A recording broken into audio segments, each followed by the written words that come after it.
Good morning, everyone, and welcome back to our second day of live streaming coverage here at the APP Cincinnati Open, presented by Head Pickleball. Lauren McLaughlin and I am joined today by a cohort in the booth, John Davison. Welcome, sir. Hello, Lauren. Happy to be here. Always a pleasure having you.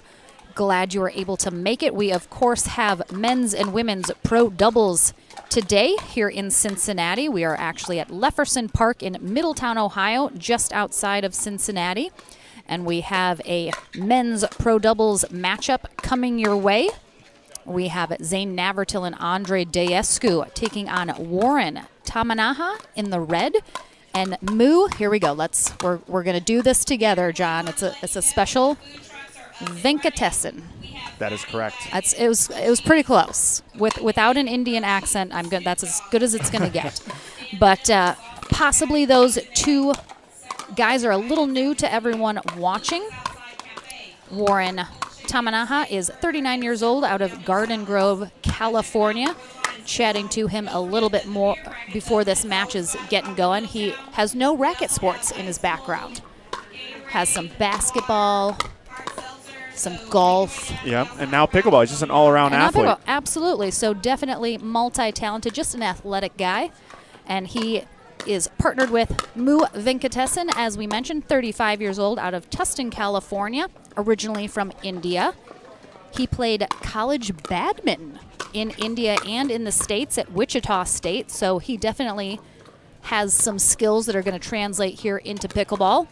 And, of course, takes on Andre Daescu, originally from Romania, 34 years old, now in Palm Beach Gardens, Southeast Florida is where he's at, teaching tennis and pickleball full-time.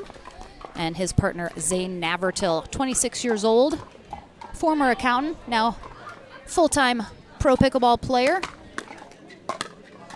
Just outside of Milwaukee for the time being, been in a couple months relocating to Austin, Texas, as have everybody else in pickleball. I mean, who isn't? Like, just me and you, John, we're the holdouts. We haven't gone to Austin yet. I think that's all that's remaining. So we're going to have a fun matchup here. Melissa Owensby is going to be our USA Pickleball certified referee. As always, you can follow along with our brackets here today at pickleballtournaments.com. Navratil and Daescu had to bye their first round and then took on Helton and Luke Sanderson, defeating them 11-1, 11-5 to get into this quarterfinal match.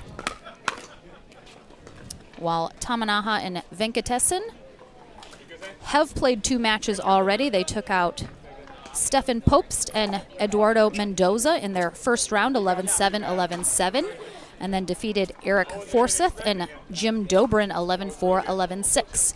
So this should be a good matchup. We have our number one seeded team in Navratil and Daescu. Tamanaha and Venkatesan are number 9 seed. Lauren, I'm not sure if you noticed Zane Navratil was warming up with his left hand. I did not. So interested to see if he goes southpaw, you know? I know. I mean, it's always a good thing. I heard, especially if you come from a tennis background, I forget where I just saw this, but people, I think maybe Lina Pedigamete and Stefan Auvergne were talking about this when we were at dinner maybe last week in St. Louis. They were talking about how in tennis, when you're trying to work on your two-handed backhand, it's good to hit with your left hand because that's the same motion you're going to ultimately have when you put that second hand on. So it looks like Venkatesan and Tamanaha will start us off serving on the far end.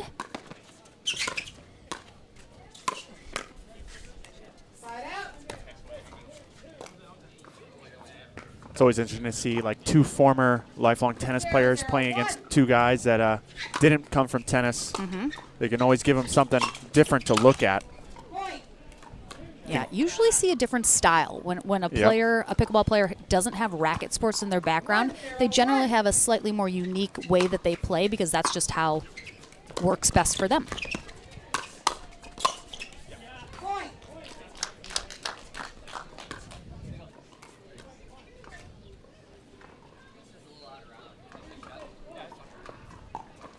So Navratil already switching out one of those Dura Fast 40 balls, saying it's a little out of round. And as always, it's another sunny, warm day here in Middletown. Going to be in the 80s once again, so those balls get a little softer. Slow up just a little bit.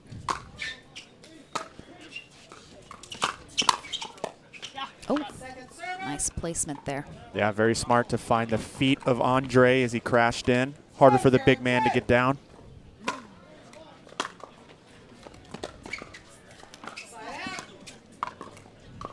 So Navratil obviously very well known for that spin serve. Seems like he's ramped it up here in recent tournaments. Yeah, his whole game has just really taken off over the last couple months, I would say. He's always been a good force on the tour, but recently he's had a lot of success in pretty much every aspect, not just his serve. Oh, Navratil was scrambling. That was going to be a very sharp angle there from Venkatesan, but sails it wide.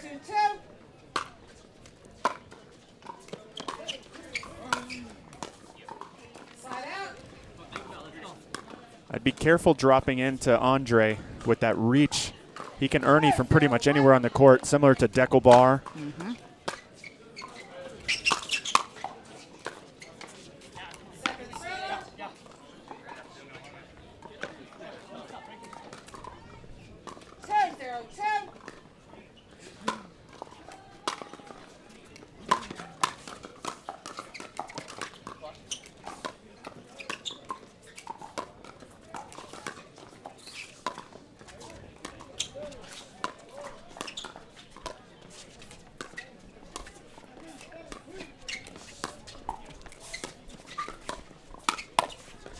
Nice attack there from Venkatesan with that backhand.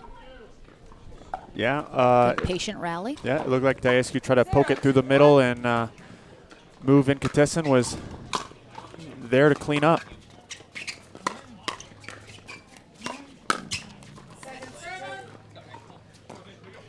Looks like both Tamanaha and Venkatesan are playing with that new Yola paddle.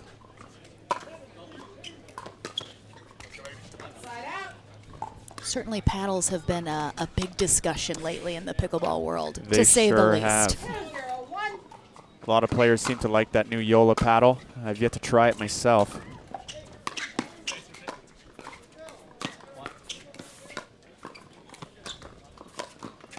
This is where Andre wants to be. Just this cross-court dink, and then look for him to start the attack. Oh, nice little attack there from Tamanaha, getting aggressive.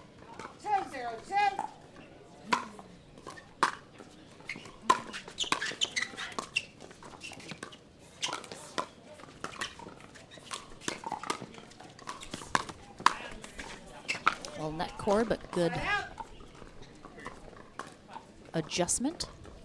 So far, every time Zane or Andre have sped up to the middle, it's come back very quickly.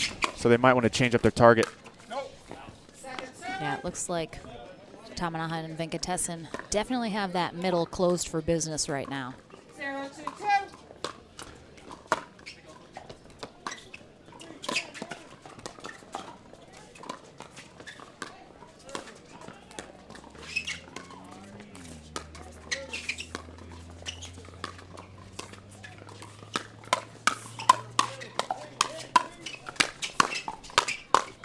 Oh my goodness, A the lot of hands. intensity.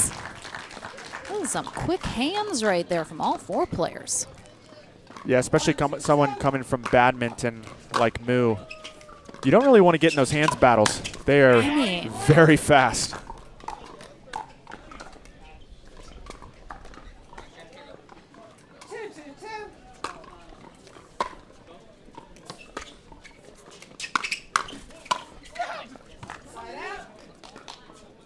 A little success in the middle now for Navratil and Diascu, but we're tied up at twos. Big serve.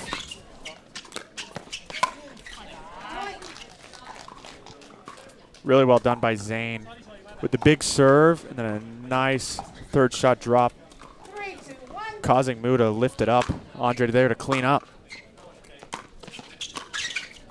Oh, so good from Tamanaha. Recognizing Diascu crashing in. Catches him with that nice angle.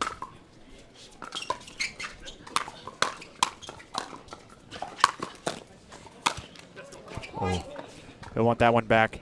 Yeah, smart to go behind Andre.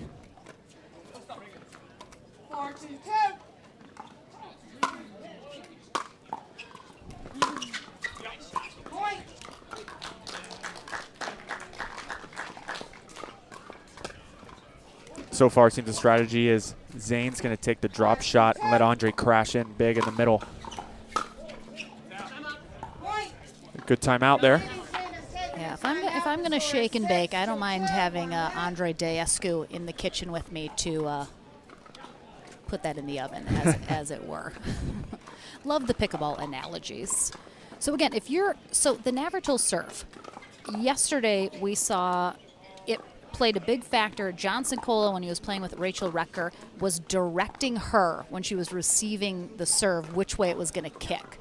So do you think that's just the secret to that serve, is being able a few rallies to figure out Venkatesan and Tamanaha? But yeah, and you've had a string of unforced errors on the other side of the court that you just can't afford to make when you're playing a team like Andre and Zane that are just so consistent.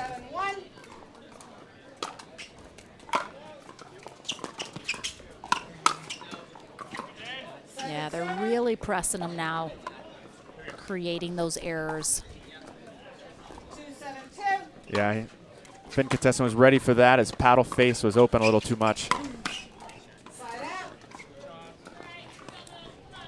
Andre just changed up the target there. He went to Moo's backhand the first time and then caught him on the right hip the second time. 7-2-1.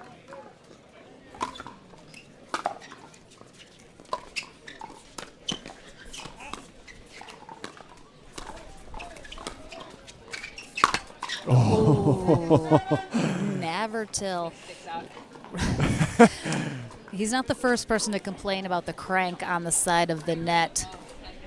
I mean, he didn't even hit that. He full hit the pole. Yeah. So that crank was not a factor. Navratil wants to blame it, but he cut that in too sharply. Wow. Oh. He followed it up, though. I mean.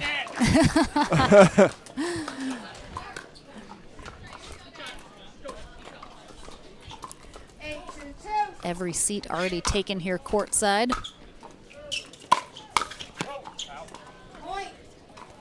Yeah, we have a good crowd sitting in the shade over there. You know, Absolutely. the sun is deceivingly hot It here. really is. It really is. The temperature on court definitely going to be 90 or even a little above.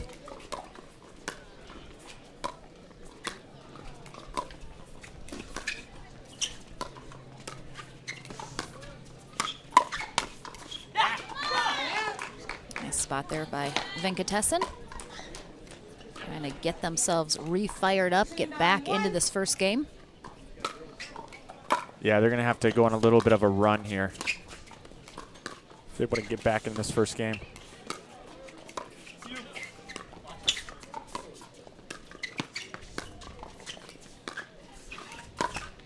Oh, that's tough.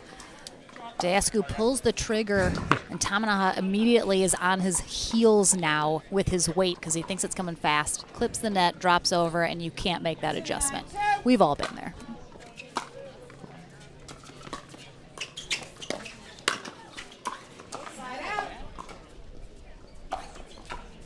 Tamanaha just a little too ambitious there as he closed up the middle. I like it. I like the pressure.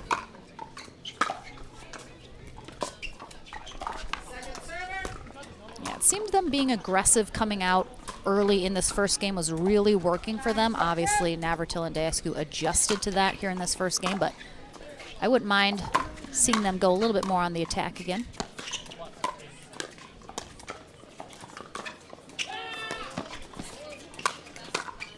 Oh. Zane almost picked that one up and had half the court there to work with. Mm-hmm. I do like how Venkatesan and Tamanaha are returning to Andre because they were having a lot of trouble returning to Zane with Andre cleaning up. Second server.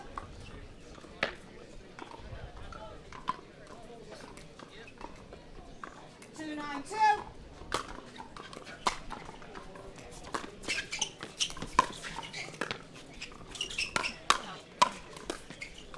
Nice pickup.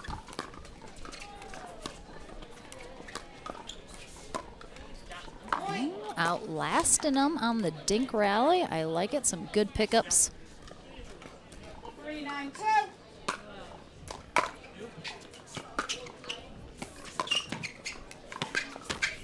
Side out. It looked like he changed his mind last second. I thought he was going to go back cross court to Andre, and he tried to roll it over to Zane. 3-1.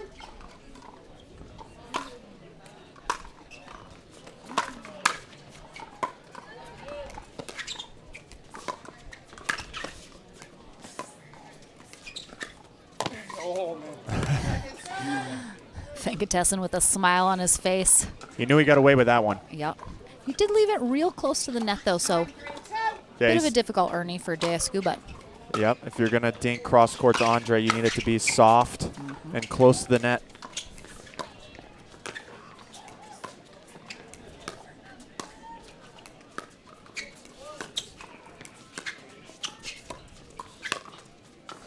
Point. That ball was just too low to attack there, Lauren. 10-3. Andre wisely just getting out of the way. yeah, this is going to be a game point here for Deascu and Navratil. Ooh. Yeah, that's tough. Really nice poach there from Navratil. But again, happens so quickly. If that is not a put away,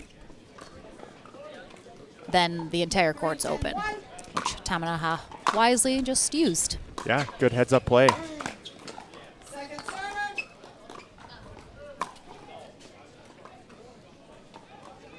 3-10-2. Is it me not being able to understand, or are Tamanaha and Venkatessan not stacking? They are not stacking. I think I see stacking so often. Now I'm like, wait a second. They're not doing it.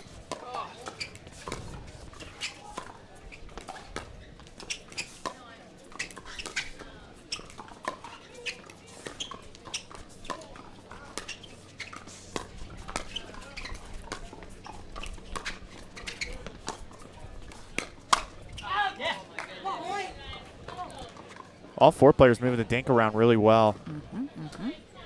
I think Moose saved one of Navratil's dinks down down that the line. Yep.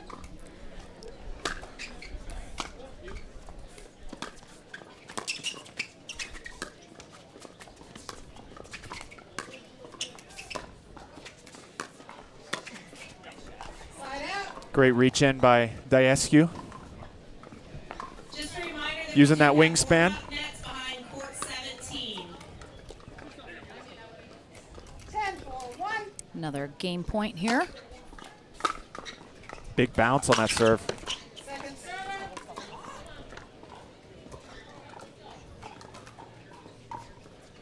10-4-2.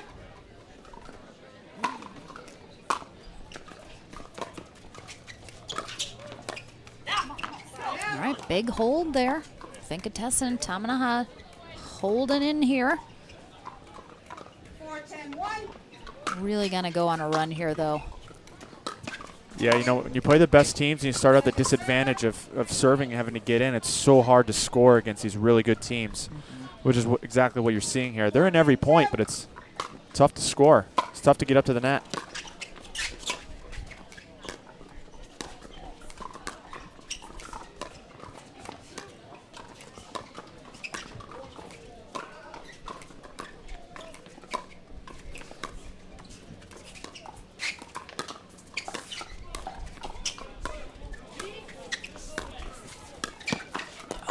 Ooh. I love that construction of that rally from Tamanaha and Venkatessan. Just working those angles and then finally able to recognize they're pulling Navratil off the court. Yep, they're moving the dink around well. You know, that is not what he needed, and he asked himself why he did that. Little impatience there. Yeah, they're doing the right thing by moving the dink inside out, back and forth, and they got Zane out of position on one of them. Oh, it hit him. Tough. I mean, they'll take it, though. Second server. Dasku is a pretty large target. 10-5-10. As a big man myself, it's hard to get out of the way sometimes.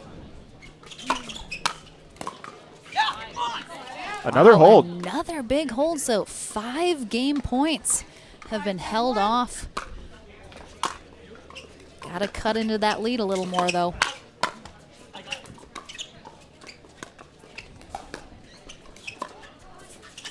Oh, yeah, he changes his mind right at the end.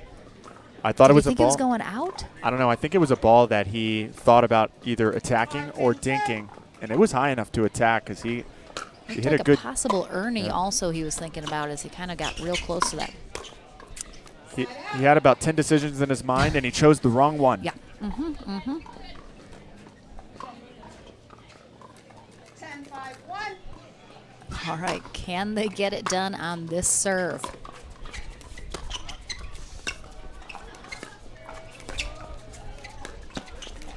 Again, there's that angle. I mean, That's that just is beautiful. so good. Yep. So good. They are working those angles side to side so well. Yeah, they've had a few points by pulling Zane all the way off the court, making Andre have to cover middle, Players, if you are here, and then going behind Andre. 4019 plus or the 5019 plus, and you have not checked in at the check-in desk or with the PT Player app, please do so. We are getting ready for your player orientations. So Few points here from the other side. and 5019 plus. There are a few of you that are here. I've seen you walk by, so make sure you check in so we can get your Oh, brackets nice set. little reset there from Tamanaha, and they are just hanging in here. 7-10-1. Second server. Oh, that's tough. Coming up next here on center court, we have another quarterfinal matchup here in men's pro doubles. John Sincola and Althoff Merchant are taking on Brendan Long and Johnny Goldberg. It's coming up next. Slide out. It's always so deflating when you go on a couple-point run, and then you put a serve right into the tape.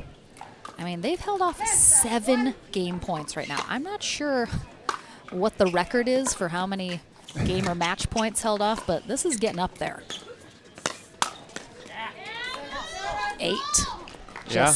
We need a little clock up in the corner. If you've noticed, Lauren, they've changed their target and the dinking to Zane. But Moo. Oh, he didn't want it to end that way, but so on the 9th try, Dasku and Navratil take game 1, 11-7. We'll take a short break here at the Cincinnati Open. Back into the action in game 2 when we return.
Welcome back into the action here on center court at the APP Cincinnati Open, presented by Head Pickleball, Lauren McLaughlin and John Davison, here in the booth for our coverage today, all the way through our gold medal matches.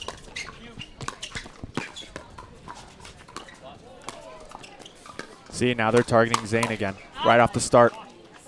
Yep, Zane Navratil, Andre Deescu now on the far end here for game 2. They take on Warren Tamanaha in the red and Mu Venkatesan in the blue.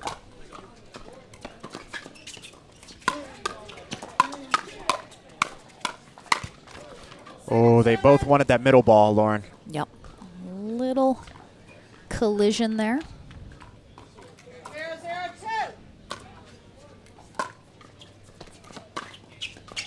Slide out. And as we mentioned in game 1, I don't think we'll see it change, but Venkatesan and Tamanaha not stacking, so they're just playing straight up. Look at that bounce.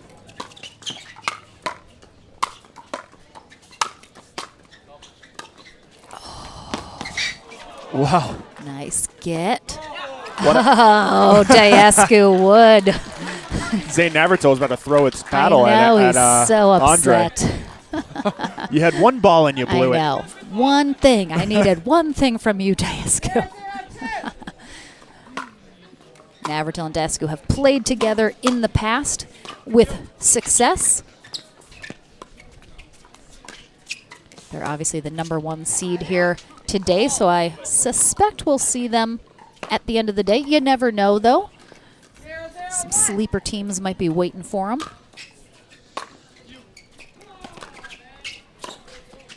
It could be Tamanaha and Venkatesan here. You never know. They changed their strategy up at the end of game 1. And Yeah. so far, it's working in game 2. Yeah, they've definitely been in these rallies, hanging steady.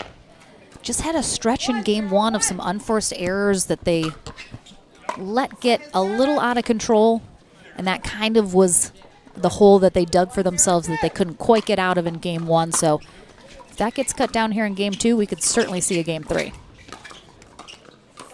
And all I know is I just saw a Webby sighting, as in Eddie and Webby. I saw Webby. I see him. He's here. 0-1-1. Unbelievable. I love it.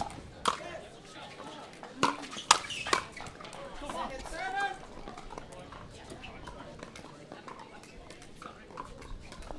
0-1-2.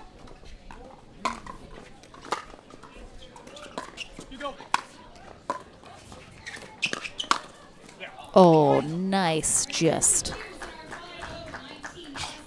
Zane was sitting on that one, and the middle was open. 1-1-2. Point.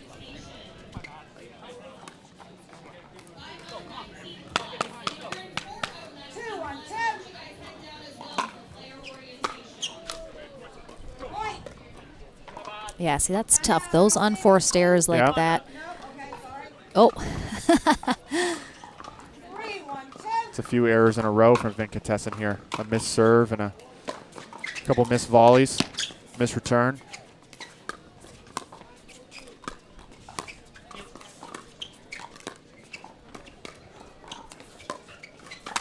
Slide out.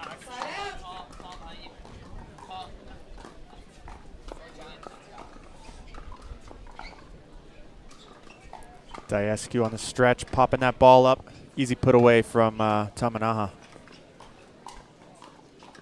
yeah, and like you mentioned, they're right in here. These rallies have been so good. We're waiting for a ball that went 2 courts away. Amanda Hendry playing over. Finally sends it back.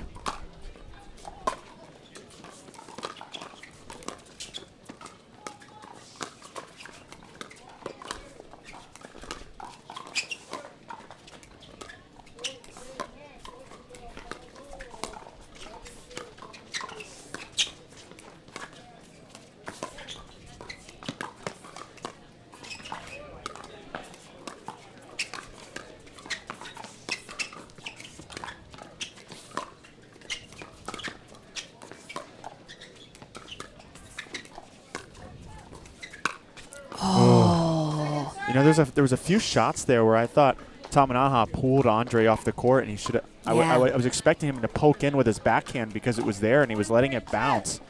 Yeah, I think that was a good ball to attack. He just didn't quite get on top of it enough to keep it down, but good patience all around, and you can definitely see they're sticking with that strategy of working those sidelines and pulling Navratil and Diascu as wide as they can, trying to open up either the other sideline or the middle.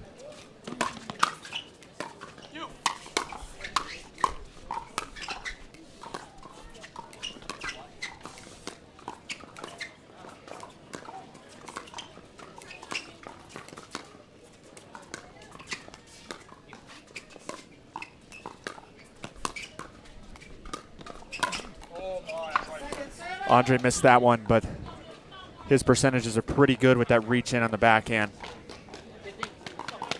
3-1-10.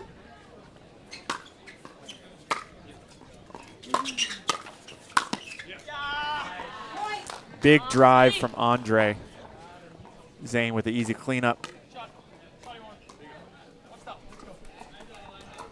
4-1-10.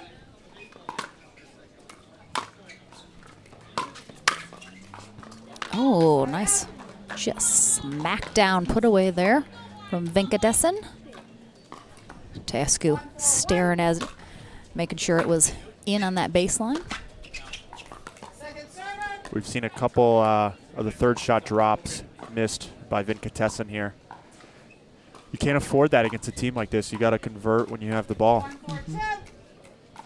We're definitely seeing, again, it's very warm, humid here outside of Cincy, and you can see, especially at Venkatesan, really trying to keep drying off that right hand. It's probably very sweaty, and again, you do not want that. It's gonna, your paddle can slip in your hand if you don't have a good grip.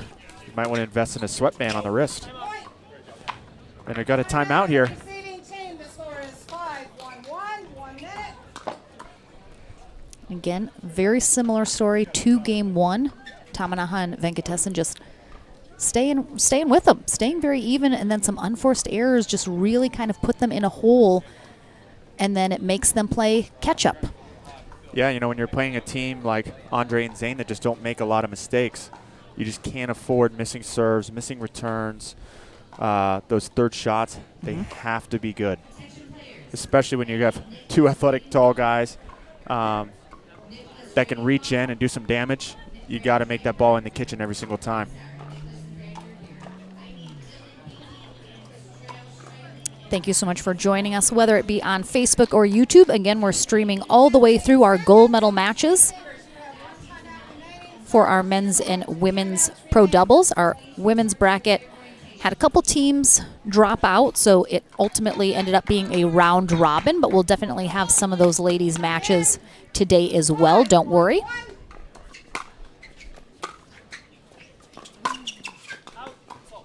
Nice leave there. See if they can get one more stop, get the ball back, and try and get a little run going. Oof. Mistimed that volley.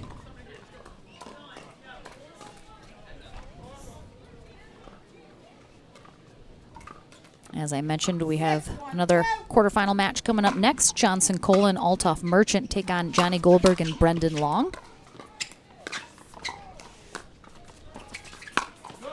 Oh, he has it. He has that ATP. He's got the angle.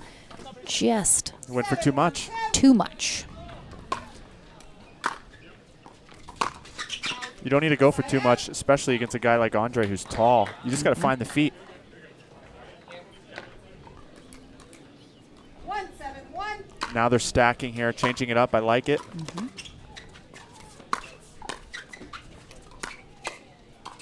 Oh, Good spot there from Navratil. Upper body of Venkatesan.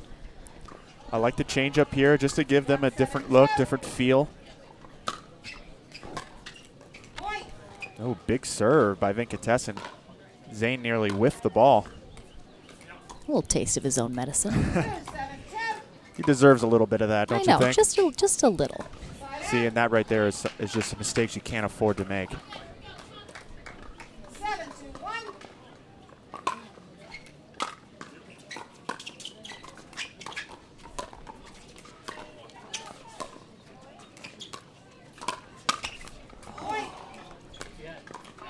Duff. He knows he's got the right shot. He's there. Just his timing has just been a little off all game long.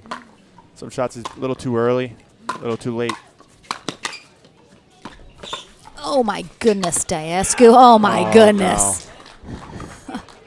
Diascu made up for his mistake earlier by making sure to get there.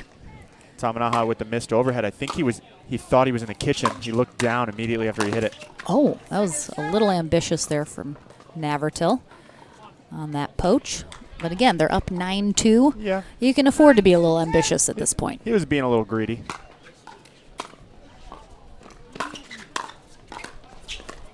Zane playing the I formation.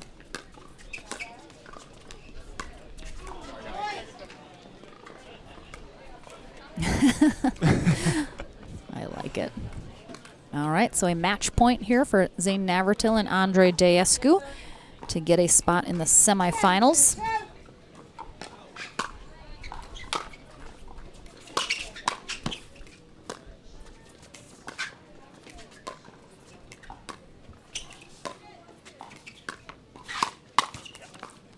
And that'll get it done. A little cleaner than their ending in game 1. Didn't take them 8 tries to get it done. So a congrats to Zane Navratil and Andre Diascu. They moved to the semifinals while Warren Tamanaha and Mu Venkatesan dropped to our consolation bracket. We're back with another quarterfinal matchup here at the APP Cincinnati Open right after this.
Welcome to the Franklin studio, everyone. Lauren McLaughlin here with Zane Navratil and Andre Diascu. They are heading into the semifinals. So when you're playing a team like Tamanaha and Venkatesan, looked like they came out very strong. They kind of had your number a little bit. What are the adjustments you have to make in that first game when you're playing a slightly new team that you have to adjust to? Well, they came out swinging, like you said, and they were connecting on some really big swings. So we knew if we just stay solid, continue to play solid, that's kind of wear off at some point. So that's kind of what we did. And then we got up to I think it was like a 10-2 or 10-3 lead, and then we slowed down a little bit, had a little trouble finishing, but ended up finishing. And then I thought the second game was very solid. Took you 9 tries to get that first game in the bag. Is that probably generally how you not want to do it? Nobody gets us 10 times, that's for sure. I like it. Staying positive. I like it, Andre. So you had a little bit of fun with each other. You played together in that first game. You had that amazing get, and then Andre let you down on the next one. But he made it up. He made it up to you in that second game with that crazy get in the back. Do you guys just love having fun with each other as well when you're out here?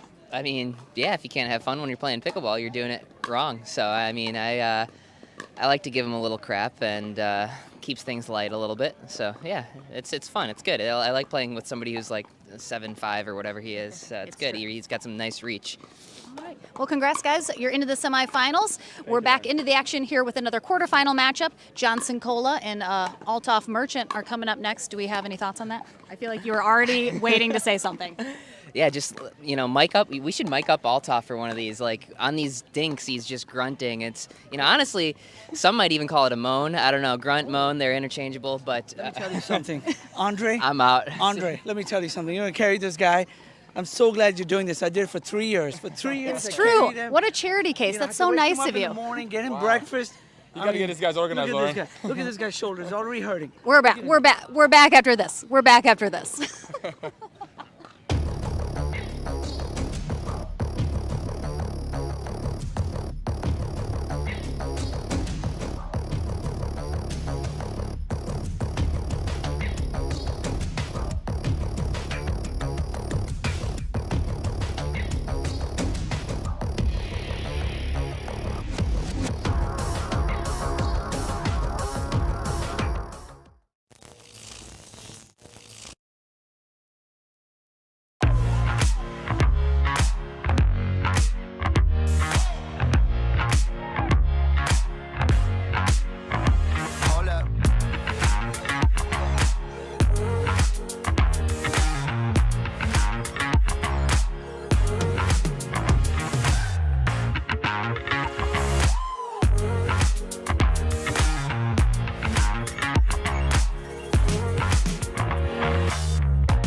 Pro athlete, weekend warrior, or everyday active? Stay in the game with Active Tracks, powered by Core Physical Therapy.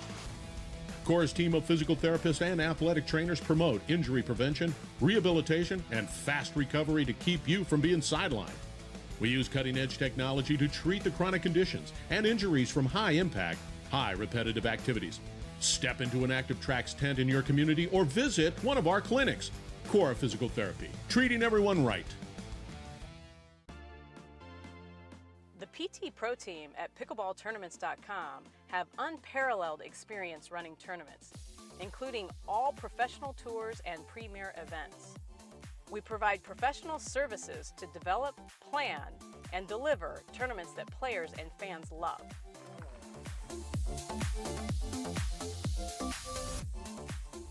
Pickleballtournaments.com, powering pickleball tournaments worldwide.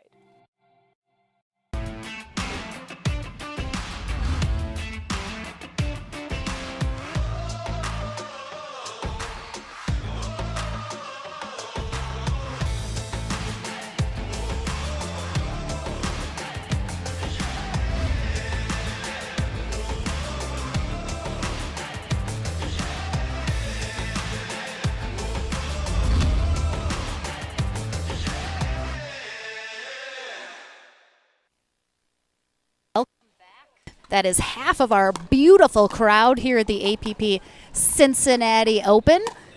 The other half is on the other side under another tent. Oh, you can see our pro tent there in the background. Everyone congregating, having a good time. Beautiful weather, obviously, here in Middletown, Ohio.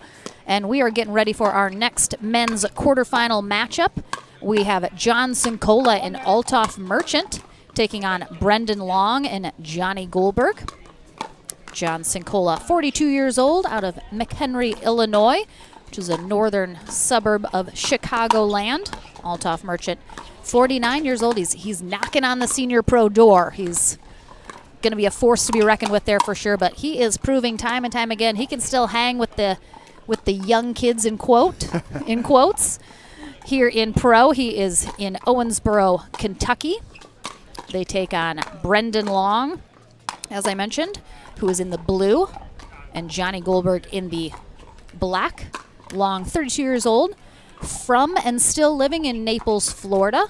So he had a pretty short commute to the U.S. Open a couple weeks ago. Johnny Goldberg, 28 years old, in Hollywood, Florida. Married to Regina Franco. They had their first daughter last year. We see her at lots of the tournaments. Usually gets a little camera time because she's just so darn cute. Lauren McLaughlin here in the booth with John Davison here for our men's and women's pro doubles day. You know all four of these players very well, John. Yeah. What are we looking for here in this matchup? I've played against all four. Your 40-year-olds are going to be Cincola is just very solid fundamentally. He's going to be very consistent.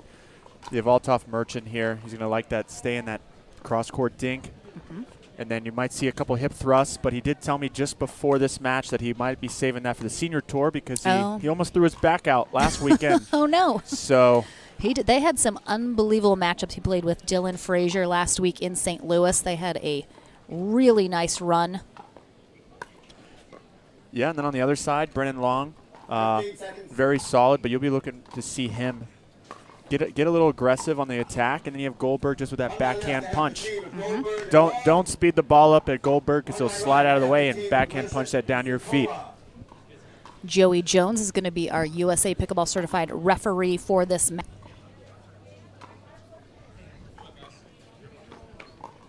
It's like Goldberg and Long are going to be starting us off serving on the far end. Game one, time in, 0-0-2.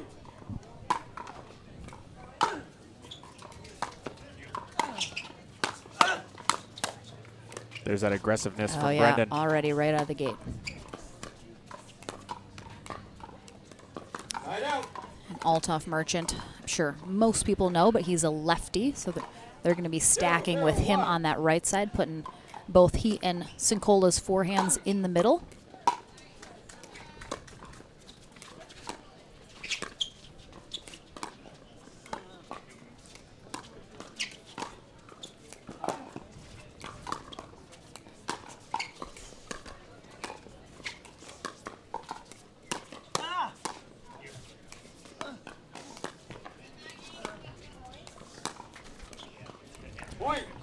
few missed dinks here early from Brendan. We'll see if Cincola and Althoff start to pick on that backhand dink.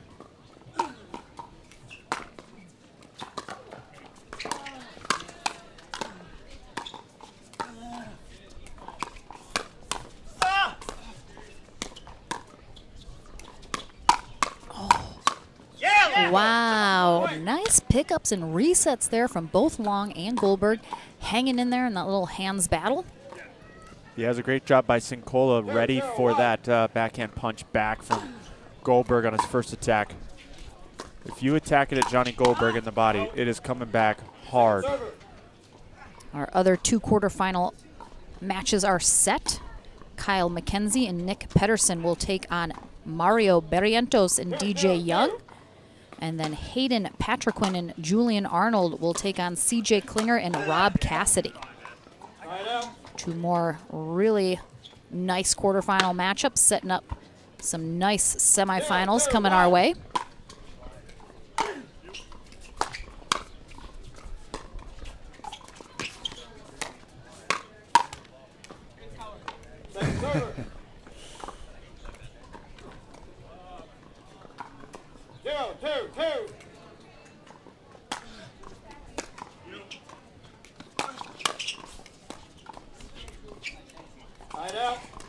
Brendan thought Goldberg was taking the ball in that one. 2-0-1.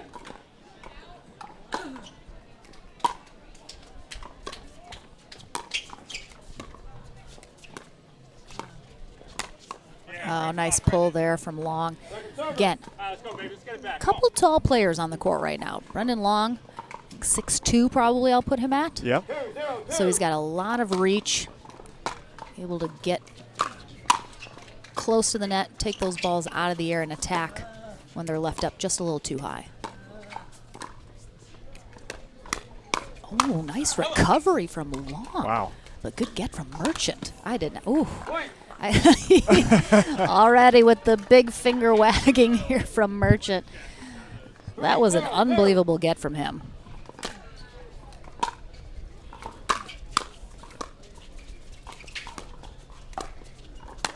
There it is. There's that reach. He found it now. Yep, just a little too high.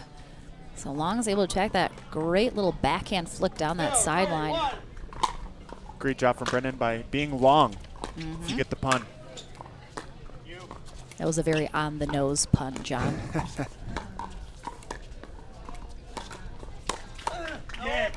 Brendan does do a really good job, though, at reaching in and starting attacks, using his length to his advantage. 1-3-1.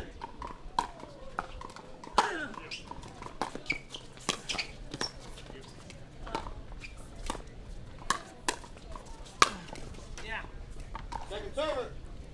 Great setup, the 1-2 punch by Cincola. 1-3-2.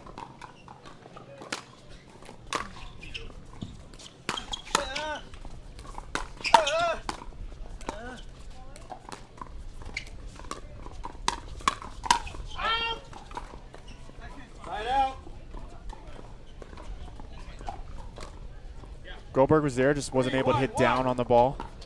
Pushes it long. That was just Long. Yeah, it was tough to see from this angle, 4-1-1.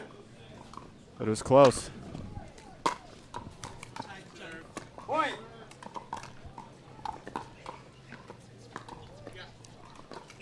Five, 1-1. We have a run here, Lauren.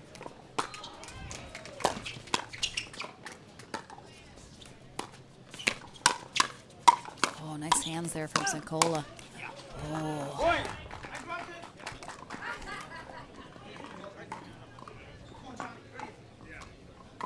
Six, 1-1.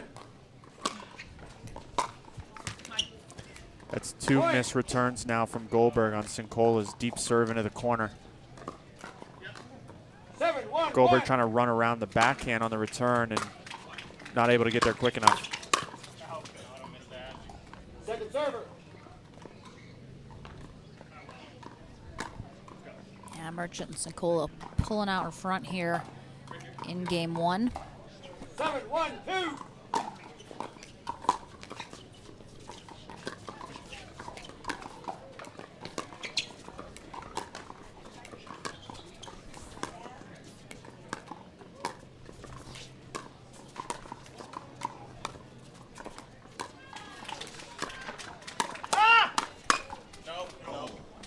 Great initial attack by Goldberg. You see they changed their stack up as they let 6 unanswered points go. Yeah, usually when that happens, you gotta give them a different look. Gotta change something up. Sometimes too, it's just your own confidence. You know, you've been on that side, you missed a couple balls. Oh, that's nice. And again, Long and Goldberg are the type of players that they need that. They need to kind of feel that confidence. They get very loud, very vocal, pump each other up.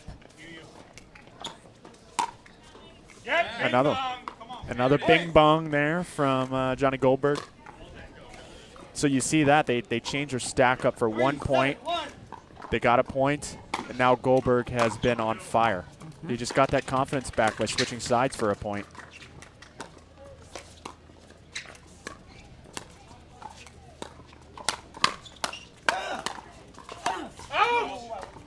And I think even if we talk a lot about, you know, emotional players, fiery players, even if you're not that, if you start getting on a run, you're going to build that confidence regardless. Like, it just makes you play better, a little looser, go for the shots you need.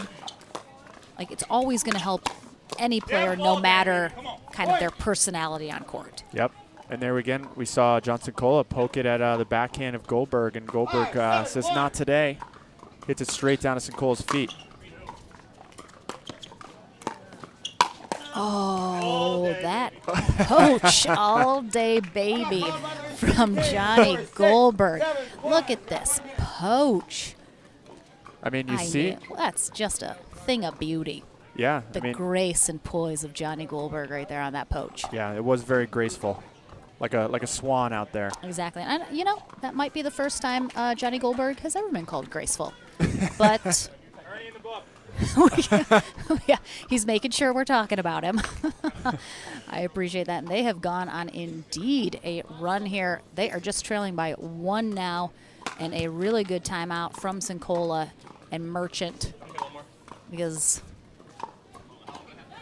again, confidence. Yeah. You know, in pickleball, you lose that confidence for 30 seconds. You could lose 3 points in a row. Oh, yeah. It can. The tides can turn so quickly. But now Goldberg is back to himself. He's feeling good, and Sincola and Merchant might have to get the ball away from Goldberg at this point and maybe start to go back a little more to Brendan like they did in the beginning.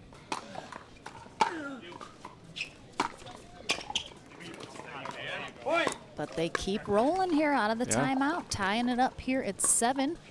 Merchant and Sincola, the number 4 seed, and Goldberg and Long, the number 5 seed. So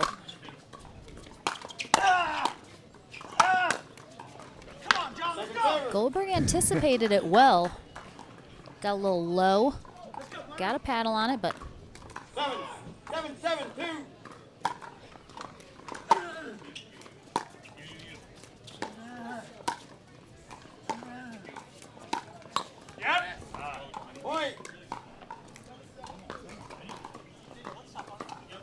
Goldberg just can't miss right now.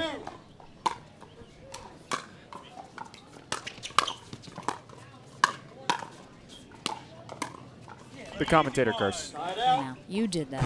You did that, John. 7-8-1. What was once 1-7 is now 8-7. Point.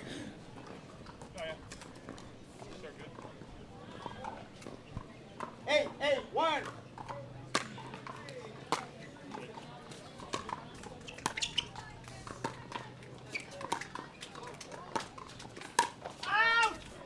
Point.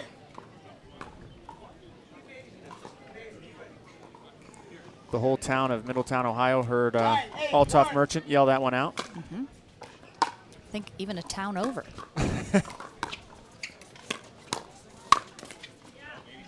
Yeah, Sincola being a little more aggressive now. I think we'll probably see that adjustment being made. Him getting a little bigger. Yeah, he poked that one right in the middle and got Goldberg to pop it up easy for him. 10-8-1. Just like that, we have game point.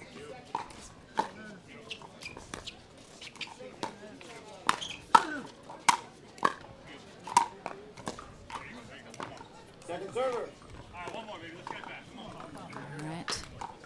Goldberg and Long looking for one stop here. Second game point.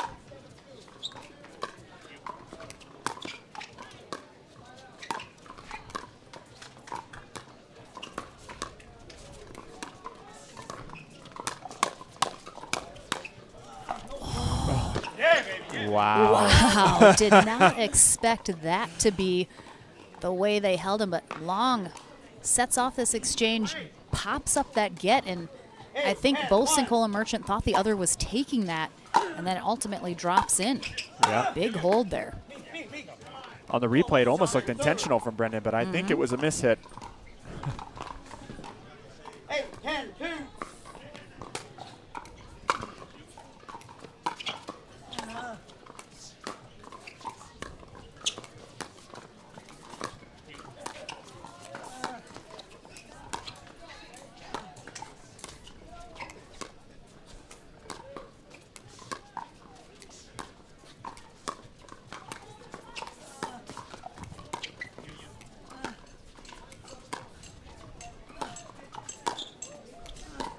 Pushing Merchant off the line. Yeah, baby. Come on. Point. And Lauren, that's where you have to be careful, speeding up to Goldberg right in the body. He does such a good job of hitting down. I've played him countless times, and it's always very annoying attacking Goldberg.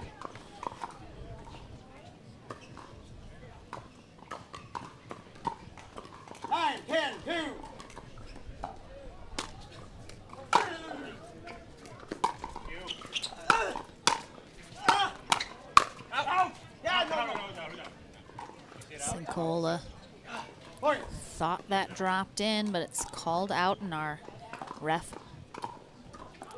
upholds the call. It did We are appear to tied be a at little 10s. long, but we can't see very Yeah, well. this is, we're at a bad spot.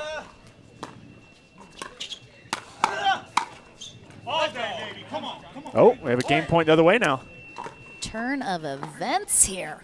The tables have turned. 11, 10, 2. These are the days of their lives.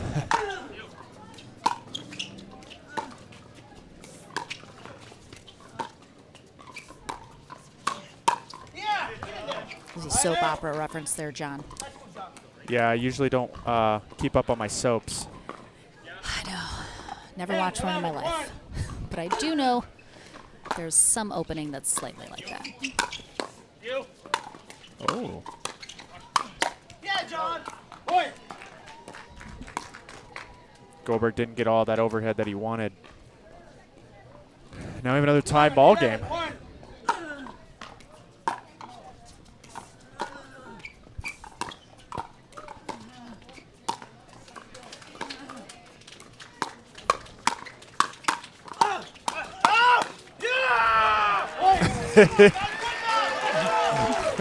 Merchant pumping up the crowd. That's what I do love kind of about these smaller venues, John. That's so fun. It's a little bit more intimate. You got the crowd right next to the fence. Yep. They're definitely super excited to be here watching this amazing pickleball. A little more interactive.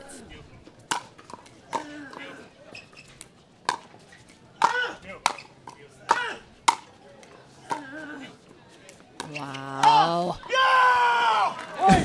Oh my gosh, Althoff Merchant with the heavy lifting on that final rally. Unbelievable. They hang on, came out on top 13-11. I expect more of the same in game 2.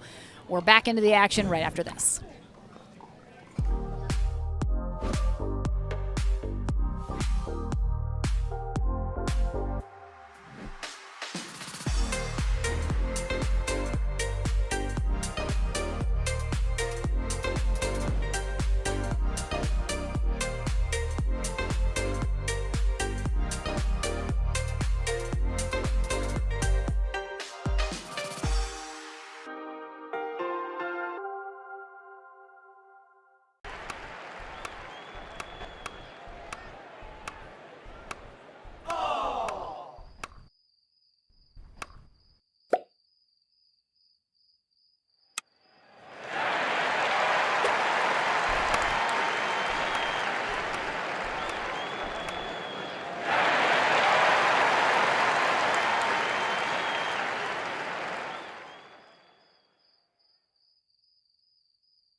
Welcome back to the action here in what is shaping up to be a very entertaining quarterfinal match here in men's pro doubles. John Cincola and Althoff Merchant squeak by a win over Johnny Goldberg and Brendan Long in game one, 13-11, after having a significant lead early on that disappeared pretty quickly.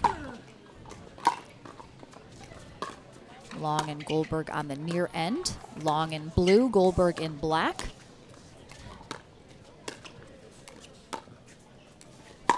Oh, just yeah. short. It was. I mean, I like the effort, but it wasn't quite there. He would have had to hook it a little bit more. Needed a bit more space on that sideline, I think.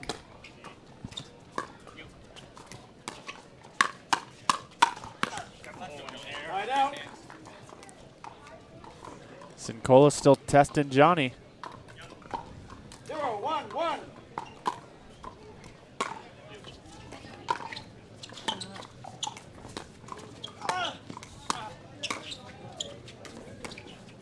Oh, that angle from Long. I mean, literally took Cincola off his feet. Yeah, he's a great inside-out dink here. You see on the replay.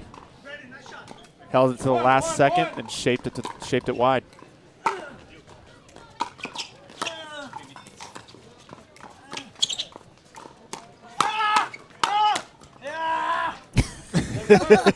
I'm pretty sure Merchant and Goldberg are They're competing. just going to be squaring off this entire match, which I love.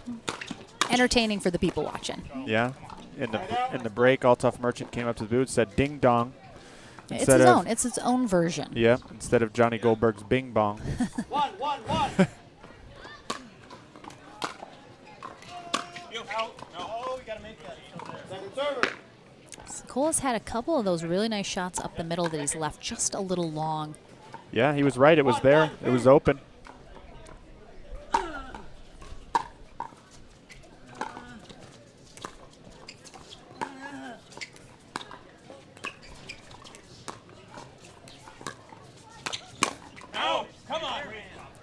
Yep, great job by Brennan pushing Cincola wide, opening up the middle, and Brennan will just reach in all day long.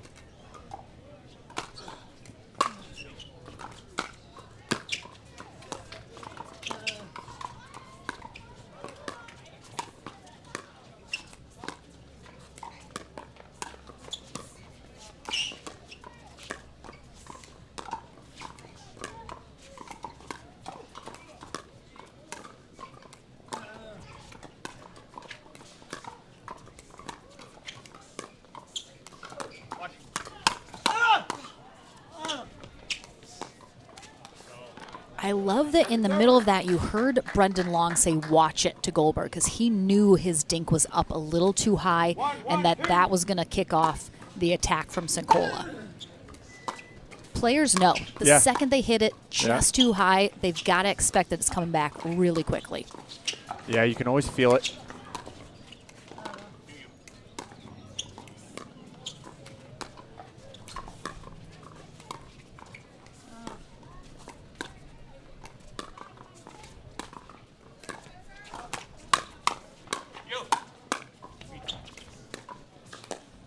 Nice pickups there from Cincola. Oh, tough. These have been some really nice extended dink rallies between these two teams. Seems like everyone's being very patient until they have just that right moment that they feel like a speed up is warranted.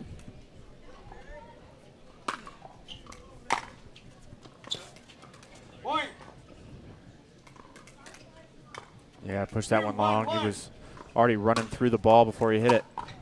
And, oh, not again. I thought that was maybe going long. Oh, Althoff Merchant with the hook. Big put away. And he is certainly not the tallest player on court right now, but he'll get up there and get those. He has the mind and the competitive spirit of a 6'5", absolutely 20-year-old man, though.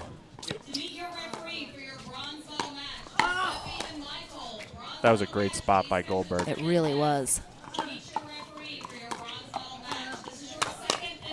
Oh, what a dig from Sincola.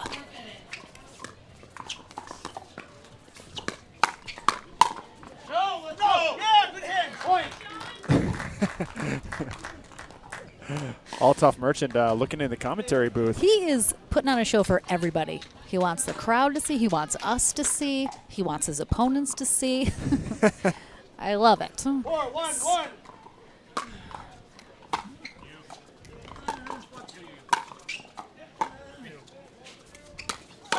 Yeah. Point.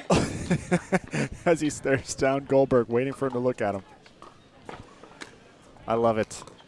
I mean, I know people are going to have their opinions on every player, but 5-1-1. entertaining personalities are good for the sport. Oh, it's great. If you want to watch, you got to have the players that you love to hate, you hate to love, you just love, you just hate, and everything in between.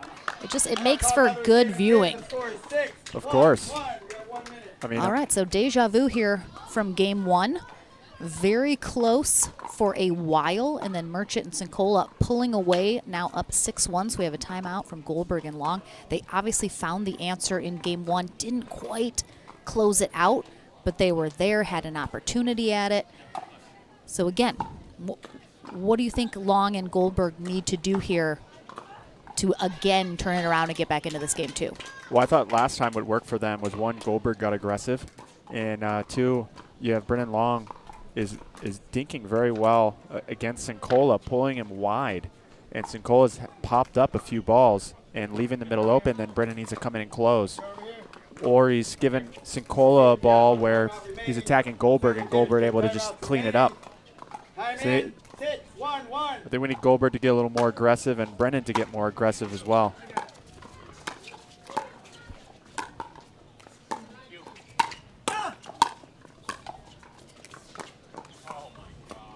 Point.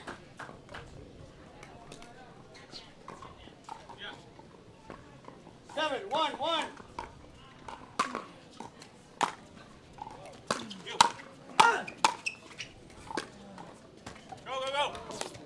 Oh, that's tough. Point. I mean, that ball has nowhere to go Yep. but straight up, and a lot of times it's going to catch the tape at the top. It's always the Tough worst break. feeling. 8-1-1. That timeout was unfortunately unsuccessful for Long and Goldberg. Maybe call another one. You got it. Might as well use it. Second server. And Sincola and Merchant obviously know what happened in that first game, so perhaps they're preemptively expecting that and maybe have adjusted accordingly to not let that happen this time. Also, what they did last time is they put Goldberg on the left for a point. Won a point, got them confidence, and they're able to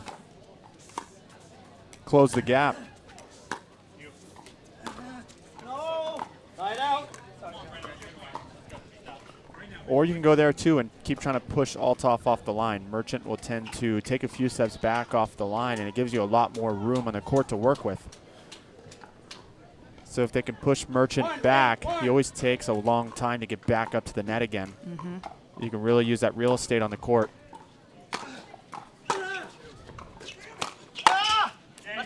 Point. There's that aggressiveness. Oh, yeah, he just rocked Yep. that serve and then ripped that third shot drive. 1. We need more of that here from Long and Goldberg.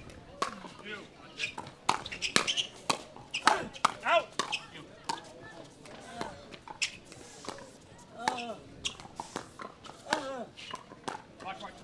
Out. And that's what they need too. Yep. Some of those unforced errors, we saw that happen in game one between Merchant and Sincola. And again, sometimes when your opponents are gaining confidence, that kind of rocks you a little bit. Start to see some errors. Now we got some confidence flowing over here with Long and Goldberg, and a timeout now on Sincola and Merchant.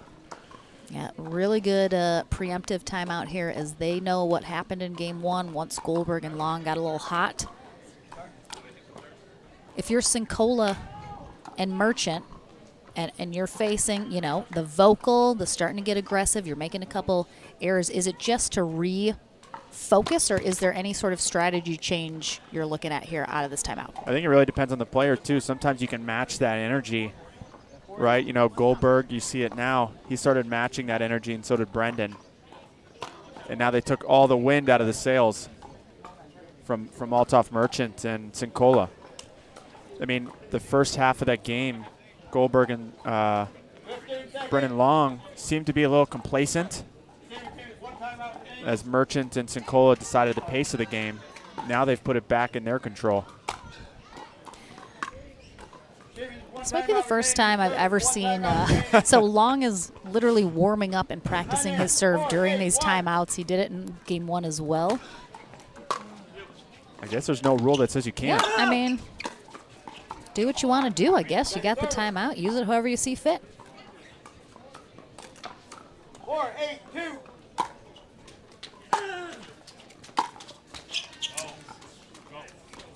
Timeout, side out here from Merchant and Cincola. 8-4-1.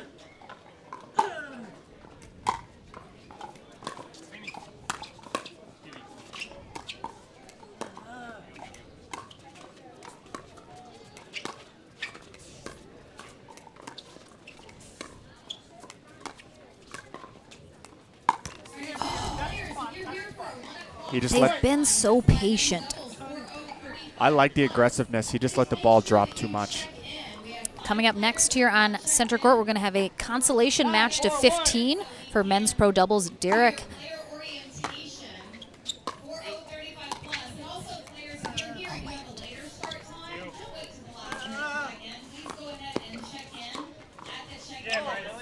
Hagino and Aspen Kern taking on the Johnson twins of Yates and Hunter.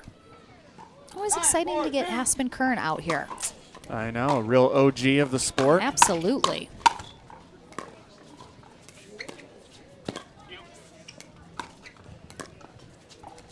I thought Goldberg was going to pull the trigger there. Yeah, baby. That spot's good too. Right out. Goldberg now playing into Althoff's game. Oh yeah, they're trying to out-gamesmanship each other. It's fantastic. It works well for Goldberg. It took him, I think, a little too long in game 2 to bring that side of his game out. Yeah, just wide there from Long. Got the server. 4-9-2.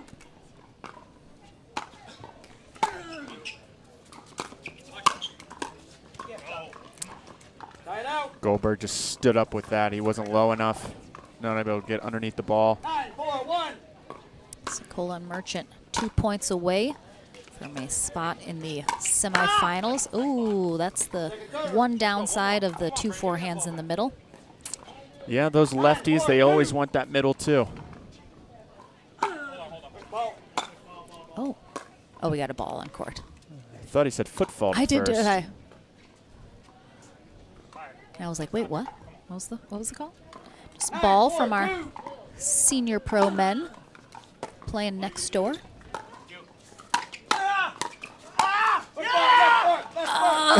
Oh, he was a little wobbly. He was a little wobbly on that kitchen line.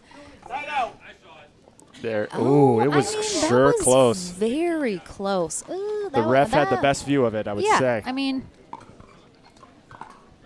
that was close. If Merchant just had a half-size shoe smaller, he would have been out.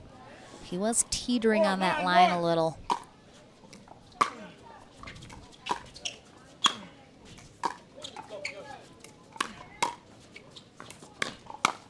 Yeah, Brandon. Point. Great close in the middle by Brennan Long. Knowing Cincola was going to attack that high bouncing ball.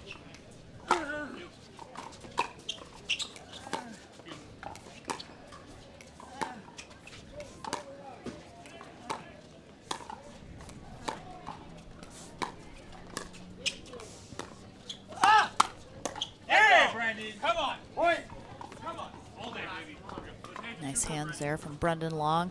Again, they are trying to hang in here. 6-9-1. Yeah, they're getting more aggressive.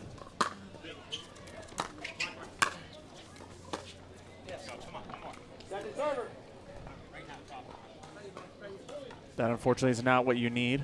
6-9-2.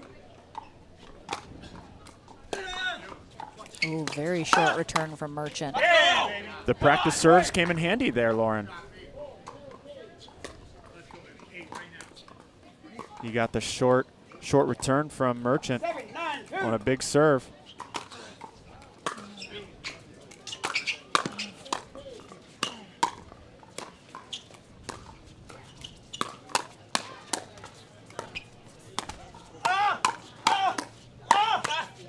Wow. Jinx, John, jinx. Unbelievable rally. Smart Wow. timeout here by Merchant and Sincola as they're a deja vu from game one. Absolutely. This is literally playing out almost the exact same way that game one did. Merchant and Sincola did manage to hang on by a hair in that first game. Let's see if they can do it again here. If Goldberg and Long come out on top here. As long as run around the court here. He's just a little spring in his step still. No, I mean, he doesn't need a timeout, I guess. He doesn't need a rest, doesn't need anything. He's essentially doing laps right now. He's getting his laps in. Yeah, he's staying warm. He's staying loose. He's feeling good. He doesn't want to sit, doesn't want to get out.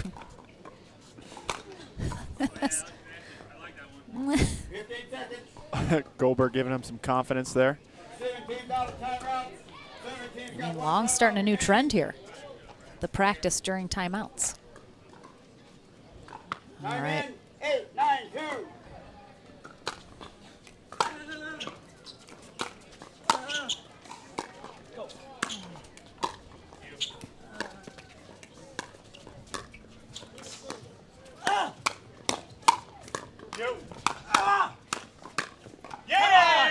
I mean, look at where Sincola got pushed back off the line. He's a couple feet behind the kitchen line, and now he's a little bit out of position. That's what happens when you start bringing the fire right back to them. You know, they give you a little more respect and staying off the line. Big stop here at 9-9. Quite the comeback. For the second time. Yep.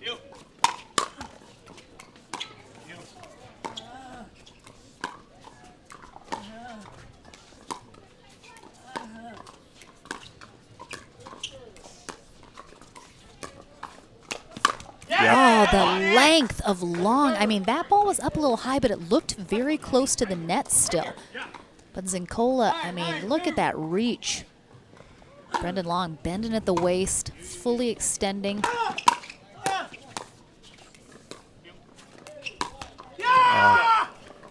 That was the right ball, though, from Goldberg. He just caught the tape.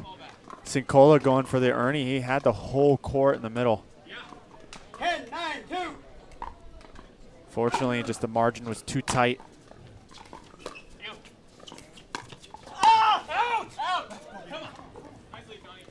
Big stop. Goldberg getting out of the way of Merchant. He just said he had to get skinny. 9-10-1.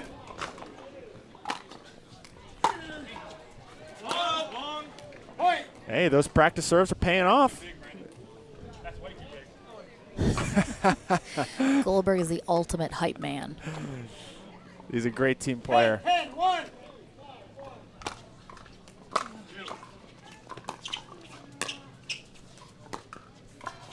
Oh. Second server.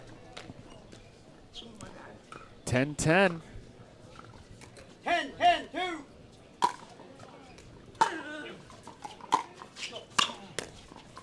Oh, nice pickup there from Long. Yeah, John! Come on, John! Right out. Goldberg and Long not able to get the first stab at game point. Or sorry, the second stab at game point. Yeah,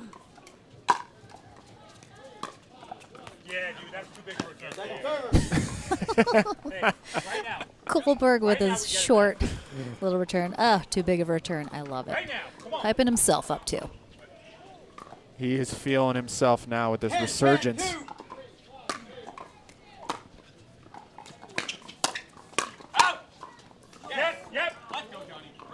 just landed in, and he might have saved Sincola's ball too. So Yeah, Long tried to call him off that, but at this stage with the score so close, you'd hate to let it go and have it drop in. Yeah! Right here. Right here. Come on. yeah, and that's the benefit of keeping Althoff off the line. Again, this is Also- literally what happened in game one. Yep, They same got exact themselves score. a game point, and Sincola and Merchant were able to hold them. Can it happen again? Your attention, our 4035 plus. It is time for your player orientation. He's going to look to speed it up here. Ask that the following players please check in. Todd Schmengal.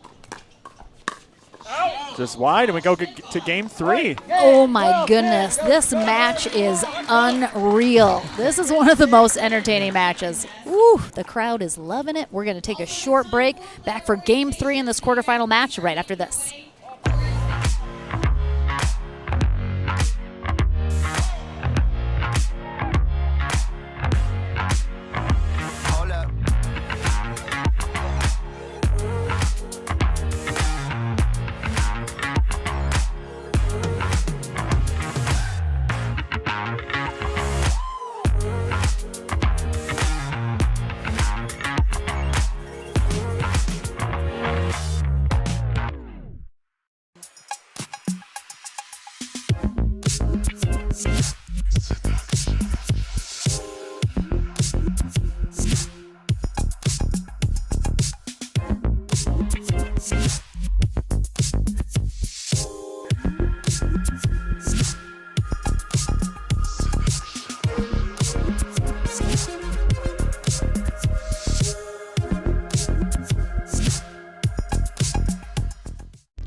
Welcome back to what is one of the most entertaining matches I have watched in a while. Here in the quarterfinals, we have Johnny Goldberg and Brendan Long. They've taken it to a game 3 with a flip-flopped score after John Sincola and Althoff Merchant took game 1, 13-11, and then 11-13. What are the odds? I know. It's been a game of runs and momentum. Yeah, so far games 1 and 2 played out the exact same way. Very close in the beginning, and then Merchant and Sincola pulled away, and then Long and Goldberg just got fired up, got back into it, and then took it down to the wire. So Goldberg and Long now on the far end for the first half of this third game. Sincola and Merchant on the near end. They'll switch ends at 6. Winner of this heads to the semis to take on Andre Daescu and Zane Navertil.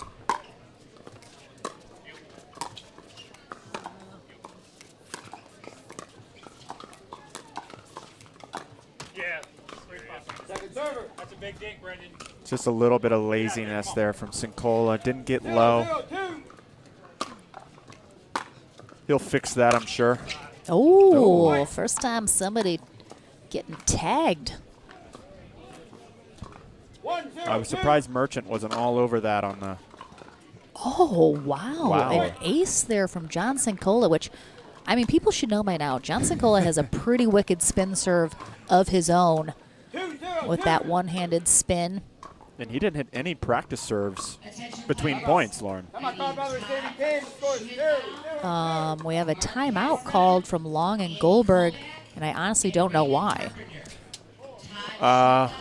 I don't know. I guess Goldberg got tagged, and then... I mean, it looked like, Joey Jones, our referee, was calling the score, and then I don't think they were in the wrong position in trying to save that, but Long kind of came in and called that timeout on their behalf.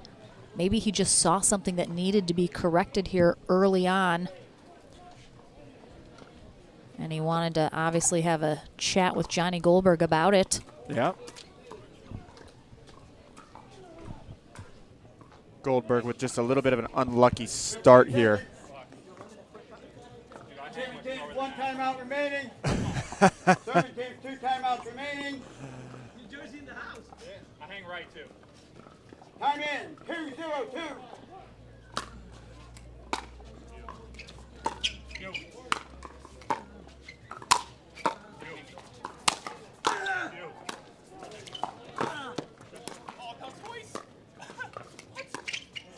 Brennan Long telling the ref it bounced twice.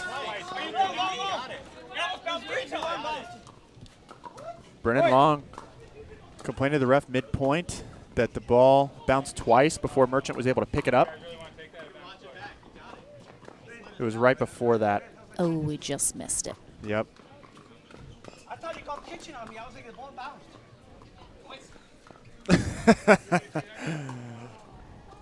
It's close. I could not go. All right, let's see if we can see it here now with a little Here we go. earlier. Double bounce. I can't overturn it.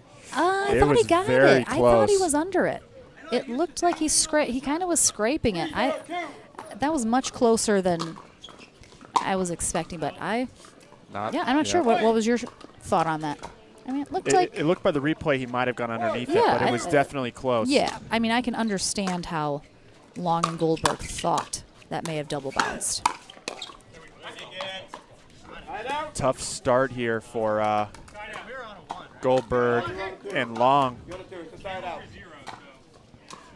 Side out.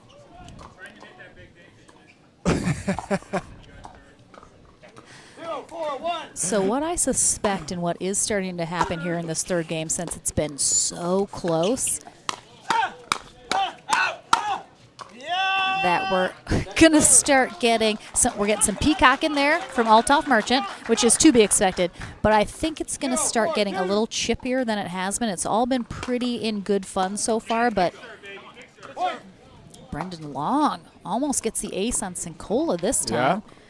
Get some big serves. There's definitely a lot of chirping back and forth now in game 3.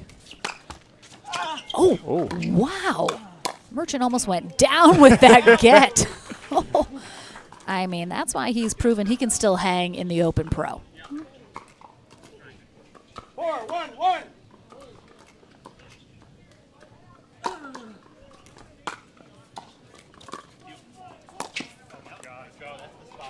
Point. Goldberg just reaching for a little too much. Yeah, I think this might be the first game in this match that we're going to see somebody pull away and stay there. Well, we would have thought that in game 2 as well.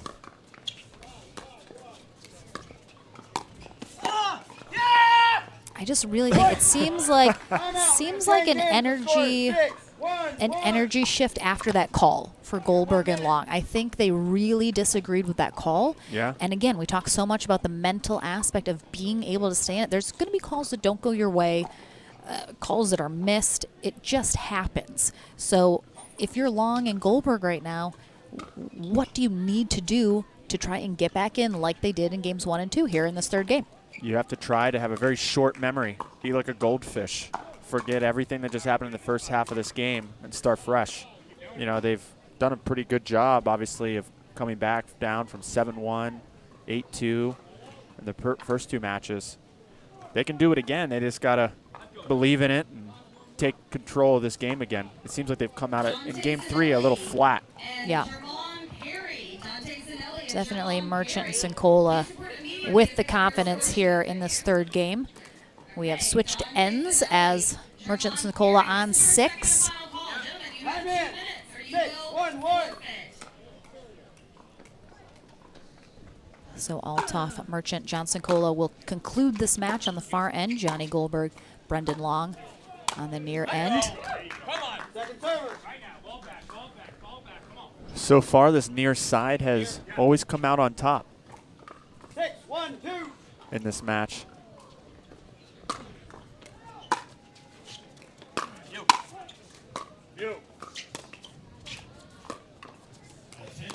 players, the APP Tour would like to welcome you to this year's APP Cincinnati Open, the 10th stop on the tour this year. We are thankful to the Middletown Pickleball Association Wide open! for welcoming us again to their home. Long definitely frustrated as he had that sideline open, mad at himself for just overhitting that. Yeah, he went for a little too much. Got to bring the margin in some. Oh, Johnson Cola now matching everybody's energy. Yeah. He can get fired up when he needs to and wants to, and he's definitely doing that now. Our official ball is the Endurance Fast 40. Sunmed official CBD product. Partner. Pro XR Pickleball. What a get from Sincola. Oh. Yeah, Sincola's been probably the most consistent player on the court. And it's really helping them right now, being up 8-1.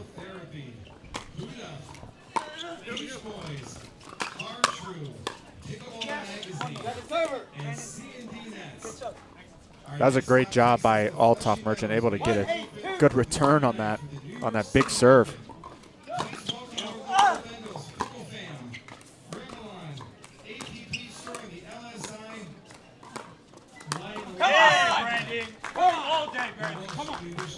Great job by Brennan Long not to get too excited and took the pace off the ball so it could land in. Got underneath it. Some top spin. Kept it in.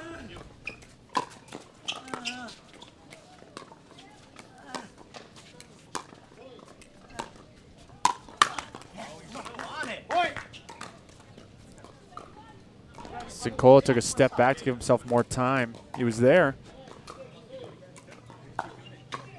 3-8-2.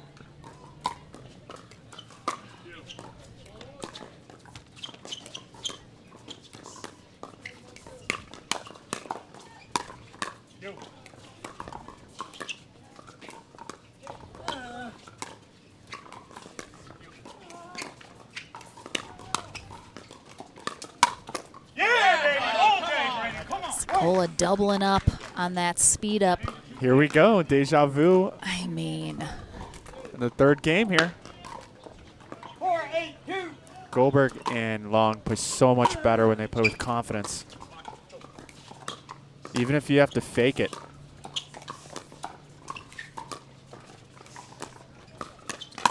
oh, Sincola guesses the wrong way.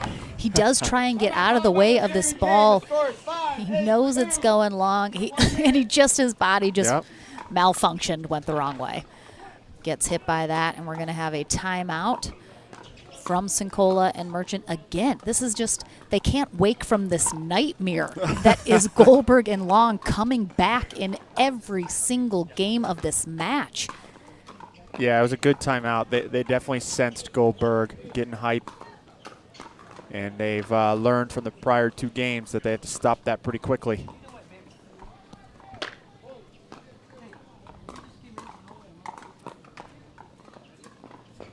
And again, such a match of streaks, but really the only streaky team has been Goldberg and Long.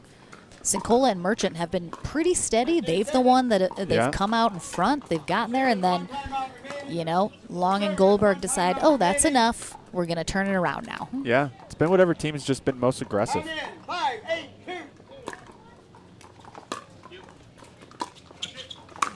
right, we have another medal presentation. This time it's for our men's double 350 plus. Double going to Oster Scuffy. Good timeout. Good side out here for Sincola and Merchant. Mike Mesha and Jeff Joyner. 8-5-1. And your gold medalists, Brian Close and Andy Hittauer. Great job today, gentlemen. Please head to the Franklin Medal Stand behind court number 1 to receive your awards.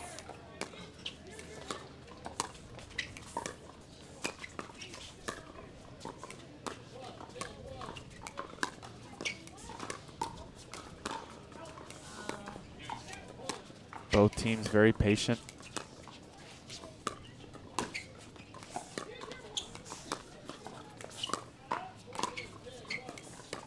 Yeah, Brandon.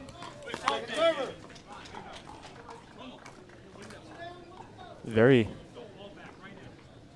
patient point for all four players Long and Goldberg just coming out on the grind.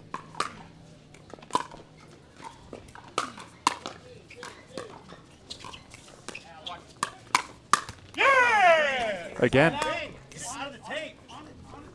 Sincola has to be careful throwing that ball up to Goldberg's body. Come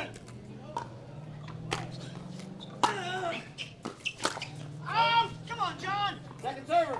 Right here, first point. 5-8-2.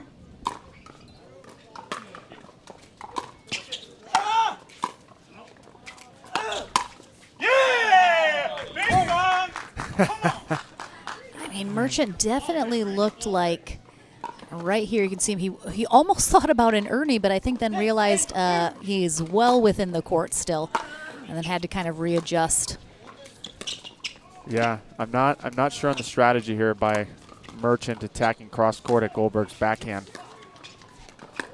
Yeah! Right in like a book, baby. Right in like a book. One stop right here, John. One stop. Ooh, just The chirpiness is so much personality on is that court a right 10? now.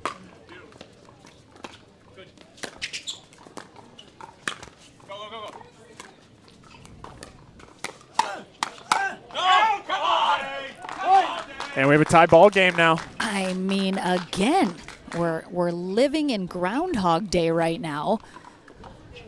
Coming down from 1-8, now tying it up 8-8.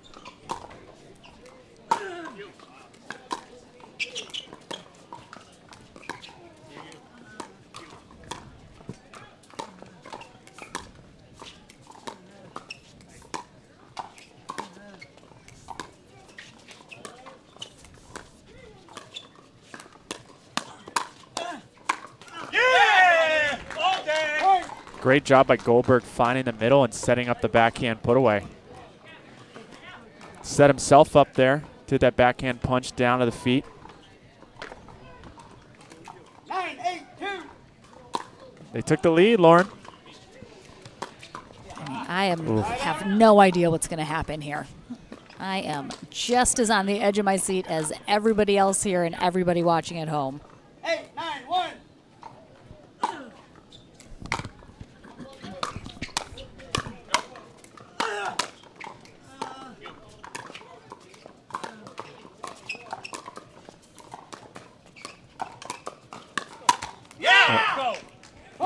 He got away with that one, I would say. Come on, let's go. Get into it. Percentage-wise, that's worked out for Goldberg more times than it has for Sincola.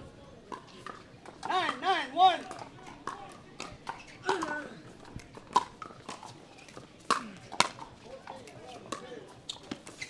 This is a crucial point.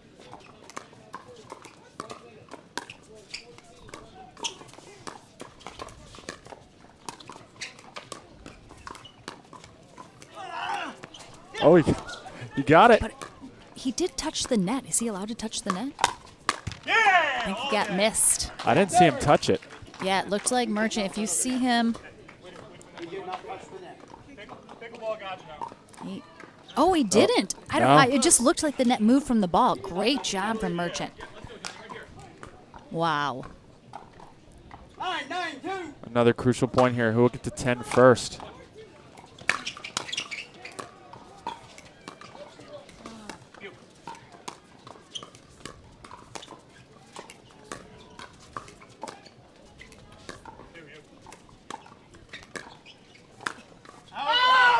Just wide, but a great take from Brennan Long. Goodness. Ooh. Oh, my goodness. We got timeout? We got a timeout? All right, timeout here from Long and Goldberg. They have held on before. Can they do it again? We're going to have a match point for Merchant and Sincola. I mean, look at those scores. 13-11, 12-10, already possibly 11-9, possibly more.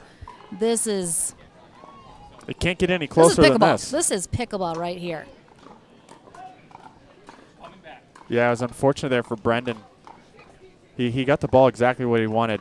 He's trying to set up Sincola. Sincola lifted up, and he punches in with the backhand, but he didn't find the middle, push it wide.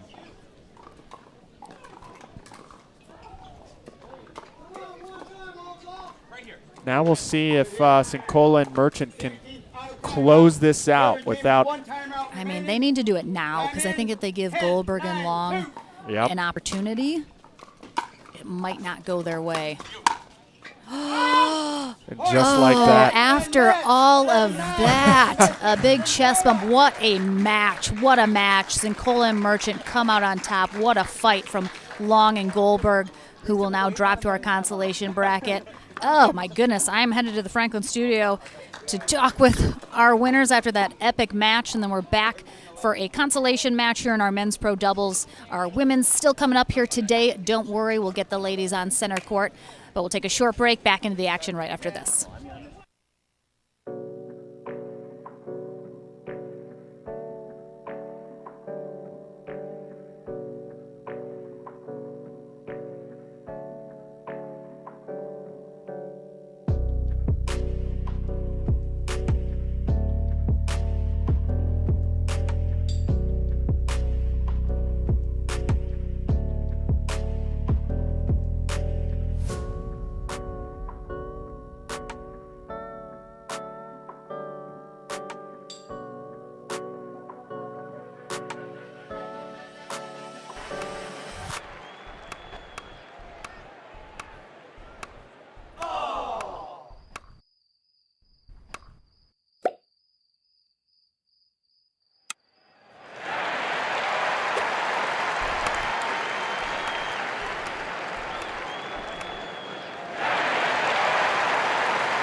Welcome back, everyone, to the Franklin studio. Lauren McLaughlin here with Althoff Merchant, John Sincola.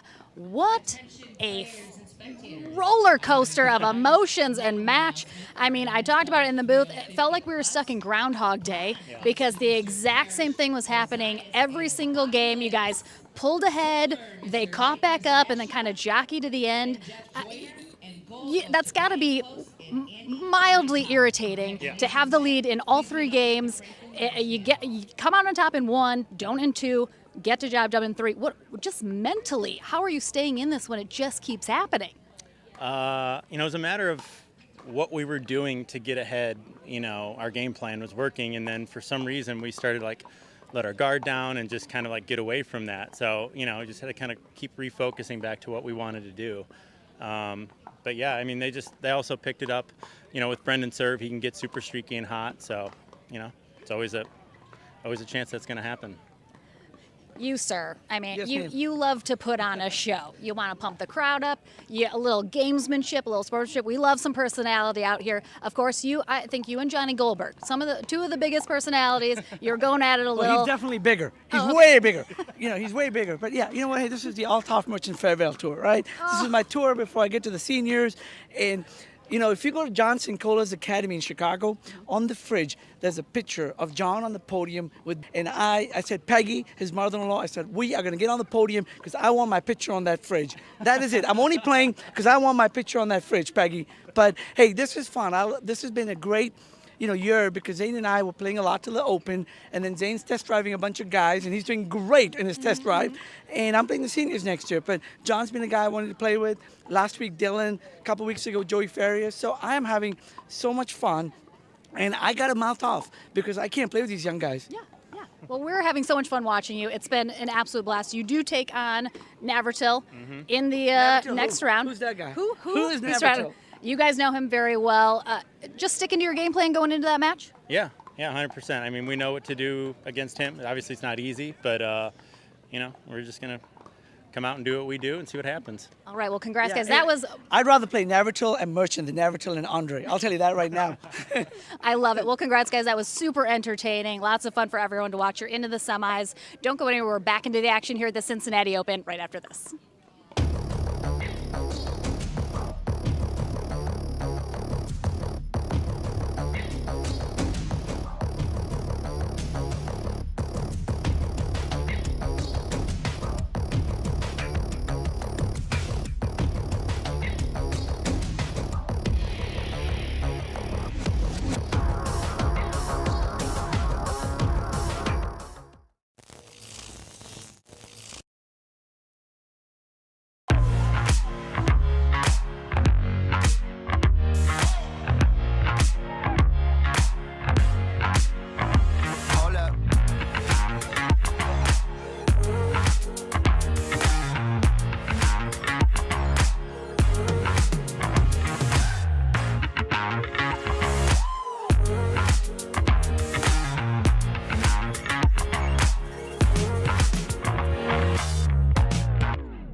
So ready for next gen. This is Next Gen Pickleball. I'm so ready for the Next Gen Tour. Super excited about Next Gen. I can't wait for the APP Next Gen Tour. I'm super excited for next gen. If you like to dink, then Pickleball Magazine has what you're looking for. Our bi-monthly print publication will help you become a better player with instructional tips, drills, and articles from the top teaching pros in the sport. And you'll become a healthier, stronger player with psychological, nutritional, and wellness advice from experts in their fields. Finally, if it's product reviews or the latest news, we have that too. To learn more or to subscribe today, go to pickleballmagazine.com.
PT Pro Team at pickleballtournaments.com have unparalleled experience running tournaments, including all professional tours and premier events.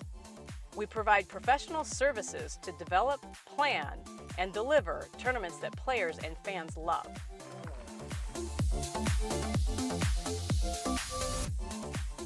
Pickleballtournaments.com, powering pickleball tournaments worldwide.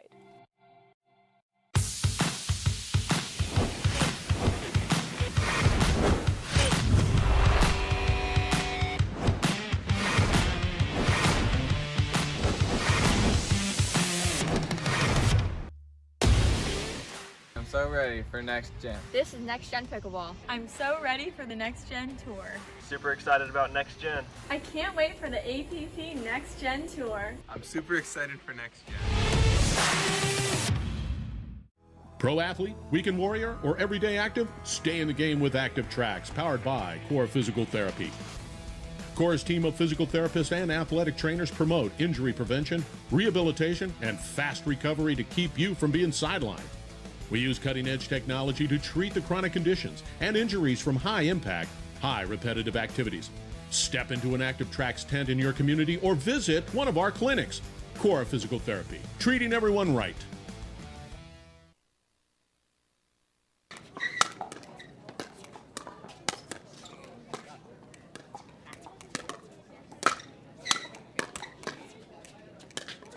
Welcome back to the action here on Center Court at the APP Cincinnati Open, presented by Head Pickleball. Lauren McLaughlin here with John Davison in the booth for our men's and women's pro doubles day. We have the twins, Hunter and Yates Johnson. I'll make it easy for you. Hunter is in the black shoes. Yates is in the red shoes. Otherwise, they purposely try to fool everyone by dressing exactly alike. Also, Hunter is just a little bit taller than Yates, so if you ever see them together, that's how you can tell them apart. They are 28 years old, just about an hour outside Austin, Texas in New Braunfels. See them often at Dreamland. They come there to practice with the pros, come to those Tuesday night in America events. So getting to know them a little bit better, they really have only started playing pickleball seriously since January. Both of them are former professional tennis players, and when I say former, I mean very recently former. So Yates actually hurt his wrist in June of last year, ultimately healed, went sort of on a European Challenger Series. Did decently, but I think once Hunter stopped playing, they just kind of reevaluated their situation in pro tennis and ultimately found pickleball in the meantime and really decided to dedicate themselves to that, as I mentioned, just in January. So they're already starting to be very good. They played pro tennis for about 8 years, so they have a big, extensive background, both of them top 200 in the world at their highest ranking. They take on, as we mentioned, the OG of pickleball, Aspen Kern. Don't get to see him at too many tournaments now. He, of course, started and runs the Pickleball Forum on Facebook, the largest forum related to pickleball. Does a great job. I'm on there pretty much every day, just checking out the action, seeing what's going on. Aspen Kern, 29 years old, out of Lancaster, Pennsylvania, and he is partnering up with Derek Hagino, 25 years old, out of Columbia, PA. So 2 Pennsylvania boys take on 2 Texas boys. Melissa Owensby is our USA Pickleball certified referee. Hagino starts us off serving. This is 1 match to 15. They'll switch ends at 8, and this is to stay alive here in the men's pro doubles bracket.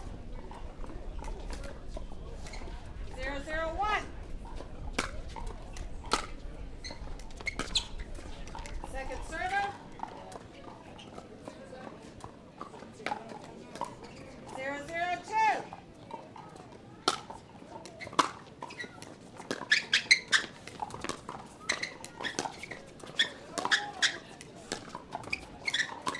Expect Aspen Kern to play that old school style pickleball, move that dink around a lot. All I know is somebody's got some real squeaky shoes out there. Someone's got some fresh kicks on the court because our court mics are picking that up. I think I'm going to blame Yates Johnson in those those red shoes. Those look new. No, it's, oh. Who knows? It's all of them.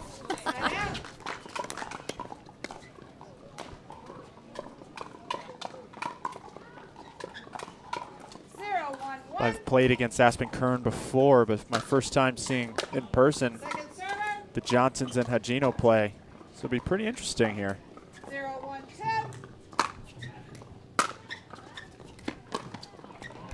Side out.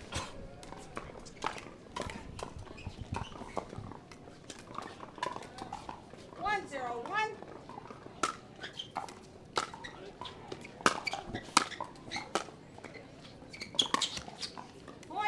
Again, we talk about all the time sort of the new talent just flooding into the pro scene, especially in the last 6 months or so. It just really seems like there's this big wave, and the Johnson twins are 2 of them right here. Yeah, sports gaining a lot of momentum nationally and globally. We're going to start seeing more of these athletes come into the game from not just tennis, but from other sports as well. Mm-hmm. 3-0-1.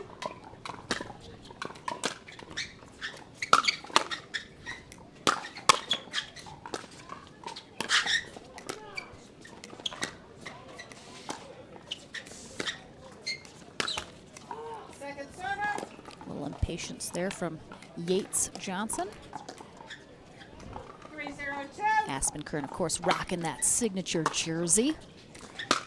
I don't know how he does it. No, don't think he leaves home without it. It's a staple of the Aspen Kern brand. Representing Franklin, has for many years. 0-3-1.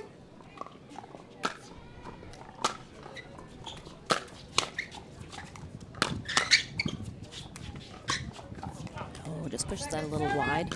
Kern also playing with his signature paddle. 0-3-2.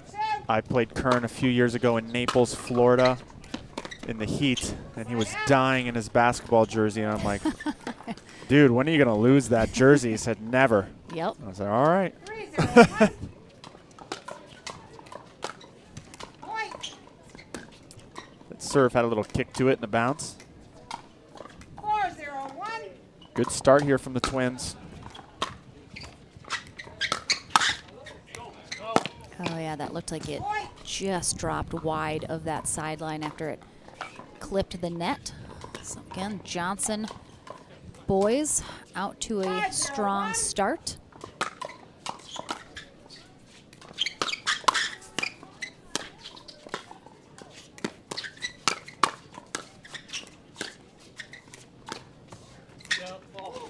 You can definitely see so far they're very sound fundamentally. They move as a unit together well. You can tell that even they haven't been in pickleball for a long time. They definitely played tennis together for a long time. Mm-hmm.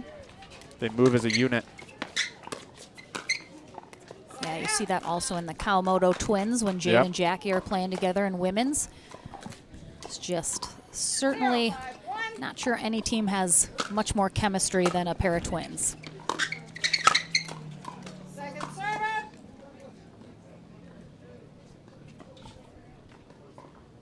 0-5-2.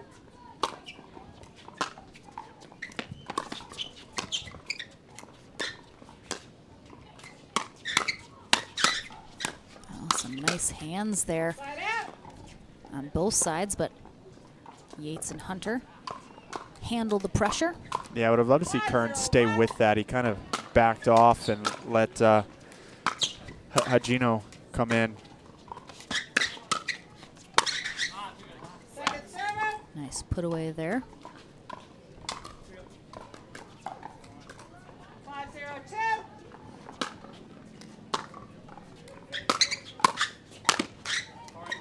Yeah, just both Yates and Hunter being very aggressive. That really is kind of the trajectory that the sport has taken with the new players. It's getting much more aggressive. You know, there are videos on YouTube of pickleball, you know, from even 10 years ago, and it's an entirely different sport almost. When you're watching those videos, you're like, whoa, this is what it was, and to see what it is now, I mean. Yeah, the game is just, it's progressed. It's a lot faster. You need to have really good hands now. You still need to be able to play that old school pickleball, dink the ball, move it around, drop it in. But on top of that, now you need the athleticism to go with it. Yeah, absolutely. The fundamentals are never going to change. They're the groundwork of the sport. You have to have them. If you don't, ultimately someone is going to be able to probably overtake you, because we see some teams sometimes, you know, it's all power. Yep. It's all drives, no soft game, and that can work to an extent, especially depending who you're playing, but ultimately at a higher level, teams will realize quickly that's all you have, and they'll be able to counter that.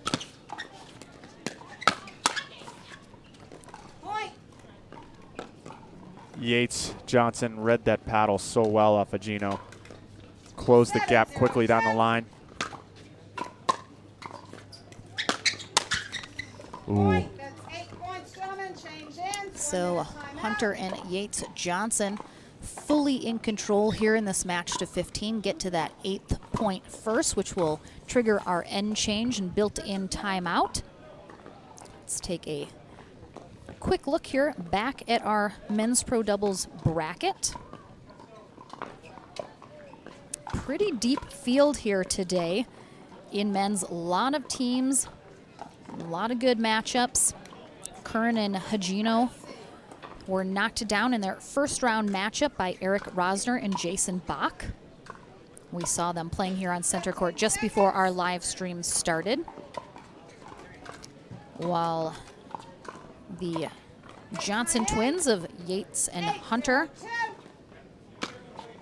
were knocked down in their second round matchup by CJ Klinger and Rob Cassidy.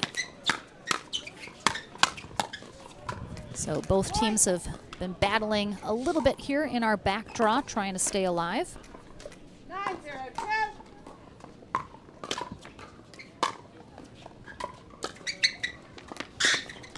Yeah, they just move so well as a unit, and they're very compact in their swings. And they're just in complete control now, 10-0.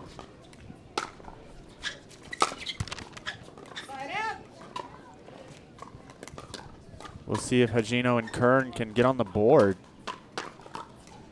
Yeah, that is definitely the first step. You can't win if you don't score, Lauren. I have heard that is the case. Oh, just missed. That was a beautiful little one-handed backhand ATP there from Kern, though. Just barely missed that back corner. You know what's so funny is when the sport started, obviously it started decades ago, but when it really started to gain momentum, maybe, you know, 10 to 15 years ago, there weren't Ernies, there weren't ATPs. Like, the sport has developed and grown, and those shots have kind of developed within the athletes coming in and pushing more of the sport, seeing what's possible. Oh, 100%. Look how well they move as a unit. Every swing is compact, nice and low, well balanced. The twins have great fundamentals here. Ooh, a little heat check there from Yates. 11-0-2.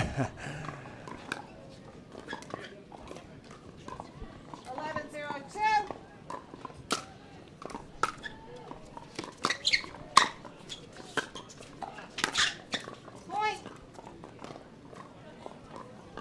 Hagino reaching in, trying to get aggressive, but finds the tape. It's just a little too low for him to attack. Ken Herman to player orientation or tournament operations. Ken Herman to tournament operations, please. Side out. Missed dink there from Yates Johnson. 0-12-1. So we have another Johnson family coming into the game. There's a bunch of them, Lauren. I know, as if we didn't have enough already. These twins are no relation to JW and Georgia Johnson, just to make that clear.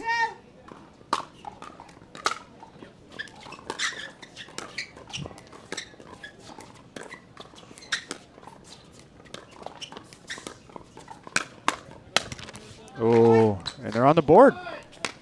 No goose egg here.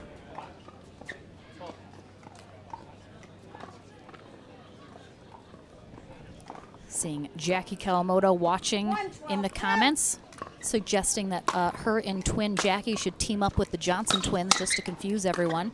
I am in full support of that. They'd make a great mixed doubles team, They both of them. absolutely would. Jackie might be joking, but I think they should absolutely do that.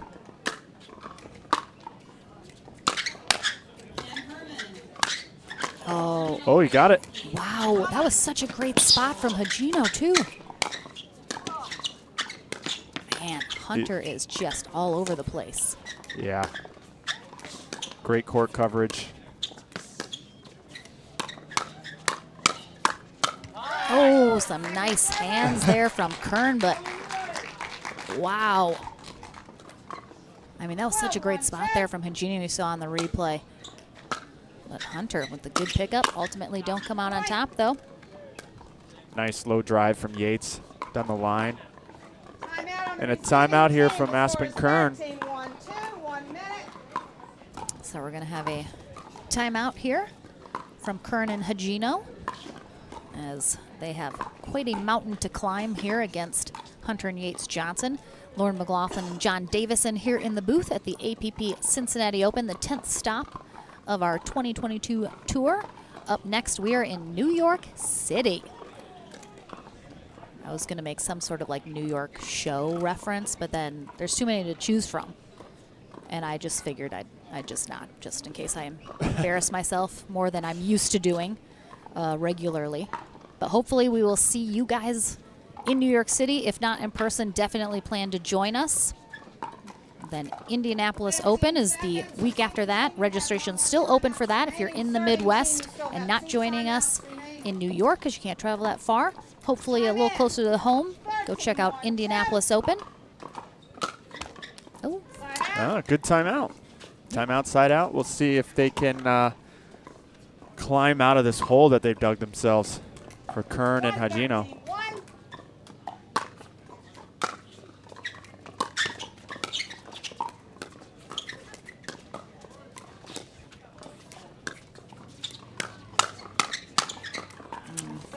Yeah. And just, it's the new generation coming in.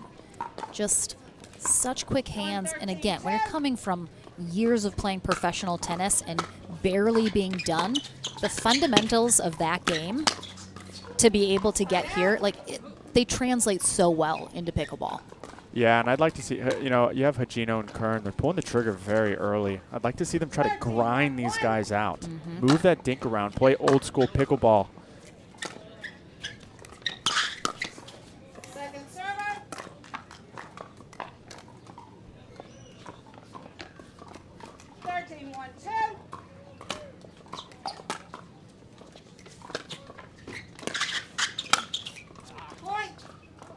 Just good anticipation there from Yates. But I agree, the one thing that the tennis players coming over into pickleball sometimes comes last in their development is that soft game, because it's so different from tennis. So I agree, I'd like to see Kern and Hagino just really try and grind them out at the net. Haven't seen a lot of that this We haven't match. seen any of that, Lauren.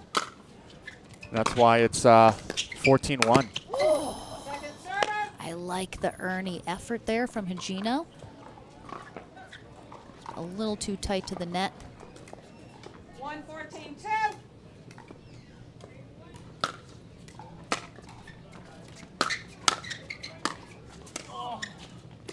Good pickup.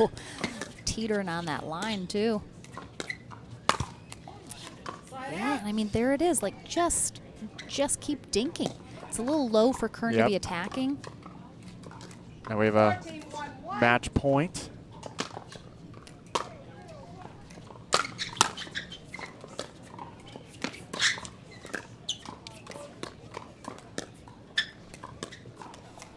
And there it is. And that will do it. Yates and Hunter Johnson stay alive in our back draw. Aspen Kern, Derek Hagino are done for the day, but so good to see them. We will take a short break here on center court, and we will have our next match coming up momentarily. I'll take a quick peek at our court assignments and see if it has been assigned. Ooh, yes it is. We have Johnson Cola And Althoff Merchant taking on Zane Navertil and Andre Deescu in one of our semifinal matches. Don't go anywhere. That's going to be a good one. Back into the action right after this. Pro athlete, weekend warrior, or everyday active? Stay in the game with Active Tracks, powered by Core Physical Therapy. Core's team of physical therapists and athletic trainers promote injury prevention, rehabilitation, and fast recovery to keep you from being sidelined. We use cutting-edge technology to treat the chronic conditions and injuries from high-impact, high repetitive activities. Step into an Active Tracks tent in your community or visit one of our clinics. Core Physical Therapy, treating everyone right.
The PT Pro team at pickleballtournaments.com have unparalleled experience running tournaments, including all professional tours and premier events. We provide professional services to develop, plan, and deliver tournaments that players and fans love.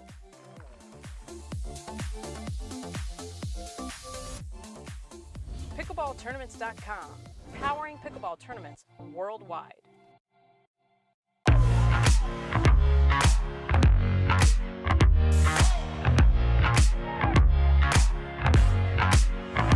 Hold up.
The PT Pro team at pickleballtournaments.com have unparalleled experience running tournaments, including all professional tours and premier events.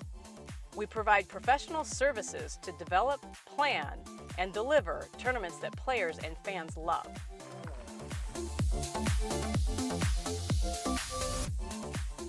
Pickleballtournaments.com, powering pickleball tournaments worldwide.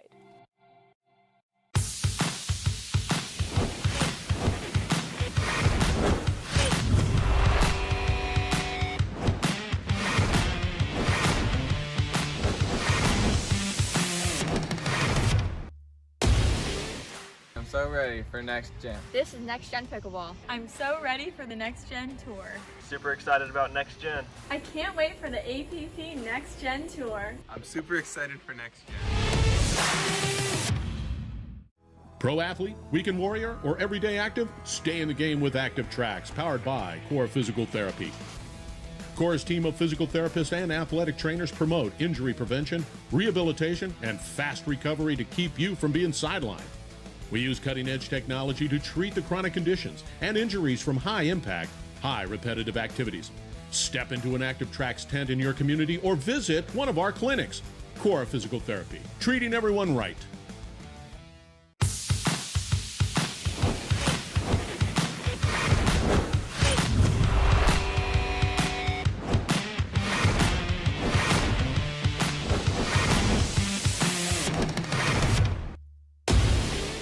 I'm so ready for next gen. This is Next Gen Pickleball. I'm so ready for the Next Gen Tour. Super excited about next gen. I can't wait for the APP Next Gen Tour. I'm super excited for next gen.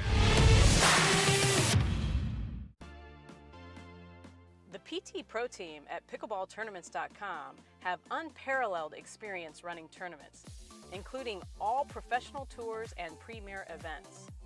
We provide professional services to develop, plan, and deliver tournaments that players and fans love.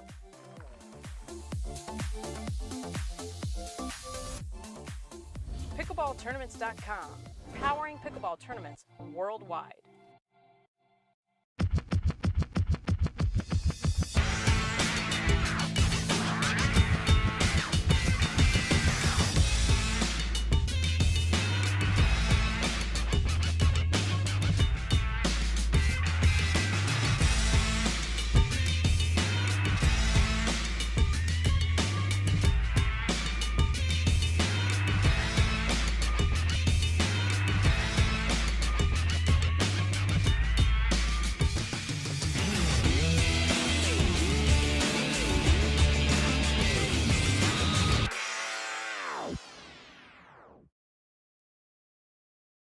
Pro athlete, weekend warrior, or everyday active? Stay in the game with Active Tracks, powered by Core Physical Therapy.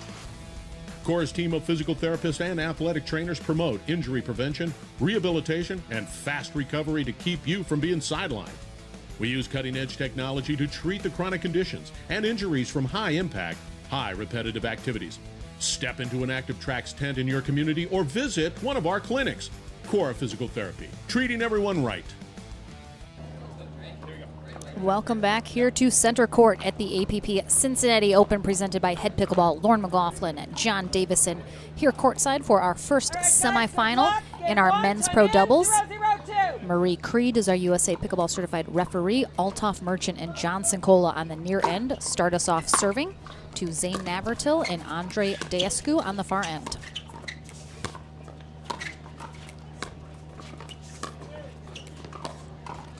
Talking to Merchant and Sincola after their epic win over Johnny Goldberg and Brendan Long. Of course, they know Navratil and Deescu very well, especially Navratil. They've all partnered together, they practiced together. So this should be a very fun matchup.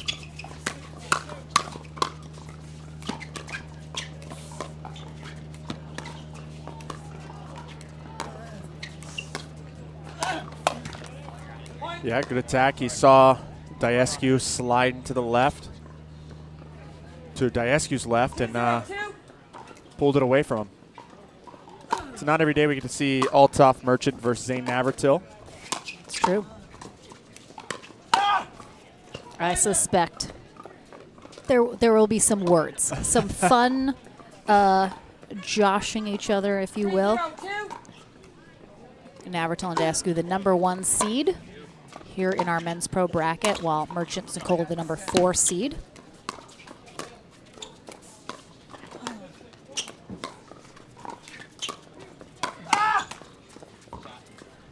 Nice hands off the speed up from Dasku. Yeah, Navratil was not ready for Althoff to speed it up cross court at him. That's the thing. I mean, everyone knows each other's games so well. It's almost tough to kind of counteract that because they know your game just as well. You're exactly right.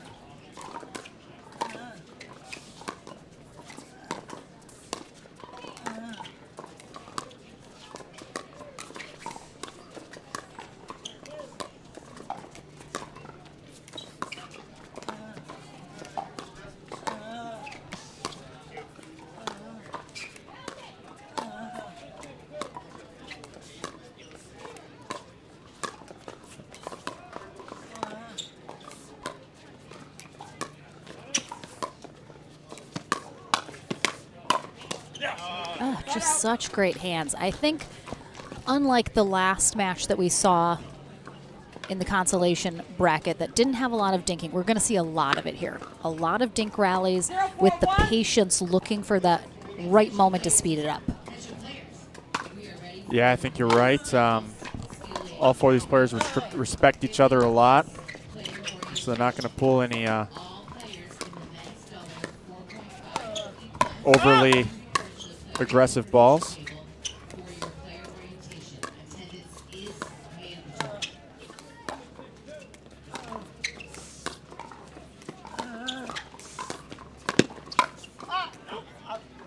Just wide. And that's the thing too, is Merchant and Sincola absolutely know that Navratil, but especially Dasku, is going to be looking for those earnies. Just nonstop. That's what he wants all day long. Merchant, maybe we'll throw an Ernie in every once in a while. Definitely not his signature move, but Sincola is going to be looking as well. So I suspect we'll see some pretty good defense on those Ernies. Yeah, you have Althoff Merchant usually stands off the line quite a bit, so it's harder for him to get there in time for an Ernie.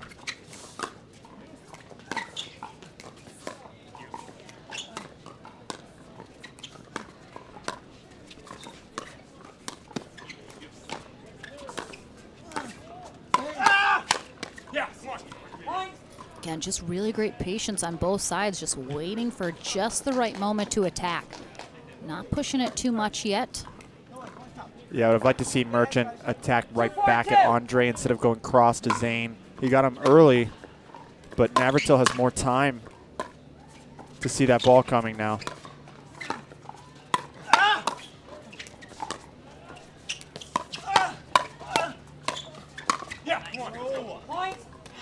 Again, that's so tough because Merchant's expecting that speed up from Dasku. You can see here they're going straight up. That's a little easier to handle, and then Dasku switches it and attacks to Sincola, and that's what can cause some problems.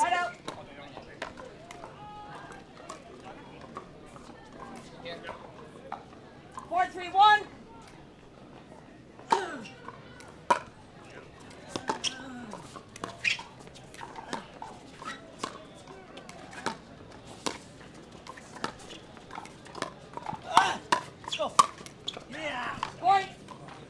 Great setup by Merchant, attacking him down the line at Dasku.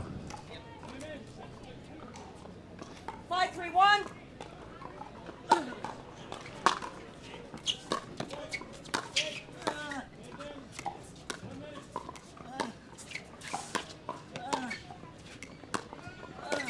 So as I mentioned, this is our first semifinal. Our second is set.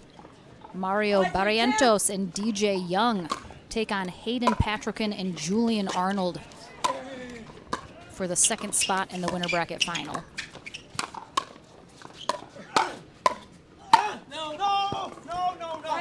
Yeah, a little overly ambitious there from Merchant. Merchant. Again, there's the fun Yep. fun little words between everyone. They're all friends on this court.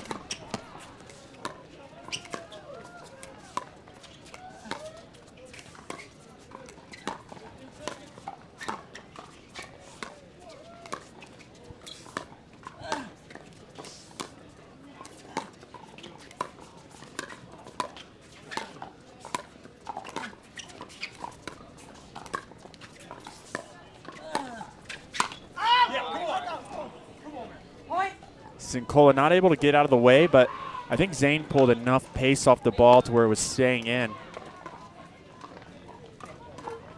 4-5-1.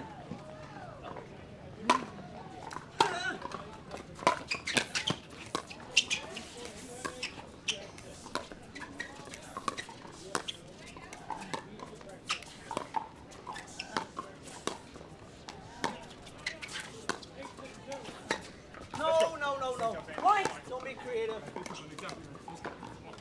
Come back to the line. Try, man. 5-5-1.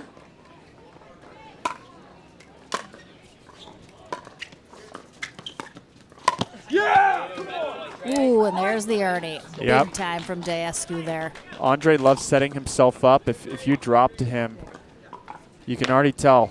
Yeah, he was thinking Ernie the second he left Yep. that baseline. Especially for a guy with his wingspan, with them trying to keep it away from Zane, who's crashing the tee. Daescu's going to go for that all day. 6-5-2.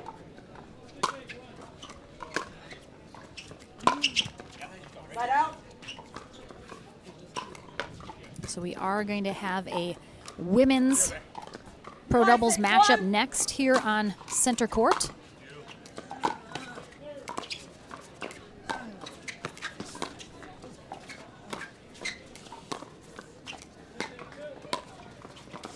Rob Cassidy and CJ Klinger, please report to court 14. Rob Cassidy, CJ Klinger to court 14, please. Second and final call.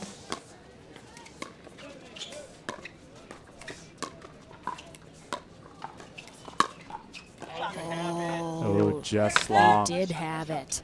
So coming up next, Susanna Barr and Lina Pedigamete take on Michelle Esquivel and Jade Kawamoto. And again, we had a very small women's pro doubles bracket, so they ended up playing a round robin. So normally would get those on. And also hearing from our tournament desk, we have a rain potential this afternoon. So they're just really trying to move the bracket along as quickly as possible. So I know we and everyone at home hope to be able to get as many matches as we can here on center court, but ultimately getting them done, period, takes priority, especially if we have a rain potential later in the day. So just keeping you guys updated on that situation.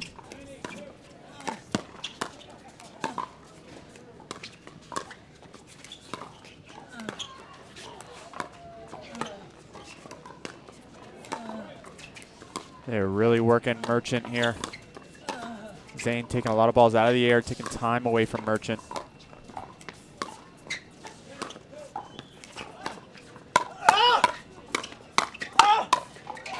Oh, I mean, just full extension on that left arm from Merchant here as you watch this. Gets this one and then full out, full swing, big put away. Yeah, and it was a great adjustment from Merchant. You know, when he was getting the hands battles with Daescu, he would switch up and go to Zane. Zane had more time to react and would bury it on Sincola. Now he's sticking straight up.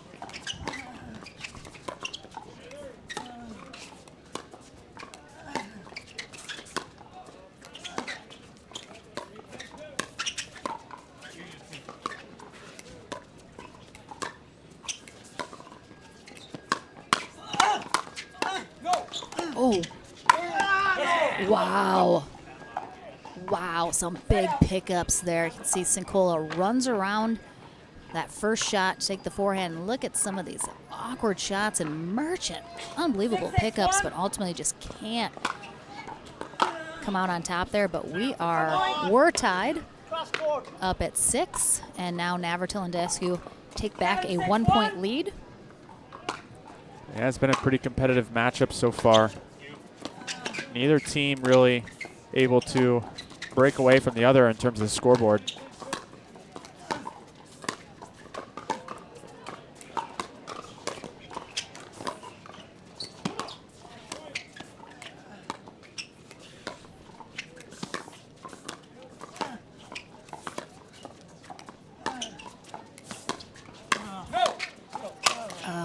Nice setup there.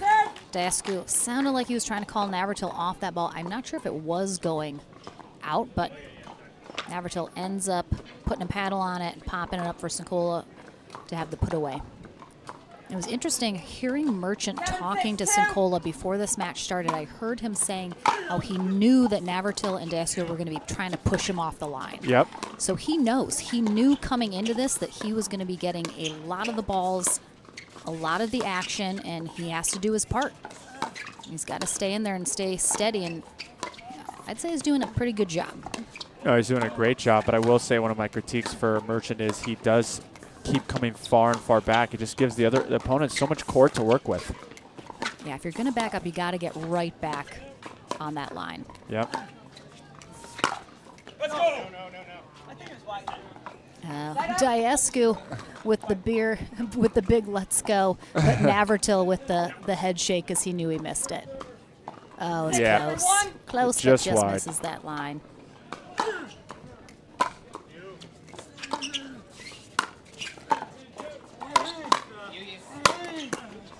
Big pickup. Oh, it's coming in. Oh, wow. I mean, Sincola's right on top of that. Almost took a bite out of it. Yeah, and I love how Sincola turned that defense into offense. Had a great pickup. Came in swinging on the second ball. Able to take control back over on the point.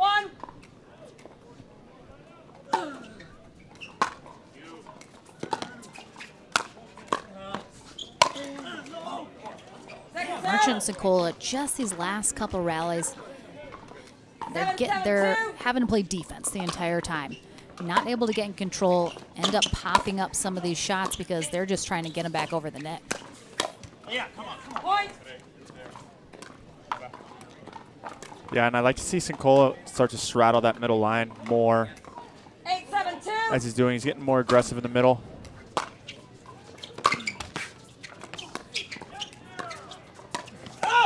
Oh my goodness. What an adjustment. Diescu just has to laugh to himself. He can't believe Merchant gets this. I mean, that ball is past him. It's behind him.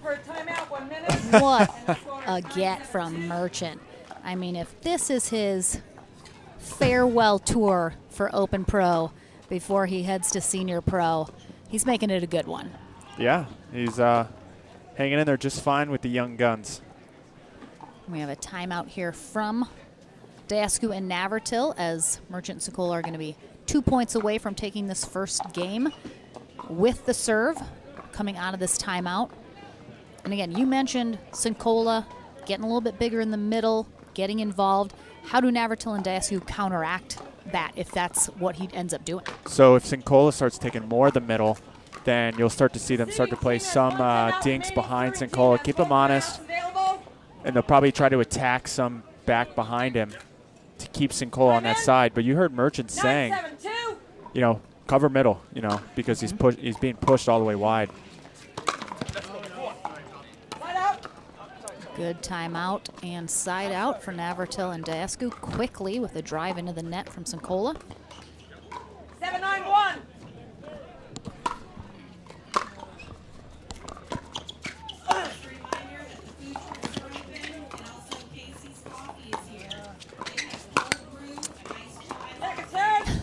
Navratil had some choice words. Yeah. Looked like he ran out of room on the sideline. Right into that post. It is a much tighter sideline on that side than the other. Wow. Yeah, great court coverage by Andre.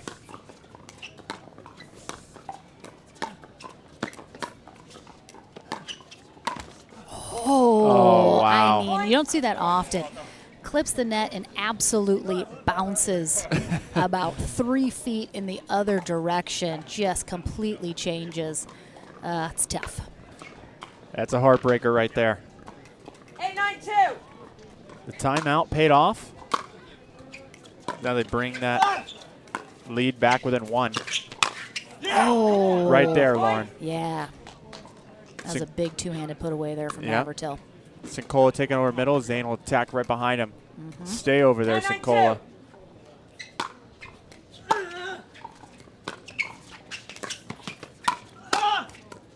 Again, Merchant with the hands. I gotta tell you, I mean, Sincola completely out of position. I thought Dasku was easily going behind him because John was across that center court, and he ends up going right at him instead, misses him, and Merchant there to clean it up. Yeah. We've had a few net court points now for both sides. Dasku frustrated, but he had one just a few points ago. Yeah, he forgets. He forgets when they go his way. He only is super upset when they don't go his way. We all get like that. Big Ernie from Dasku. Yeah, Sincola thought that might have been out. I thought Merchant still needed to make a play on it.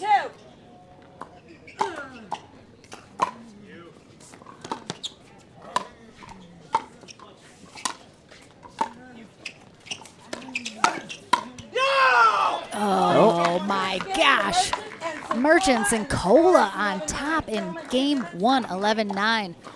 Ooh, it's going to be a good game, too. Very excited. Don't go anywhere. Back into the action right after this.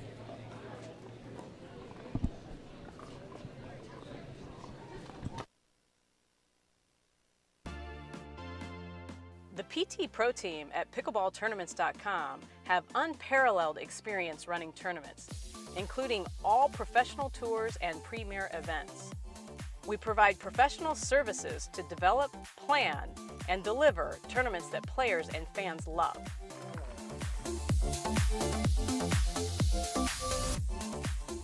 Pickleballtournaments.com, powering pickleball tournaments worldwide.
Pro athlete, weekend warrior, or everyday active? Stay in the game with Active Tracks, powered by Core Physical Therapy.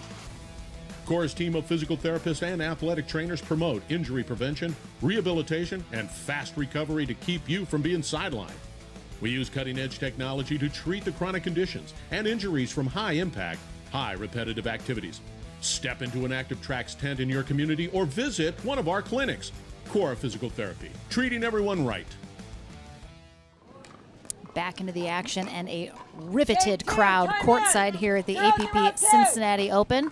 We have another block of seats just to the left of that as well. They're getting a good show here today in Cincinnati. We have Althoff Merchant and John Sincola representing for the 40-somethings. On the far end, Merchant, 49 years old, out of Owensboro, Kentucky. Sincola, 42, in the northern Chicago suburbs.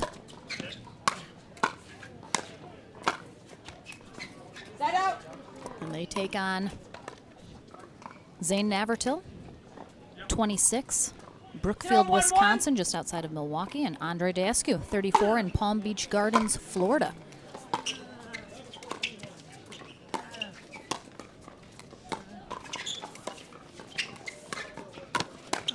Oh, wow. Almost picks that up. I would say, you know, Merchant and Sincola took game 1, 11-9. I expect another very close one. And I mean, I would say if Sincola and Merchant win this, a bit of an upset. I think people would probably look at this match and expect Navratil and Dasku to handle them, you know, not really easily, but, you know, come out ahead. And I think Merchant and Sincola just proving how much of a force they are to be reckoned with. Yeah, I'm not sure what the Vegas odds were before the match started, but the live odds are probably in Merchant's and Cole's favor at the moment. But this game is far from over. I agree, it's going to be another close one. Could go either way.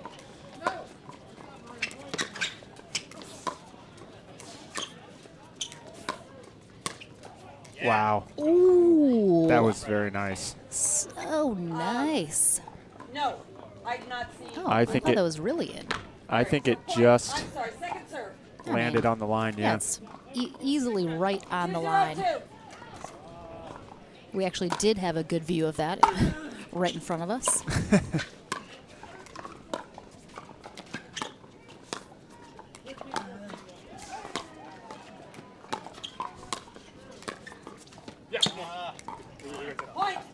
St. Cole needed to take another step. So he took one big one and froze. Another step, he gets that one back easy. 3-0-2.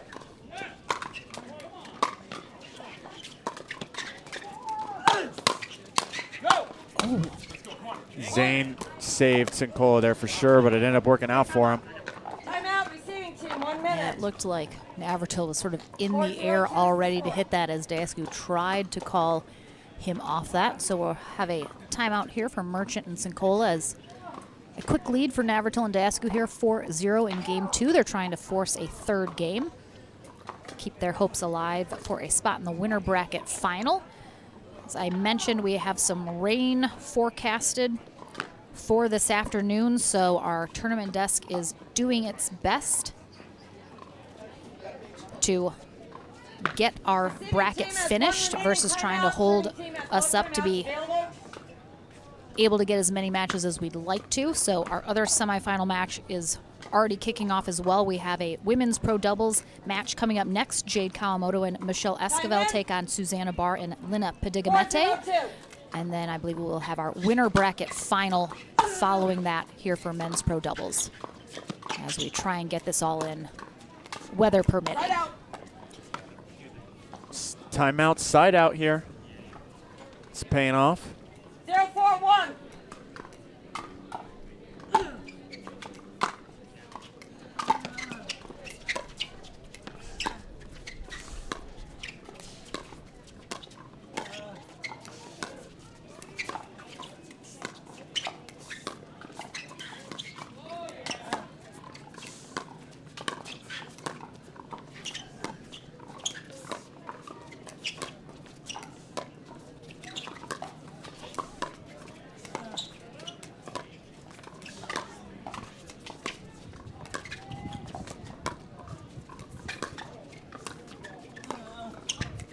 All four players moving this dink around. Oh. Lifted that ball just a little too high, and then Andre pokes in. Sincola tagging Althoff in the back. 0-4-2. Point.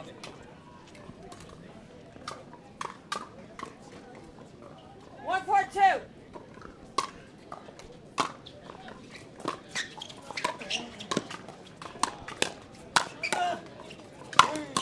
Okay, Oh, wow. Sincola almost getting that back.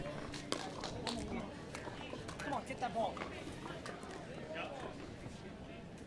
4-1-1.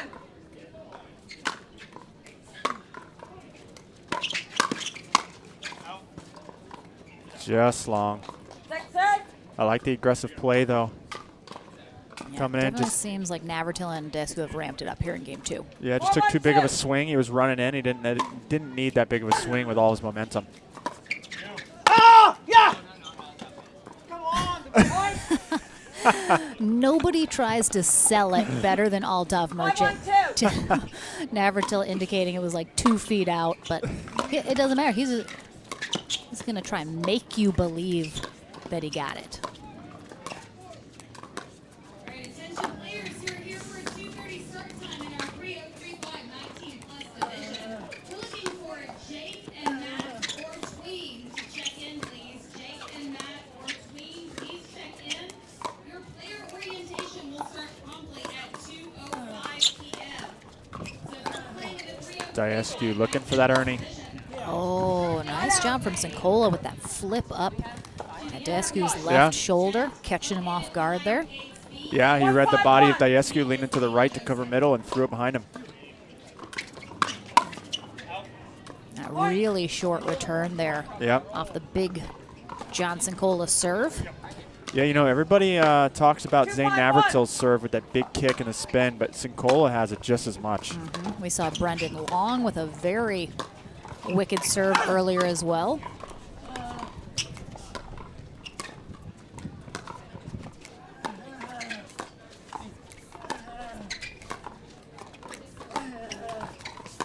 Althoff loves those hard, slicey dinks. Good recovery off the net cord. And it's funny because I think, as you said, Navratil kind of has the most exposure about his serve, but honestly, I think it's because he uses his whole body to serve, where everyone else is a little more less flashy, we'll say, on the serve. So he draws a lot of attention because it's a big toss, big wind-up, big follow-through, whereas Sincola, a little more compact, a little more discreet.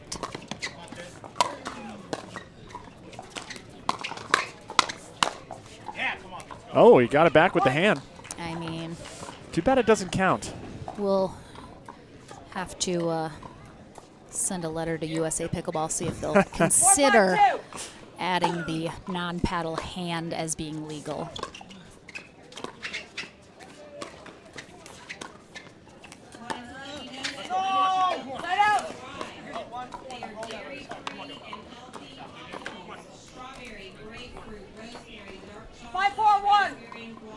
And they've closed the gap after that timeout. That's why you got to use them. Now it's a 1-point game.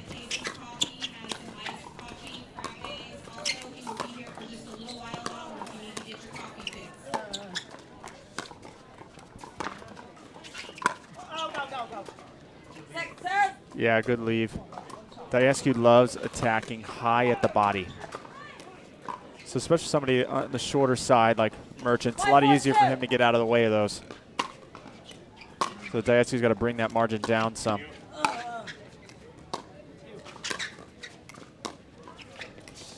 Daescu and Navratil mixing up their stack, putting Navratil on that left side, but Merchant once again tagging Navratil. Yeah, he's coming out on top on a lot of these hands battles.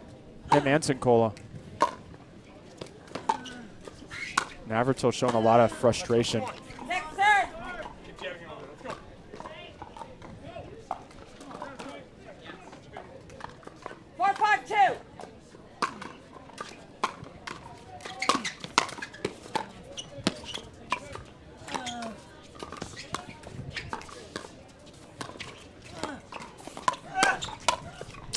Yep, that was all set up by Navratil, taking that dink out of the air, catching Merchant some bad footing.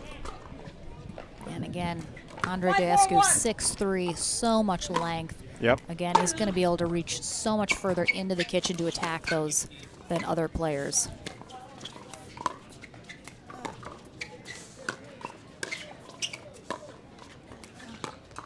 Yeah, come on. Yeah. Merchant knows. He knows. Well, also with Althoff, he gets predictable with the, when he goes the forehand dink, he rolls it straight. So that's all Andre Daescu is looking for.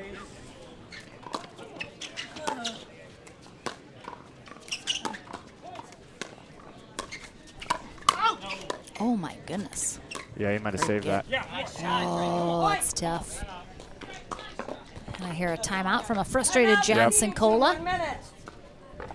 As again, Navratil and Daescu pulling away a little bit. I mean, this is a position that Merchant and Sincola are very used to now. In their matchup with Goldberg and Long, they had to fight, stay in it after having a big lead and losing it. Here they're playing catch up a little bit.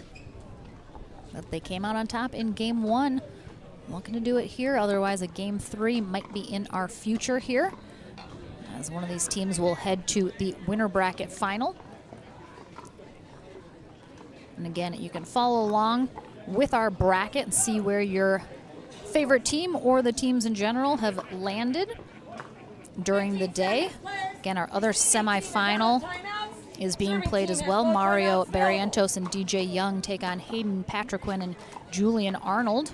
They both had 3-game matches in their quarterfinals to get in to the semis. So winner of this match takes the winner of that one. Coming up, I believe, don't hold me to it, after our women's pro doubles match, which is coming up next. The ladies are playing a round robin bracket today.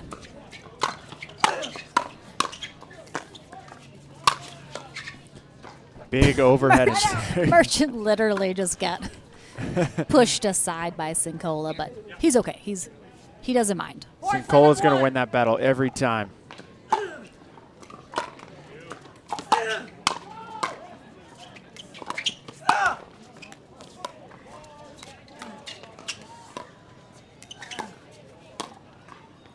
There's Merchant off the line, giving Zane a lot to work with.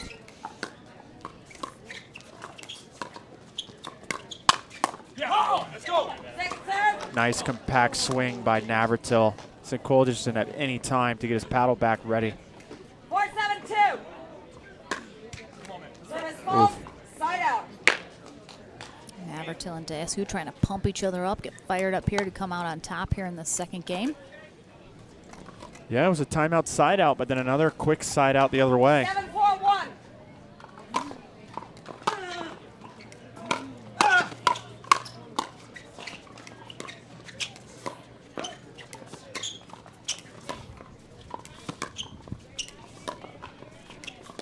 Let's go. Come on. That's just an error you can't have at this level in this stage of this match. Yeah, he tried to be cheeky. Open that paddle up down the line, yeah. All right, service fault, second serve. That was wide of the line. That serve did look wide from where we're Did sitting. as well. 8-4-2.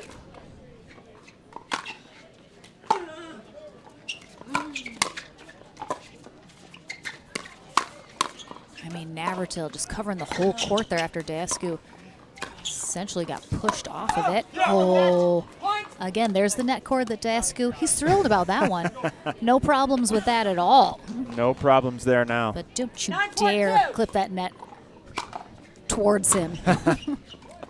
Unacceptable. I did not see that ball. No. Here we'll see on the replay. Here we go here. That ball looked very in from that angle. All right, this is your call. Zane, you went like this first. I thought it was good. Come on, Zane, you went like this first. Zane obviously playing Switzerland here. I did. I said initially in, but he's got a better look. And so if that means that we called it in, then that's their call. Yes. Okay. All right, guys, side out. Well, it was a correct call by Zane Ultimately, it goes. Navratil. So he did call it in initially. And then, you know, again, it's if you're not super 4-9-1. clear on it, sometimes you're going to side with your partner if you think they had a better look at it. Yep. But ultimately, because Navratil originally calls that in, that is the call. I think it is correct. Yeah, it looked like be a correct call and good sportsmanship there by Navratil. Again, you know, he's playing friends. He doesn't want to.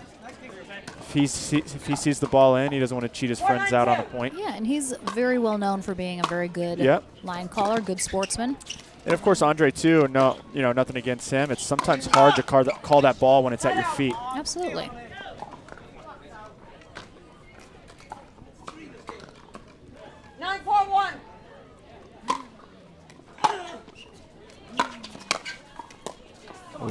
Second serve.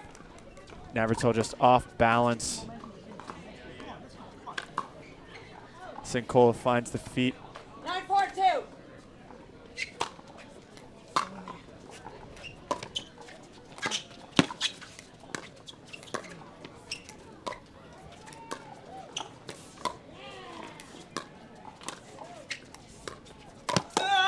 Oh, nice get there from Merchant. And again, Navratil scrambling a little now. They've been pushed back.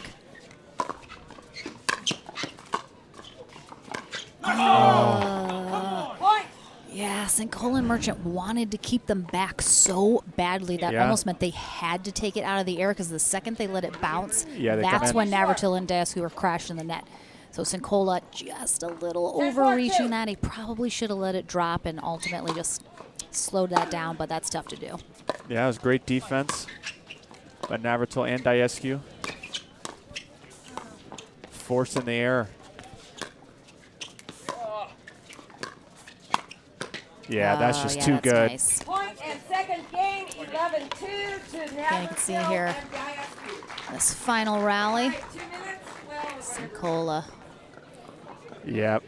just can't. Yeah, he's committed middle. Navratil goes back door. And a game 2 indeed coming our way here in this semifinal match. We'll be back into the action at the Cincinnati Open right after this.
Welcome back here to a tiebreaker game 3 in this semifinal match here at the APP Cincinnati Open, presented by Head Pickleball. 15 seconds.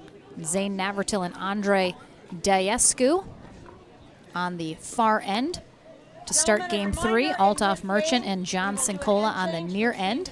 To start, we'll switch ends at 6. Marie Creed is our USA Pickleball certified referee for this match. Lauren McLaughlin and John Davison here in the booth. Time in, 0-0-2. Merchant and Sincola will start us off.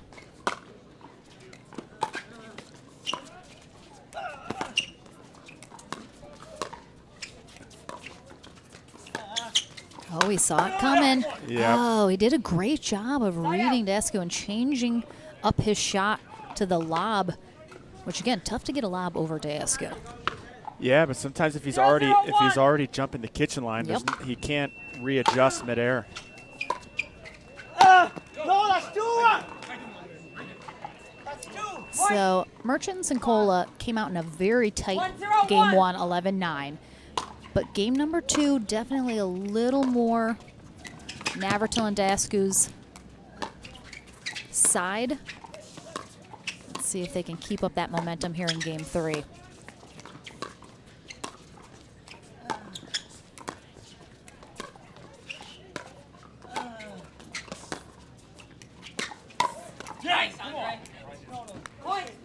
It seems just a little bit like Sincola and Merchant are pressing a little bit now. Just trying to force some things to happen that aren't quite there yet. 2-0-1. Yep. Much more patient in game 1. I'd like to see them still do that. Oh, wow. whoa. Huge serve.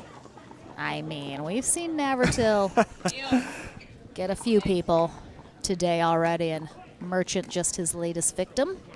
That ball sped up a lot once it bounced. 3-0-1.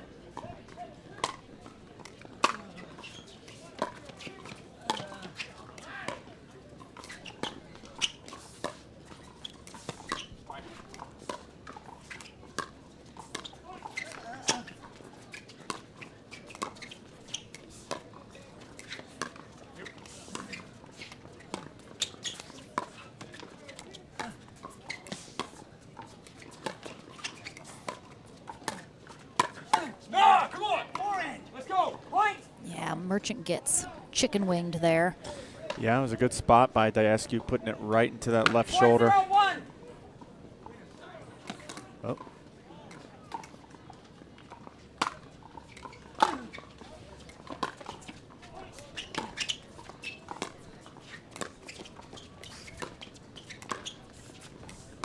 Going a lot more to Sincola now than they were in the beginning of this match. Yeah, they're keeping him honest on that side, keeping him over there. Point.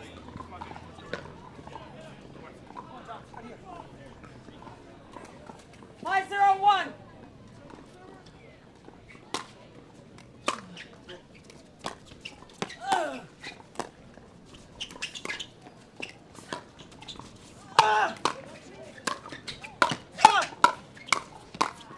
Wow. A lot of scrambling going on right now. Oh, that's tough. Players, 1 minute and change. That is heartbreaking. Yeah, you can see Sincola kind of smacked that ball after that ended. There were two really big pickups there from Zane. Completely off balance, one off an overhead, another off a big attack. Able to reset that ball in the kitchen so nicely. That's why, you know, back at home, everyone listening, really got to work on that transition zone, being able to get low, reset those balls back in the kitchen. Just keeping that point alive can create something, that miss that Sincola just had. Yeah, and it's another one of those matches where just four really high-level tennis players here.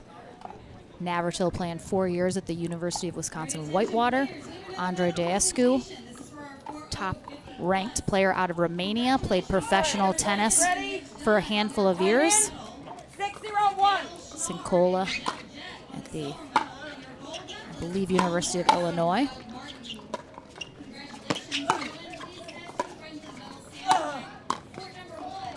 And then, of course, Altaf Merchant, originally from India, was one of the top-ranked players there and played Division I tennis at Southern Illinois University.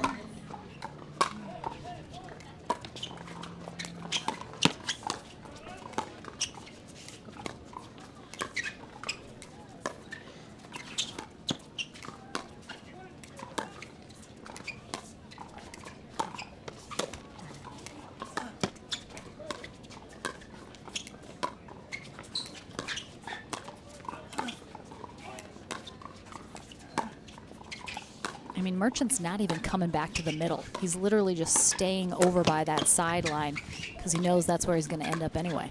Yeah. I'd just like to see him hold that line more. Yeah, John. Come on, John. Right out.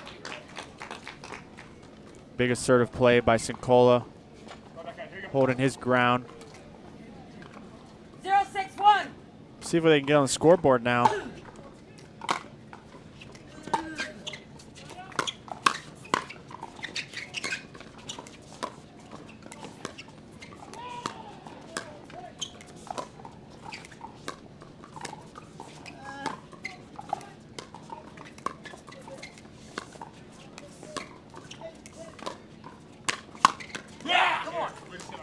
I mean, that's a nice attack there from Sincola because Diascu did leave that up a little high. Just has to place it a little bit better. I think that was some familiarity with the training that Zane and Sincola do all the time. Zane was already sitting backhand swinging before Sincola even made contact with the ball. Diascu looking for the Ernie.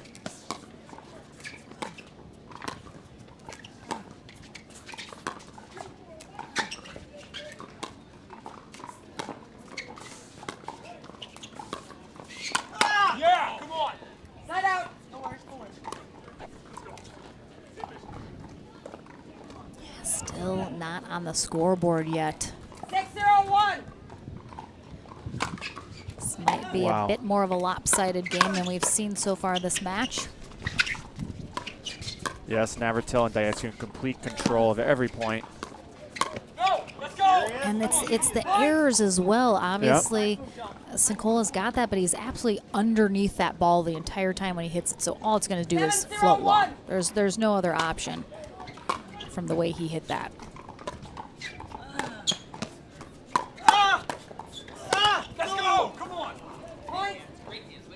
unfortunate there for Althoff as he takes a break and just disbelief. As he had a sitter. Put it right into the tape. Yeah, both he and Sinkola have had some of those heartbreakers. That's the importance of just getting one ball back every time. That one clips the net and then clips Merchant as it sails out. 9-0-1. We have a runaway here. Game 3.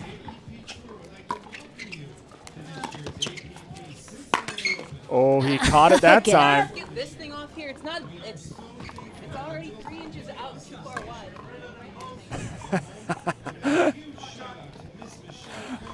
I mean, to He's be got a fair, point. it's what's holding the net on.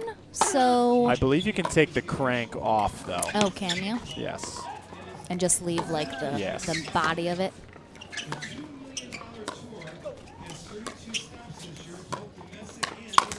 Oh. See, he obviously knows that from playing Sinkola a lot. 0-9-1. He's just sitting on that back end ready to strike.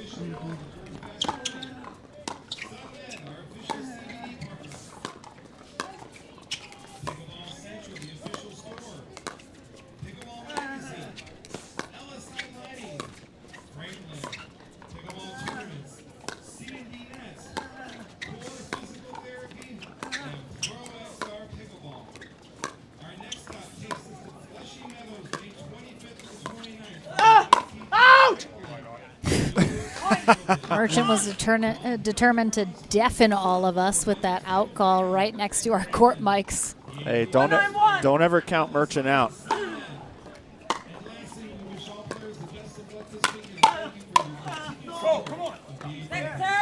He will always bring that intensity, whether he's down 10-0 or up 10-0. Oh. Yep. That is tough. What a great spot from Navratil. Yeah. Saw Sinkola crash in middle. Just hit it low to the backhand.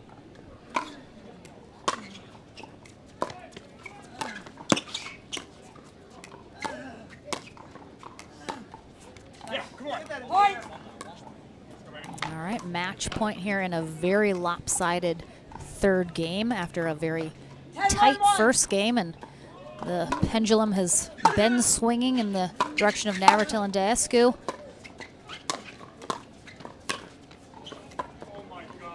Oh, and that is in. Dasku looked like he was going to hit it and then leaves it at the last second. Yep. They still have another shot at it, though.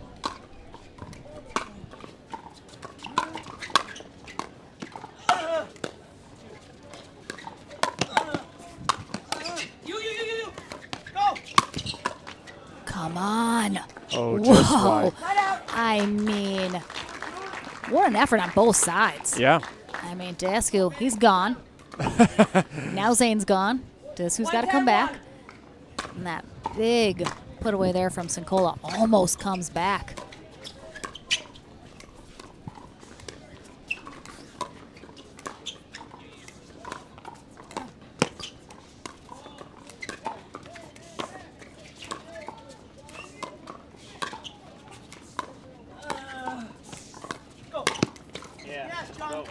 Great jump of the kitchen there from Sinkola. He knew Zane was going to go behind him again. 2-10-1.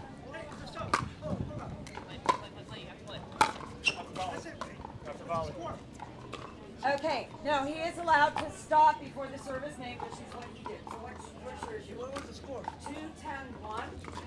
In all fairness, Merchant did say something before.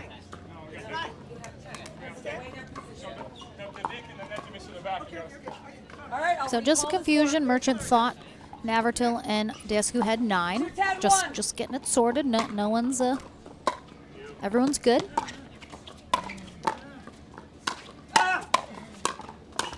Oh. Yeah, Merchant echoing my sentiments, which is just get it in.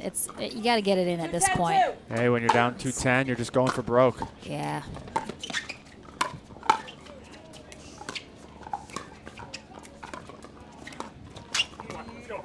Side out. Two more match point opportunities here for Navratil and Diascu. 10-2-1.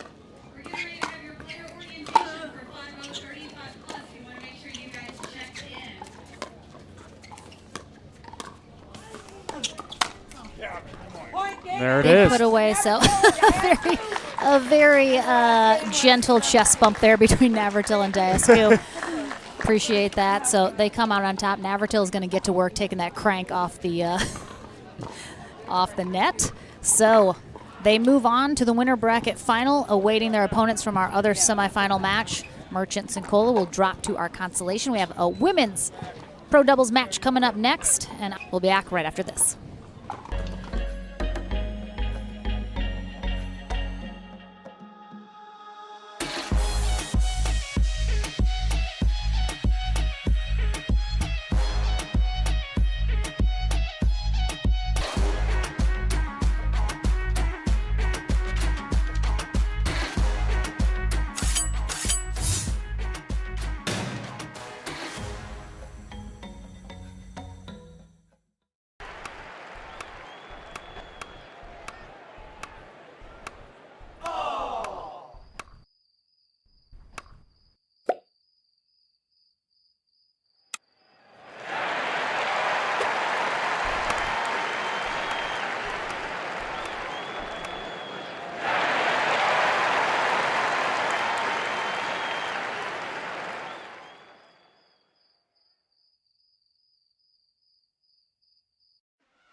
Welcome back to the Franklin studio. Lauren McLaughlin here, once again with Zane Navratil and Andre Diascu.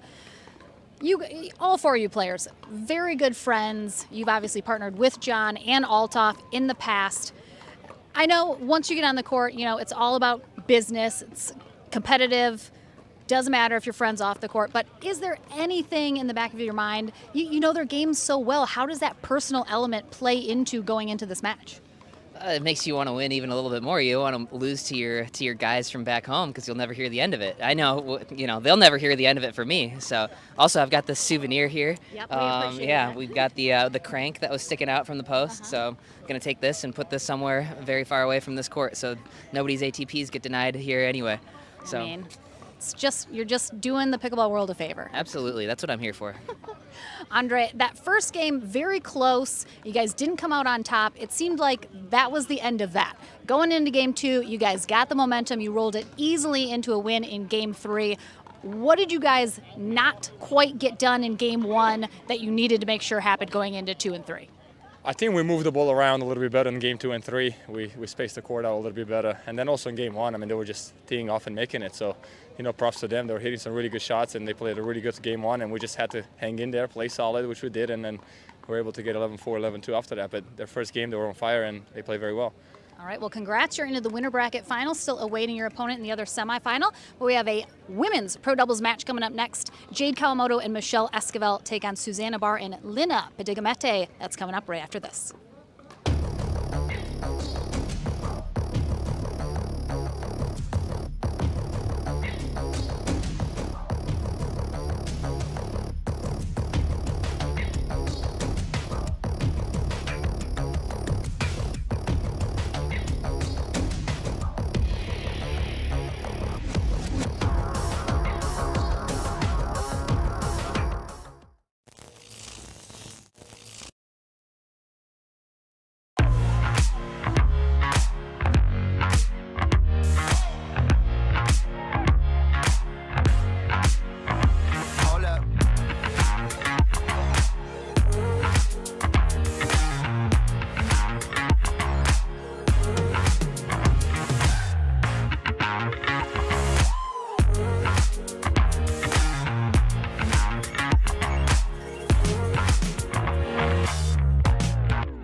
Pro athlete, weekend warrior, or everyday active? Stay in the game with Active Tracks, powered by Core Physical Therapy.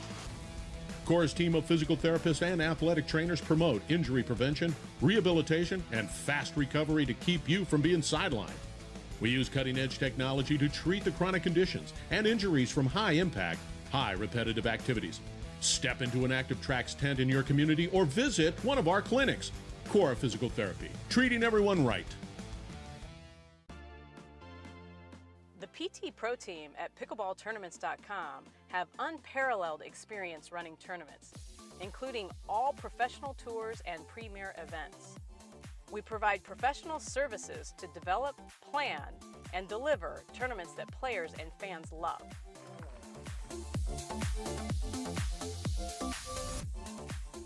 Pickleballtournaments.com, powering pickleball tournaments worldwide.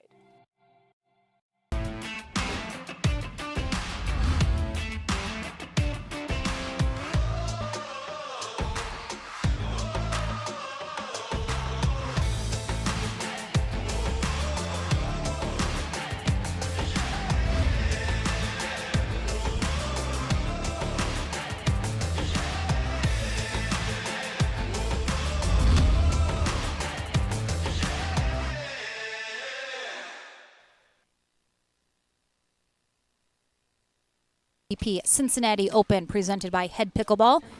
Lauren McLaughlin and John Davison here with essentially our gold medal match here in women's pro doubles. As I've mentioned previously today, they had a small 5-team bracket, so they played a round robin. Both of these teams are undefeated right now. They've each defeated the 3 other teams in our bracket, so whoever wins this will come out on top as the gold medalist. This is a 2 out of 3, and unlike the double elimination bracket, there's no match to 15 in the back pocket for someone coming out of the winner bracket final like normal. So again, they've had a round robin format here today. So Susanna Barr and Lina Pedigamete on the far end to start us off here in game 1. They're taking on Jade Kawamoto and Michelle Esquivel. Barr starts us off serving.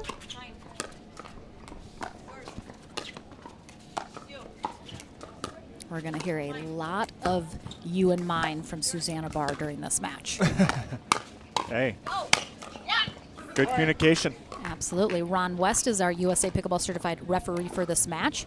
Lina Pedigamete got a bronze medal yesterday in mixed with Stefan Auvergne after losing in their first round, so they battled all the way back to get that bronze medal. Very well done for them. And then Jade Kawamoto got the gold medal with Zane Navertil yesterday in mixed.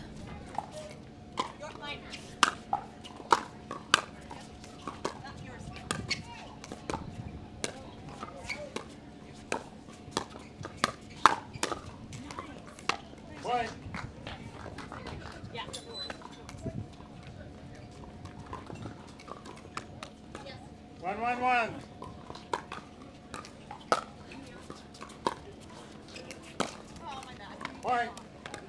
Great spot there by Jade, finding the empty court as 2-1-1. good serve pushes in a bar far to the side of the court.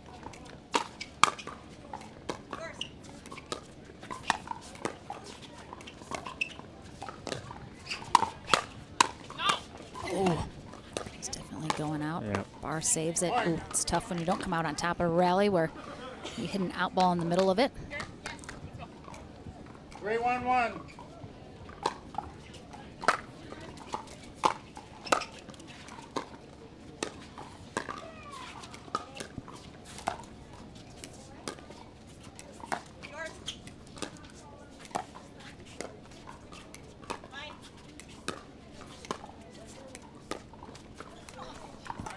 Oh, some net cord love there for Lina.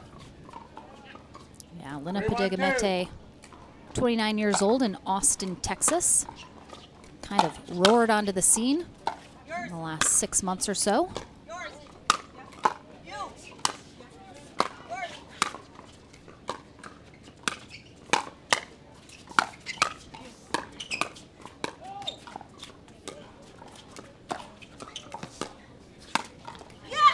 Great spot there from Kawamoto.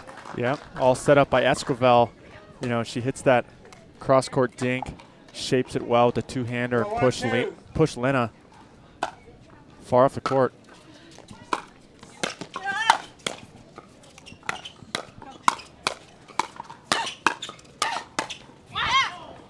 Padigimete just getting big. She is originally from Lithuania, played college tennis at the University of Texas, and easily tallest woman on the pro circuit. I think she's between 6 foot and 6'1". Being tall helps in pickleball. Absolutely.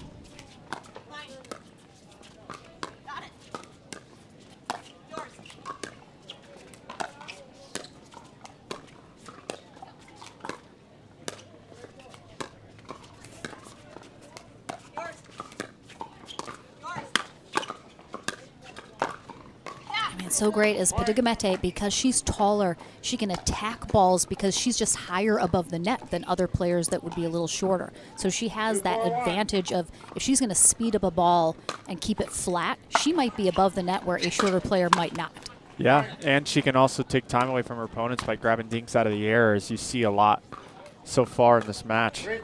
She takes a lot of those dinks out of the air.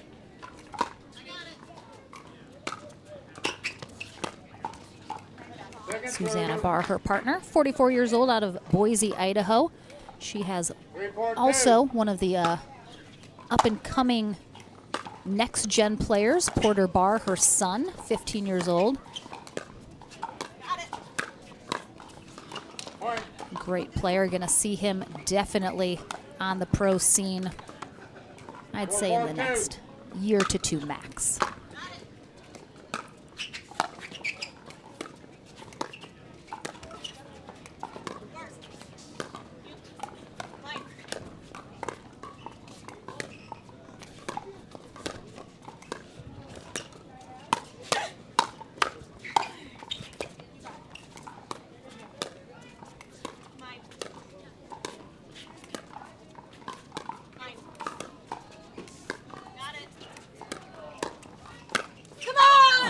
Wow, Suzanne Barr doesn't normally get super vocal outside of her yours and mine, but a pumped up Susanna Barr right there after a really nice rally from both sides. Oh, that was a wicked little drop there from Barr. And a good timeout. That's placing that ball in the middle between Esquivel and Kawamoto.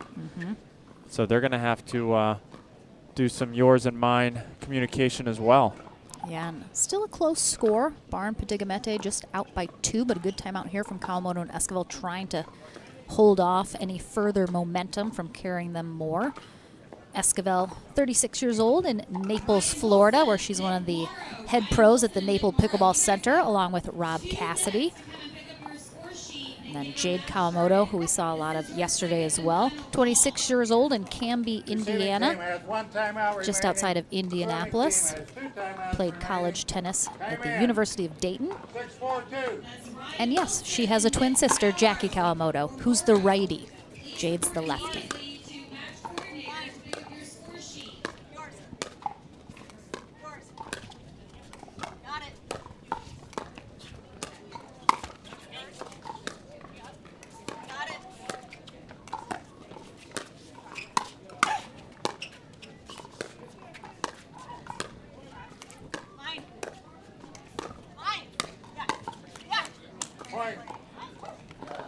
Good pressure from Susanna Barr, and Padigimete pushing Jade back into the middle of the court.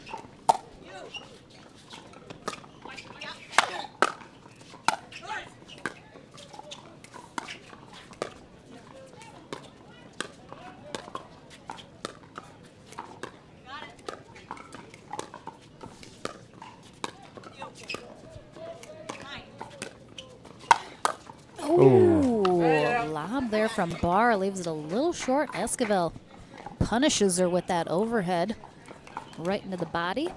Yeah, it's really funny. I was at dinner with Susanna Barr in St. Louis, and at the table they literally were talking about If you have an overhead, the point is to try and hit the other person. Like, that's what you're trying to do. I think there was like some joking in that conversation, but Maybe not. I mean, there's always a little bit of truth in every joke. So Yeah, Susanna Barr not afraid to throw up that lob. It also helps with the way that she grips the paddle. It looks very similar to how she dinks. So it disguises it very well, and she can pull it off the volley, similar like a Callan Dawson, where it's more surprising when you pull that lob off the volley. yeah, she definitely has a bit of an awkward grip, not quite as traditional as some of the other players. Definitely adds to, like you said, the ability to disguise her shots well. Oh, Esquivel and Kawamoto switch it up, putting the backhands in the middle. Yeah. And I just because Jackie Kawamoto is always in the chats, I have to correct myself. Thank you, Jackie. Jackie wants everyone to know that she's the righty and the better-looking twin. Oh, okay. So that's not what Jade told us earlier. I mean, two sides to every story, I guess. 5-7-1.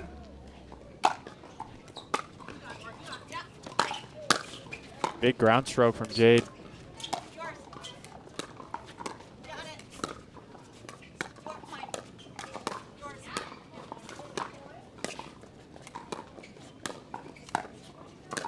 They are. It's really a lot of middle dinks. Jade's been looking for that sharp cross-court dink. She'll put some middle and then hit a sharp one 6-7-1. wide to Susanna, and it paid off on that one.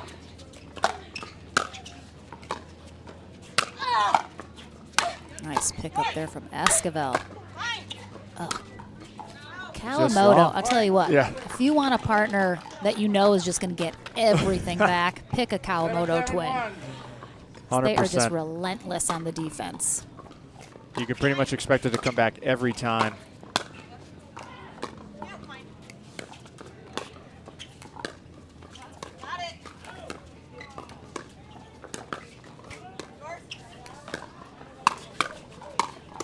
But you can see there, too, she has just as much offense as anybody else as well. On the receiving side, the score is 8-7-1. All right, so we have a timeout now on the side of Barr and Padigamete as they are now trailing by 1. So both these teams very evenly matched. They are the number 1 and 2 seed in our small women's field here in this round-robin format. Obviously, both teams undefeated so far here before facing each other. So this is essentially the gold medal match in our round robin. Just the 2 out of 3, though. There is no match to 15 to be played. We are here in Middletown, Ohio, just outside of Cincinnati at Lefferson Park. Just a big thank you to the Middletown Pickleball Club. They just do such a great job. This is the 3rd year that we've been back here in Middletown. They're just do such an amazing job. Michelle Cook kind of heads up that team. Love being able to see them here. Time in. 8-7-1.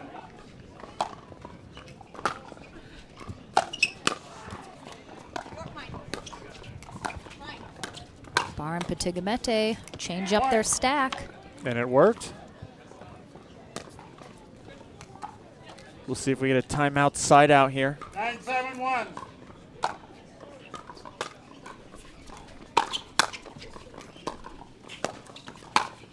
There's that offense. I mean, that's the thing. It's a little sneaky of Kawamoto because she's just so steady in the defense, and then all of a sudden she's attacking you. 10-7-1. Game point. Works in her favor.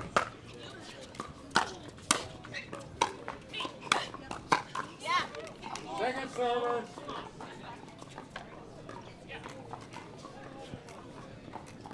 Ten 7-2.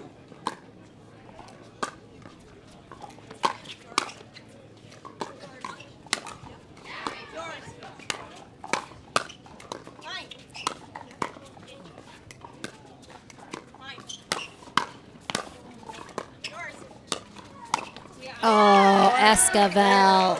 What a beautiful shot. She's got that back door open, and she walks right through it to take game 1, 11-7. We'll be back with game number 2 in this pro women's matchup, essentially gold medal match. We'll be back here on court right after this.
Welcome back here in our gold medal match in the round robin format for our women's pro doubles. Jade Kawamoto and Michelle Esquivel on the far end here for game 2. They took game 1 over Lina Padigamete and Susanna Barr. Oh my goodness. Yeah, what a pickup. Just digging these out.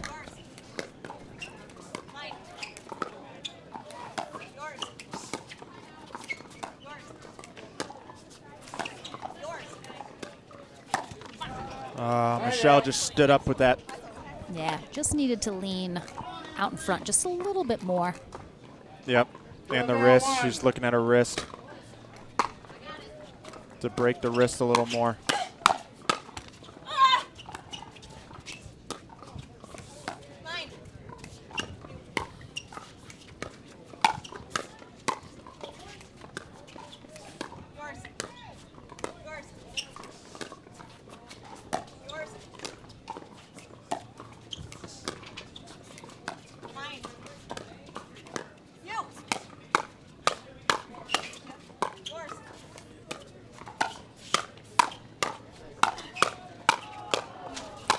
Incredible. Come on. These ladies.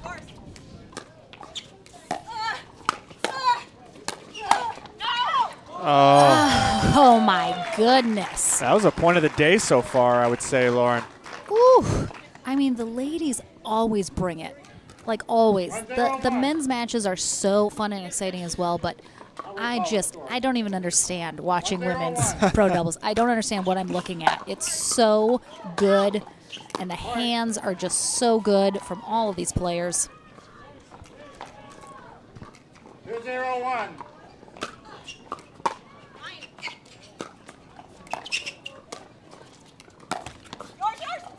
Oh, tough. Net cord there. Esquivel sped that up from a little bit low of a position, but manages to eke it over.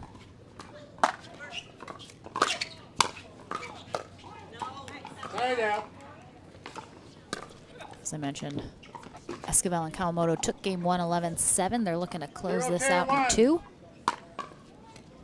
Same good start for Padigamete and Barr as they had in game 1.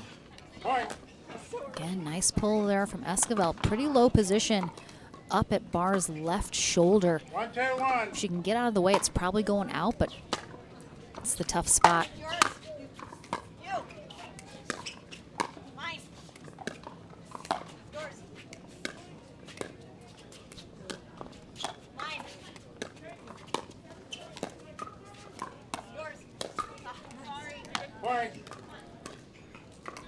And now we have a tie ball game, 2-2. 2-2-1.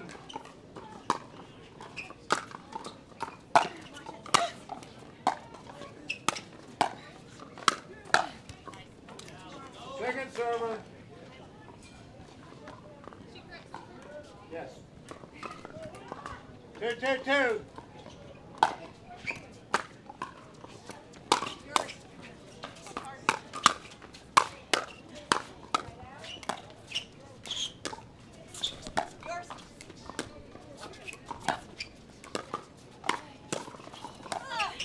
Wow. Nice job from Barr and Padigamete. 2-2-1.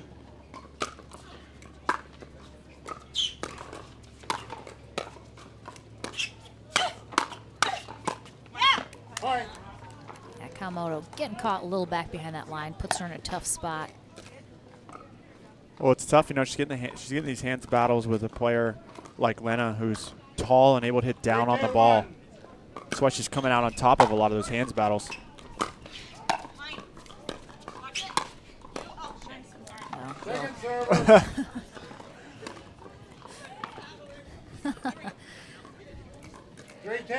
Confusion in the middle. Yeah, Jade hit a nice ball right in the middle. See if she keeps looking for that now. As the return goes right to the middle again. Yeah, it does look like Kawamoto and Esquivel kind of seems like they've talked about that they want to try and keep those dinks in the middle a little bit more. They are going cross court as well, but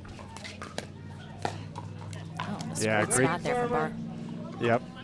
And a great setup from Lena to make Michelle Esquivel pick that ball up from her ankles.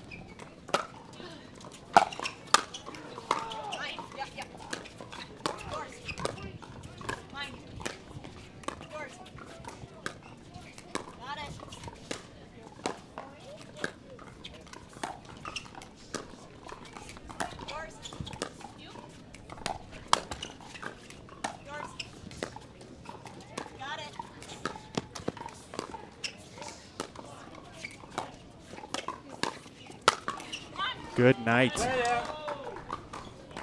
Great job by all four ladies moving that ball around. 3-2-1.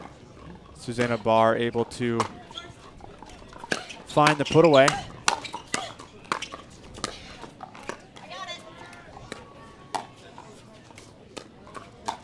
Padigimete gets so low too, especially up at the net. Oh, she gets. Big overhead. Good job chasing that down from Kawamoto. That just landed in. 4-2-1. And yeah, as a taller player, you know, you want to be big and have a big presence, but you also need to know that you need to get low. We're going to have a timeout here from Esquivel and Kawamoto. And I was thinking to myself, it's been a long time since I've pulled out just a very, very random reference, which I like to do sometimes. It's one of Dominic's favorite things about me is my absolute insanity at random moments. But watching Padigimete play, I assume you've seen the first Wonder Woman movie, which was pretty good. If you haven't, it's okay. I might have. I don't know. I don't remember. The second one, objectively very bad, so you don't need to see that. Okay. But just watching Padigimete, I was like, I feel like she would be from the island that Wonder Woman was from. It's like an Amazonian island with all these like Amazonian women that are just obviously rock stars and can save the world and all of that. And I feel like she possibly came from that island. So is she the Wonder Woman of pickleball? Is that what you're suggesting? Maybe? Yeah. Yeah. I right, like where you went with that, John, but essentially, yes. Yes. Receiving team has 1 timeout remaining.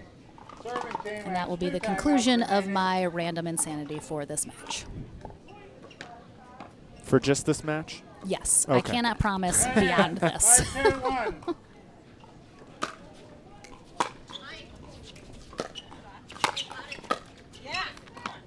Second server. Esquivel and Kawamoto, again, trying to hang in here 5-2-2. in this game, too. Let's see if they can get a second stop on the side out. Oh. Yep. Jade loves that inside-out dink. She grabs it out of the air, trying to find Barr's right foot. It was successful. Barr popped it up. Michelle put it away.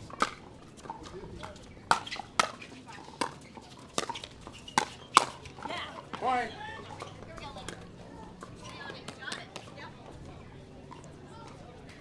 Great 5-1. Second server. Great Esquivel and Kawamoto are at least having a good time over there.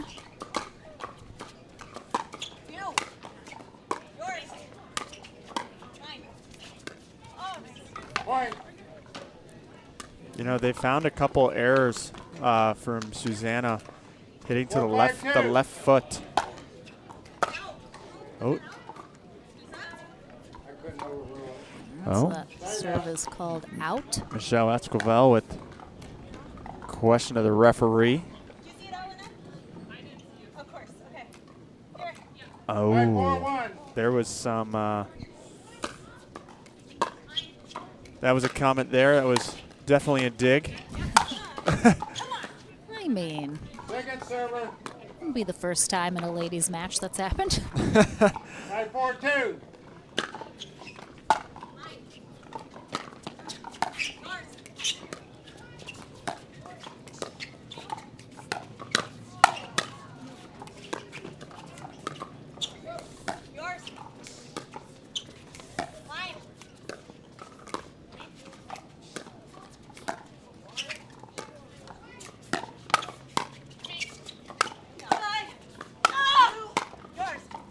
Big pickups.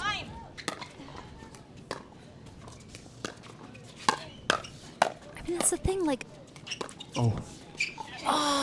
they get pushed back on defense. They're scrambling, big pickups, and then it gets turned into offense. And they come up, they get back to the net, and they come out on top of that rally. You see that so often in women's doubles. Offense turns into defense, turns into offense. Yep. It's just so good. And Jay just did it there again.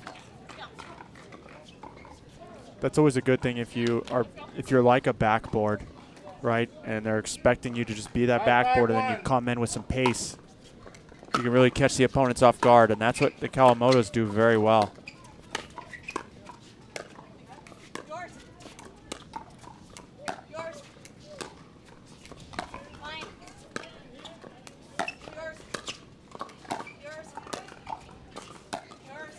Esquivel does such a great job just kind of hooking that two-handed backhand cross-court dink. Yeah, it's all in the left hand. Timeout on receiving side. All right, and just like we saw in game one, now a timeout on the other side as Barr and Padigamete find themselves trailing by 1, and Kawamoto and Esquivel picking up a little steam. Really, that timeout that they took a few points ago really seems to have turned the tide here.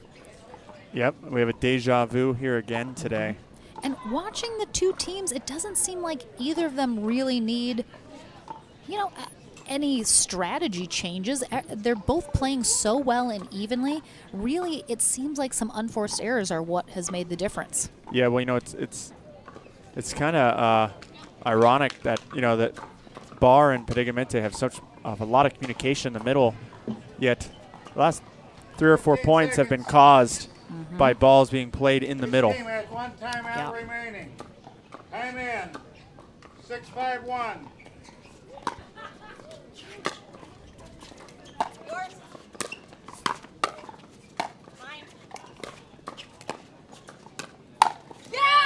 Again, we saw that shot from Esquivel in game 1.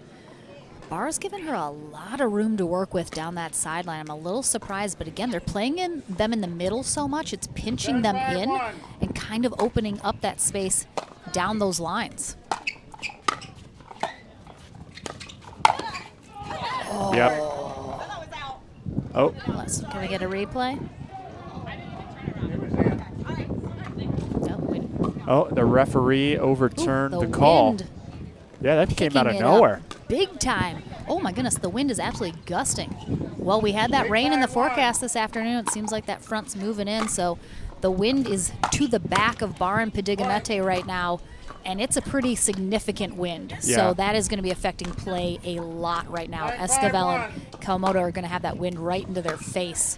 It's going to hold up some of their shots. We're going to see a lot of drives from Kawamoto and Esquivel right now.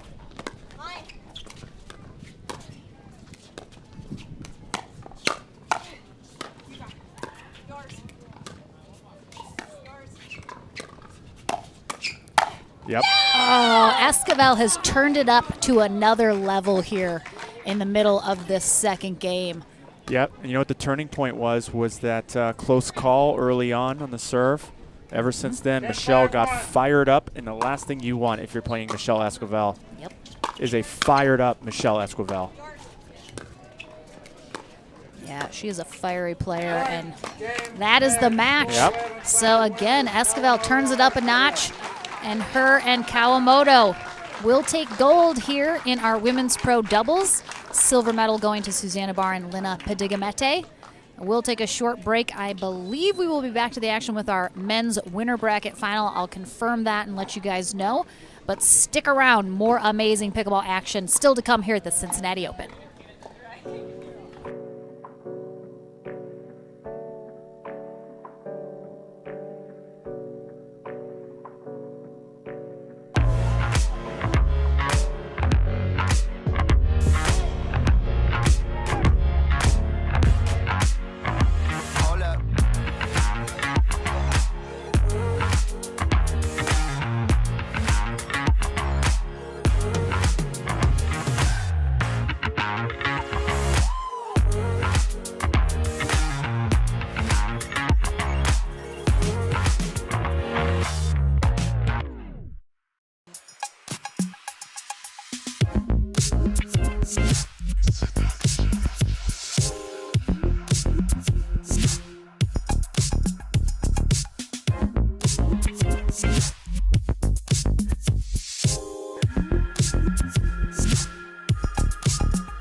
Welcome back, everyone, to the Franklin studio. Lauren McLaughlin here with Michelle Esquivel and Jade Kawamoto, our gold medal winners here in women's pro doubles. This is a first-time partnership. You were just saying you've had so much fun today. Yeah. Obviously, first-time partnerships, they can be hit or miss sometimes. This one obviously has worked very well. How did the day go for you guys as new partners? Yeah, it was pretty solid. It was pretty solid and a lot of fun. And Jade, I was just telling her she's a rock. You know, she's just so good, and I just loved having fun out there with her. She has good energy out there, and congratulations on your double gold, Jade. That's awesome. Yes, as we mentioned, this is double gold. Took gold yesterday with Zane Navratil, also a first-time partnership. I mean, I have to say, as always, because you know Jackie was trolling you in the chats, she said you can pay 2 months rent now with your 2 double gold. So again, obviously you guys are super close. Is it fun knowing that she's watching and supporting? Yeah, I expect nothing less than some trolling on the chat. So, but at least she's watching. So thanks, Jackie, and thank you everybody from Indy. I see a lot of people here from Indy and everybody at home. And thanks to Paddle Tech, and thank you to Michelle for playing. You got a little fired up there in that second game. I could tell. You kind of turned it up a notch. You obviously play very well when you're feeling good, getting a little aggressive. Did you kind of decide halfway through that second game, like we're cranking it up to 11? I don't know what it was. I just get fiery. You're right. I do play better like that. This is like, you know, the team I had to fire up against team. They were the best ones of the day. So I got to, you know, spunk it up a little bit, get my energy going, and I hope I didn't scare Jade.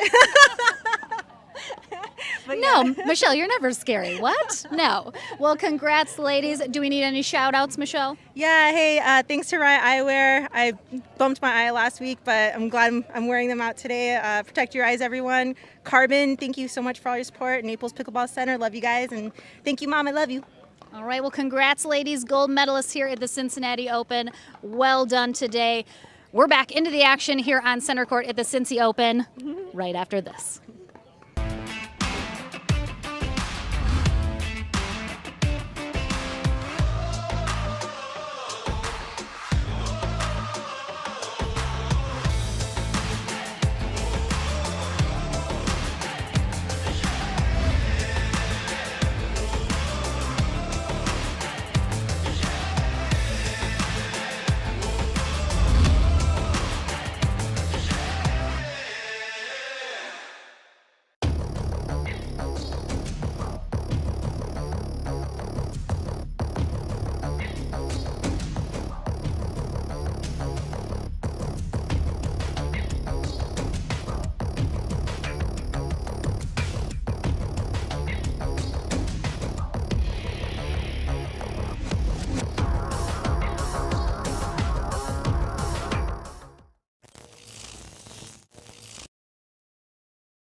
The PT Pro Team at pickleballtournaments.com have unparalleled experience running tournaments, including all professional tours and premier events. We provide professional services to develop, plan, and deliver tournaments that players and fans love.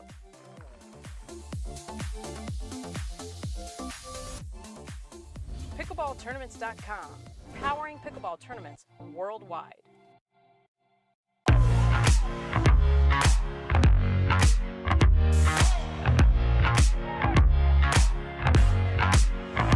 Hold up.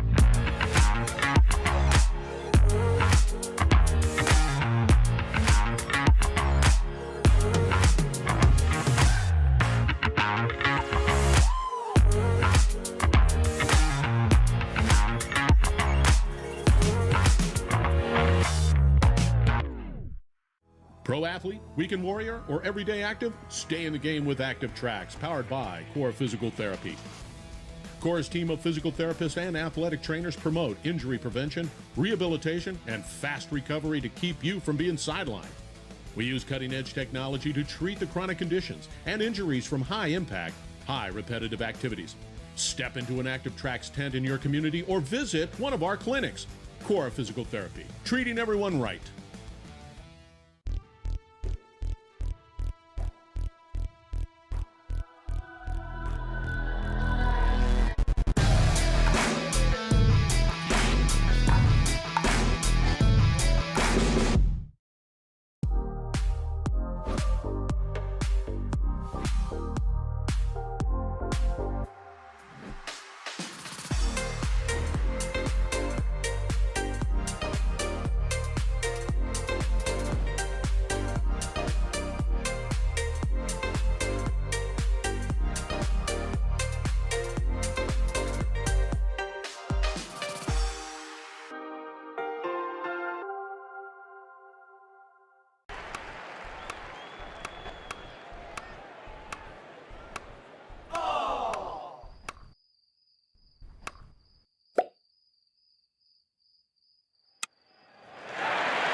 Welcome back, everyone, to Center Court here at the APP Cincinnati Open. We have a consolation bracket match here as we're working through our men's pro doubles. Rob Cassidy and CJ Klinger take on Eric Rosner and Jason Bach. This will be a match to 15. Switch ends at 8. One of these teams stays alive as they're fighting to try and get back into that bronze medal match, and one of these teams will be done. We have an update out of our other semifinal matchup. Mario Barrientos and DJ Young took down Julian Arnold and Hayden Patriquin in the other semi. So they face Zane Navratil and Andre Daescu in our winner bracket final, which is coming up next after this match. And then, of course, we will have our bronze and gold medal matches for men's pro doubles. Again, we have some rain in the forecast in a couple hours, so we are doing our best to push through this bracket as quickly as we can. So, again, apologies that we weren't able to get every single match that we would have hoped to on center court, but again, we're just trying to get them done before possibly rain comes in. So that is going to be the priority. Lauren McLaughlin and John Davison here in the booth for our last few matches. We're back tomorrow at 10 a.m. Eastern time for the final day of our tournament, which is pro singles, men's and women. Denise Smith is going to be our USA Pickleball certified referee for this match. So Eric Rosner, who is in the blue shirt and black hat. He's 31 years old from Cardiff by the Sea, California. What a cool city to be from. Oh. I mean, isn't that amazing? Like, I'm from Cardiff by the Sea. It's so fancy. His partner, Jason Bach, in the white hat and light gray shirt, 40 years old, out of Portland, Oregon. Actually good friends with Spencer Laurent, who is running our production this weekend. He used to live in Portland as well for a while. Good buddies also with Steve Parento up there. But a big shout out in the meantime to Pickleball TV. Spencer and Mitch DeVoe are running our production this weekend, rocking it out. They take on CJ Klinger in the blue camo. He was 15. I don't know if he's turned 16 yet, but he's right on the edge, I think. He might be 16 now. Either way, he's young, a teen. He is from Columbus, Ohio, and partner Rob Cassidy, hopefully no stranger to anyone at home, 33 years old, in Naples, Florida, originally from Rochester, New York. Jason Bach giving me a, I'm watching you as we get going here on the live stream. We saw Bach and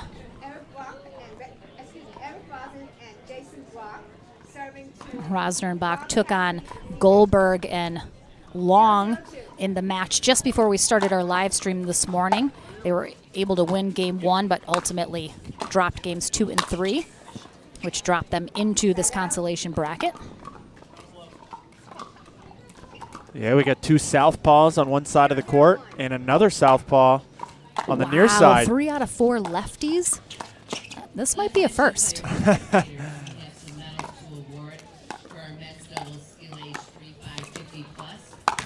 Goldberg was telling me earlier when they played him that Bach and Rosner just attack every single ball. And if you're going to do that to Rob Cassidy, you got another thing coming. And CJ Klinger has come such a long way in his game. I remember playing him 2 years ago. He might have been 13 or 14. He's probably about a foot shorter then, as all of our teens have sprouted up like weeds in the last year or so.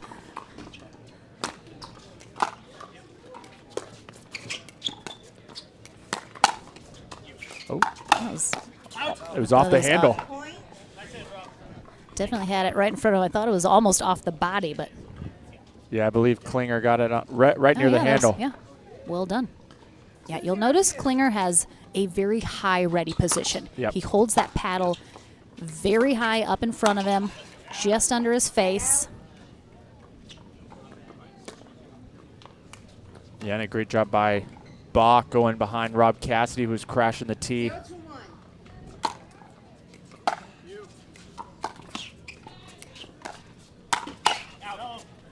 Again, there's that speed up and attack.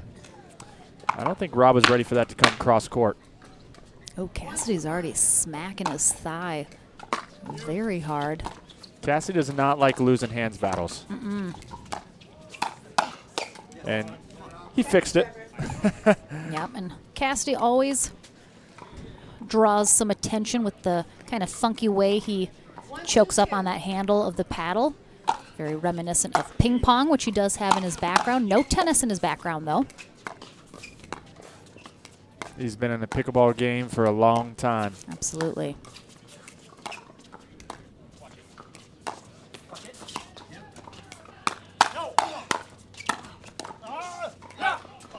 Right? Yeah, I think you're right. Yeah. Yeah, just wide. Bach tried to sell it, thought it was going to hit that line, but Rob Cassidy asking the referee to make sure the returners are ready before they call the score. Ooh.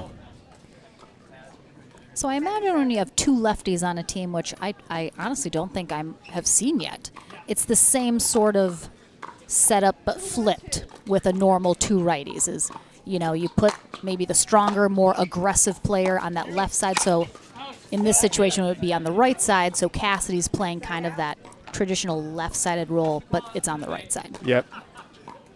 You know, what Cassidy likes maybe having his forehand in the middle there, which is probably why they're playing this way.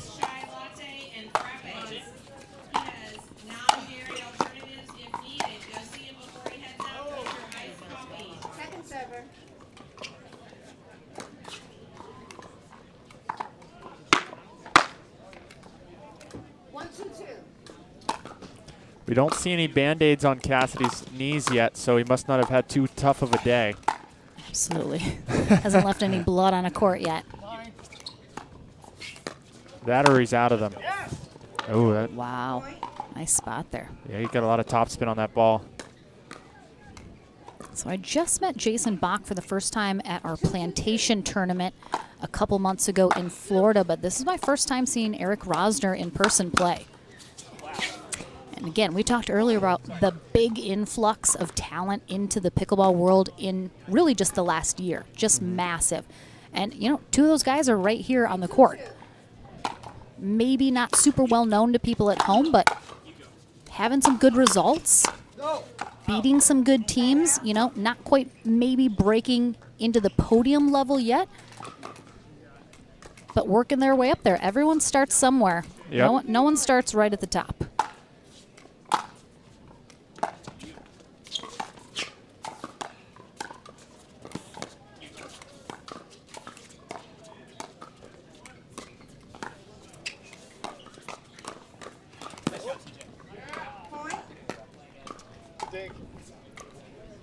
CJ Klinger, one of the teens that's pretty quiet, pretty subdued, doesn't talk a lot. We have a couple of those on tour. You know, he quietly pumps himself up. Exactly. You won't see it as outwardly projected, but if you stand close enough to him, you can hear him pumping himself up.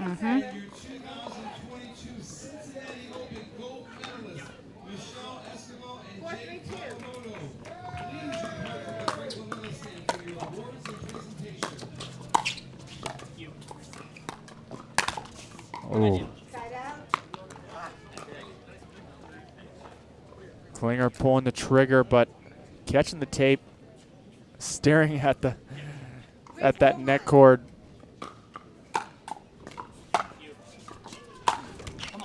I always appreciate a good stare at the paddle, stare at the net. Anything but yourself had to have made that happen. You know, it's never user error. No. That's always my go-to as well.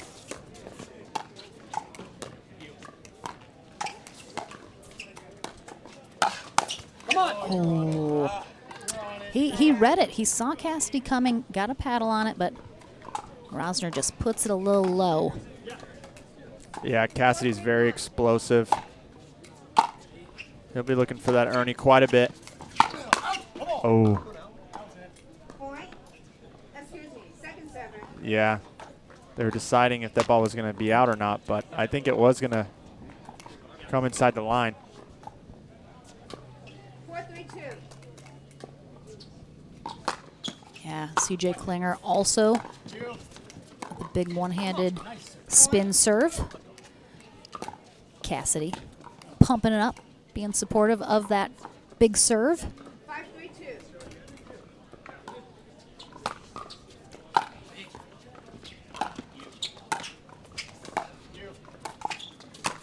That's it, CJ. Come on. CJ with a good attack. Right to the left shoulder of Rosner. Big serve. Oh, yeah, he's cranked it up here for sure. Yep. He's really getting it going. They are 1 point away now from the end change at 8 in this match to 15.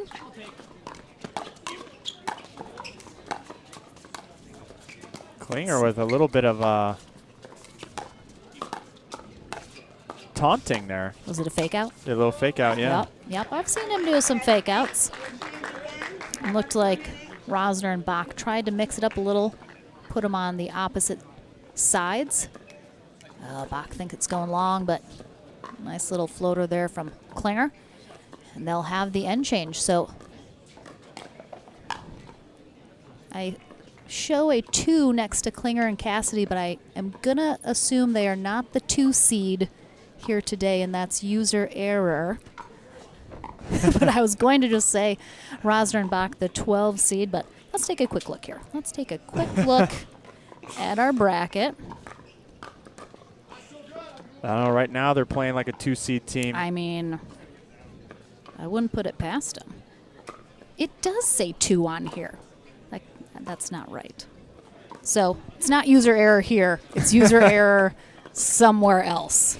I apologize. Well, now I don't know what seed they actually were. I think they'll take it.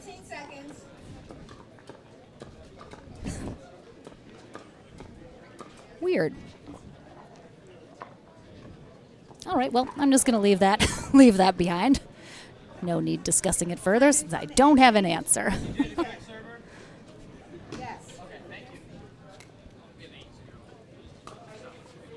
All right, so Cassidy and Klinger now on the near end to complete this match to 15. Finding a lot of success, a lot of momentum here against Eric Rosner and Jason Bach. Again, Bach in the white hat, Rosner in the black hat and glasses. If you can even see the glasses, he's got those real cool, stylish, invisible frames almost. I love a good pair of glasses.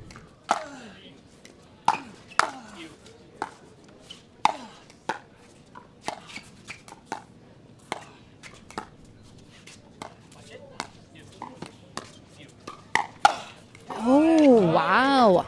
I mean, that was a good pull from Bach, but Cassidy's just, he's lightning fast. Yeah, that's not always a good idea to do that on Rob Cassidy. And I mean, Cassidy, he's just he's ready for anything. Oh, yeah, that's going out probably. As Rosner looks behind him.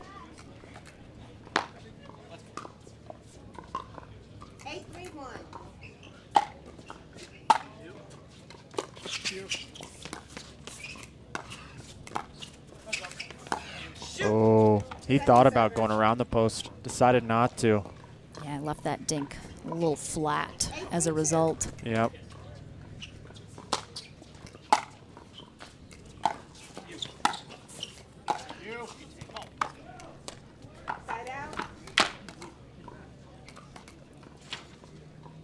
Rob pushing the boards back a little.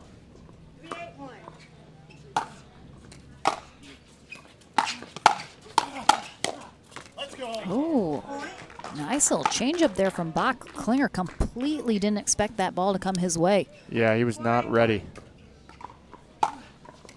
Yeah, just mixes it up. Nice change. That ball almost comes into the booth here.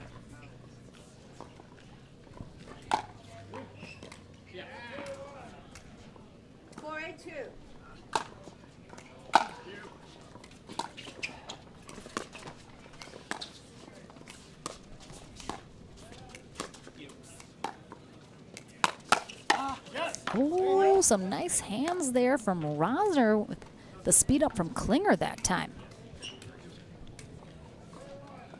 After this, they'll just go to their support meeting for lefties. Talk about their experience today. Althoff Merchant, I know, will be there as well. He might be the captain of that ship. Yeah. You got Rob Cassidy leaning to the left. Cassidy taking the sunglasses off.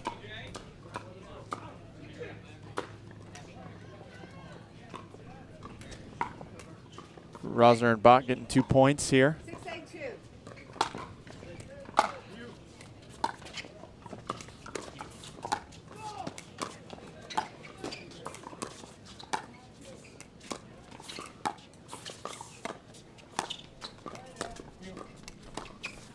Oh, yeah.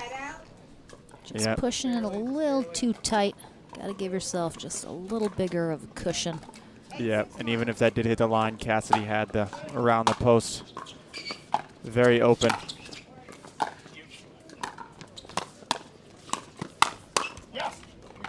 Yeah, Klinger had good coverage there, but just didn't get enough on the backhand.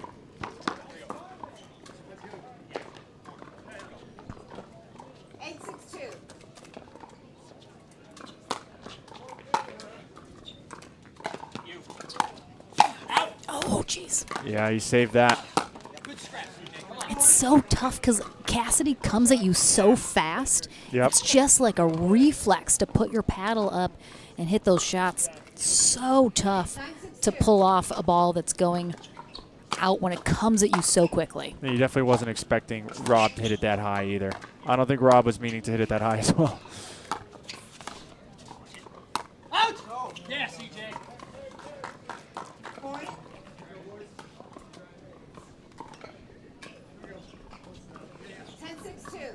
Only 5 points away.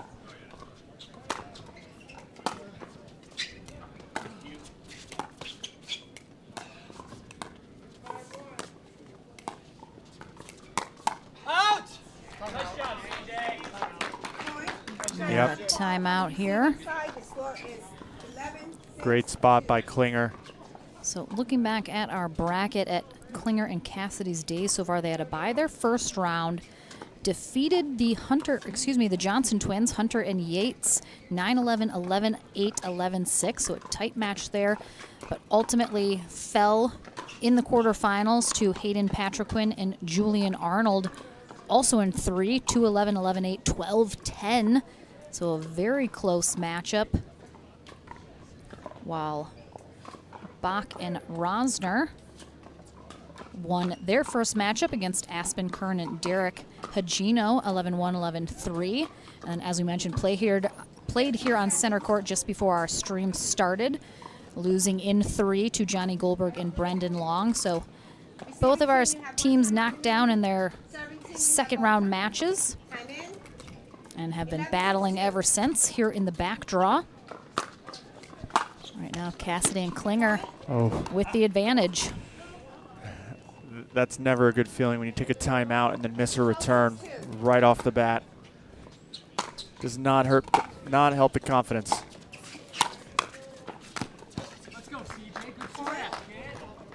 So winner of this match will take on Althoff Merchant and John Sincola next, while we still have several matches in our back draw to still be played into that bronze.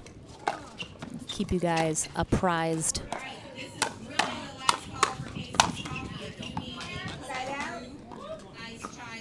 Bach coming out on top this time after a pretty bad run from that side.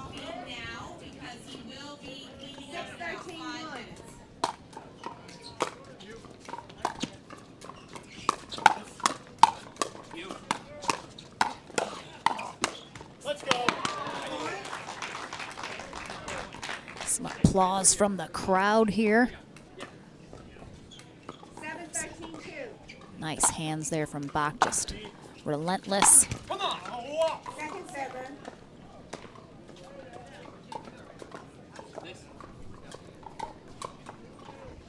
7-13-2.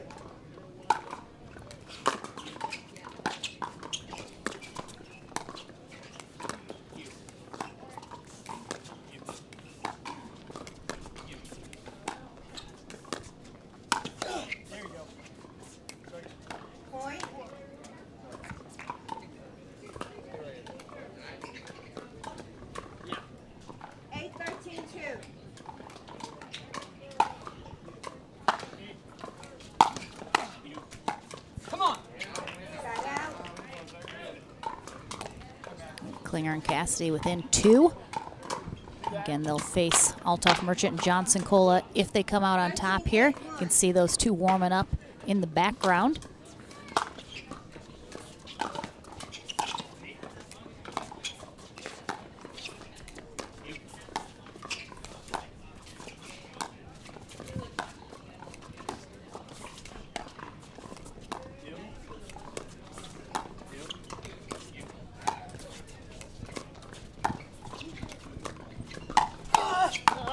Oh, that's a nice spot there from Bach.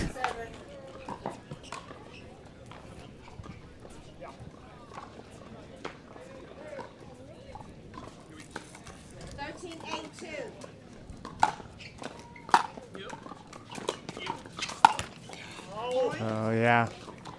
Went that's for just just a tough. little too much. Just feeling himself after the last point. Yeah, it's tough to feel like, you know, you kind of beat yourself Yeah. in the end with some of the miss. Oh, wow. Oh, that would have been an unbelievable shot. I would have fell off my chair if that had come over the net. But good effort here from Eric Rosner and Jason Bach. They are done for the day, though. Rob Cassidy and CJ Klinger alive to face one more match. Coming up next here on Center Court, though, we have our men's pro doubles winner bracket final. Don't go anywhere. That action coming your way right after this.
Pro athlete, weekend warrior, or everyday active? Stay in the game with Active Tracks, powered by Core Physical Therapy. Core's team of physical therapists and athletic trainers promote injury prevention, rehabilitation, and fast recovery to keep you from being sidelined. We use cutting-edge technology to treat the chronic conditions and injuries from high-impact, high repetitive activities. Step into an Active Tracks tent in your community or visit one of our clinics. Core Physical Therapy, treating everyone right. The PT Pro Team at pickleballtournaments.com have unparalleled experience running tournaments, including all professional tours and premier events. We provide professional services to develop, plan, and deliver tournaments that players and fans love.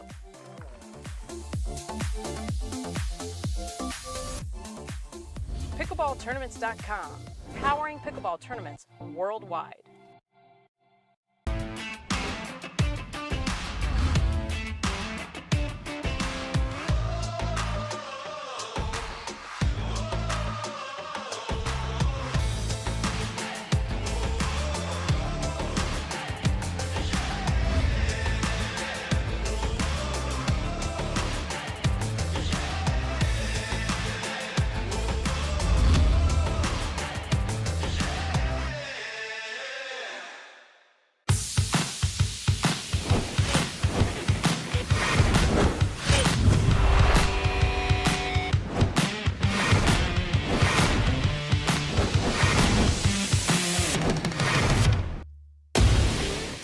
I'm so ready for next gen. This is Next Gen Pickleball. I'm so ready for the Next Gen Tour. Super excited about next gen. I can't wait for the APP Next Gen Tour. I'm super excited for next gen. If you like to dink, then Pickleball Magazine has what you're looking for. Our bi-monthly print publication will help you become a better player with instructional tips, drills, and articles from the top teaching pros in the sport. And you'll become a healthier, stronger player with psychological, nutritional, and wellness advice from experts in their fields. Finally, if it's product reviews or the latest news, we have that too. To learn more or to subscribe today, go to pickleballmagazine.com.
Welcome back, everyone, to Championship Court here at the APP Cincinnati Open, presented by Head Pickleball.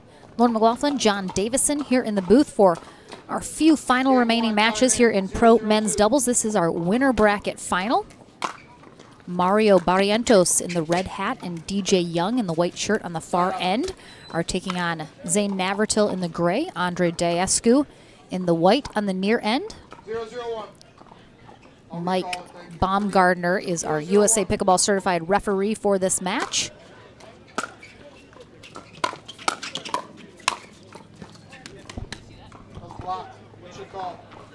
Second serve. Yeah, that ball was clearly in.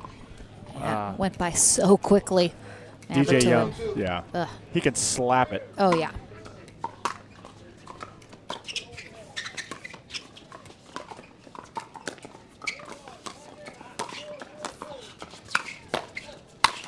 There it is again. Yeah, just so much, not a lot of backswing, just so much wrist. Just Yeah. absolutely smacks that ball, like quite literally.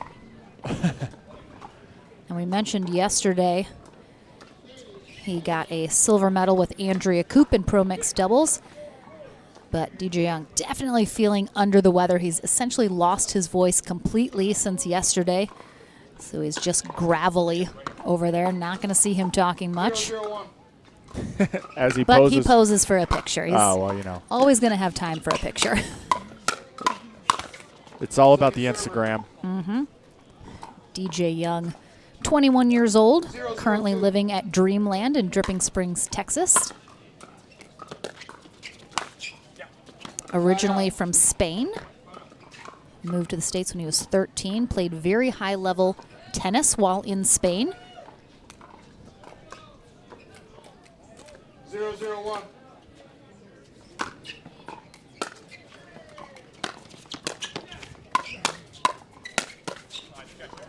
His partner, Mario Barrientos, probably fairly new to folks watching at home. 28 years old, currently in Provo, Utah, where he was getting a master's in accounting. Another bean counter. I mean, so many of them in pickleball. It's crazy. He is originally from Chile. He just came to the States in 2016.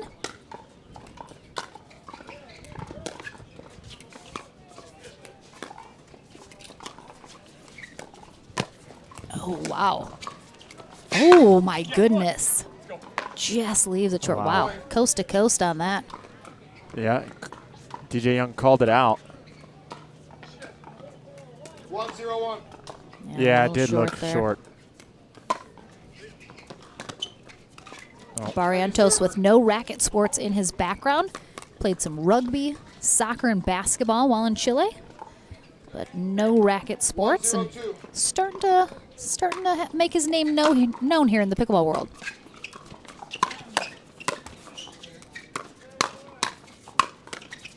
Wow. Side out. Big hands by both Navratil and Young. 0-1-1.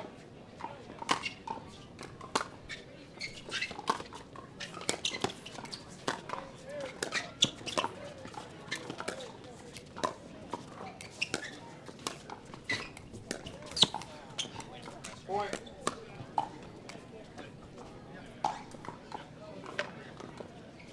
One.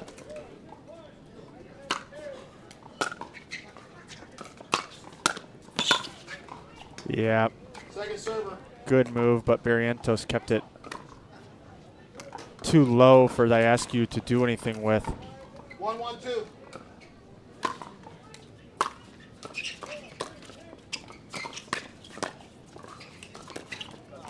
Point.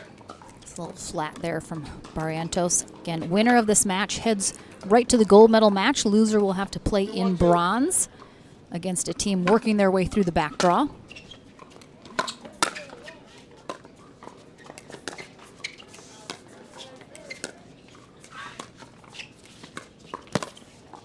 Oh, Yeah.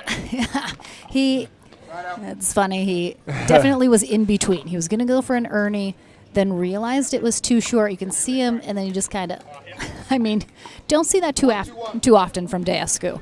Yeah, he knew it too as soon as the ref called it. Yeah, I mean, definitely no argument there. Ooh, DJ Young. Even though he lost his voice, he definitely has gained a little bit more intensity since yesterday. He was struggled a little bit yesterday trying to bring the fire. Doesn't look like he's struggling with that right now. Well, yeah, sometimes too, if you're not feeling well, you want these points to be over with as soon as possible. Mm-hmm. You know, you don't want to be in those long, grinding points, especially when you have the offense like DJ Young. You can really end these points quickly.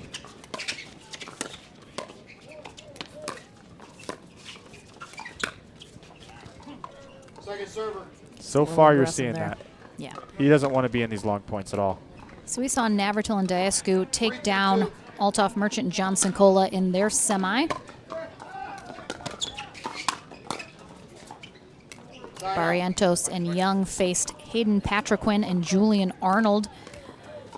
Ultimately came out on top, 4-11, 12-10, 18-16 in the third. Wow. Oh, wow. What a matchup that must have been. Bummed we couldn't get it, but again, trying to get this bracket done before the rain comes in.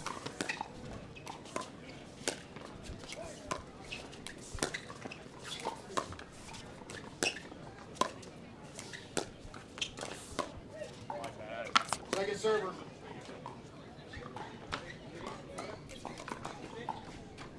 Three, 3-2.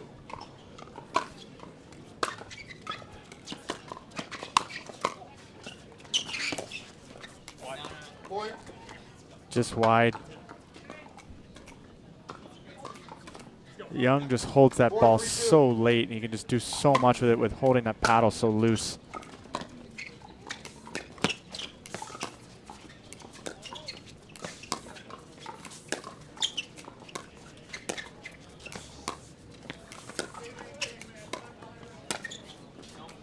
Point.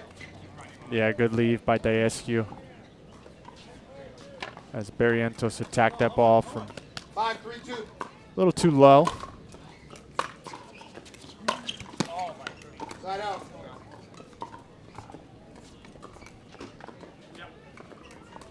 Three, 5-1.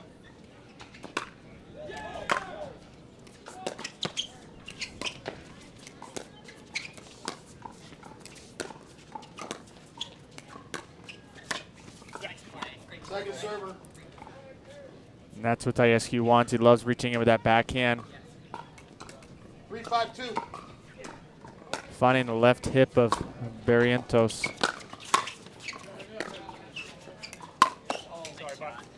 Side out. Andre is not really too sorry about that one. 5-3-1. Never.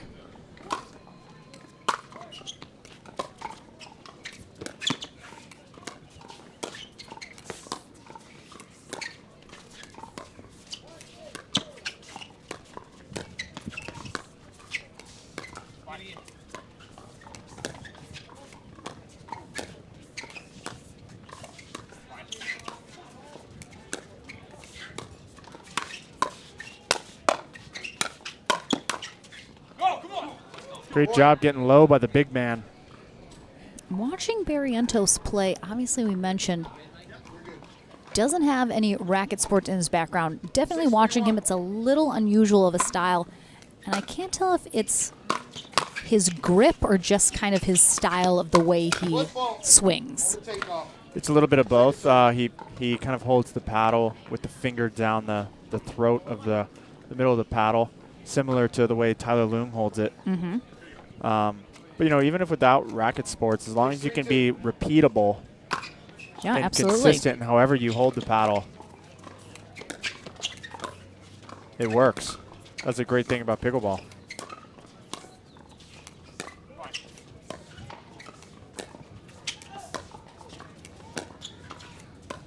He actually changes his grip middle of the point. Yeah, I can see him kind of working that handle in his hand. Yep. Well, they mixed up their stack a little, putting Barrientos on that left side. Yeah, when he hits the backhand, he takes the finger off Slides the finger off the paddle. But on the forehand, keeps the finger behind it. Some nice hands and reflexes there from Barrientos. 4-6-1.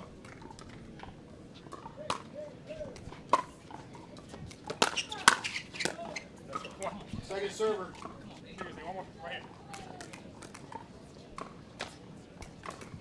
4-6-2.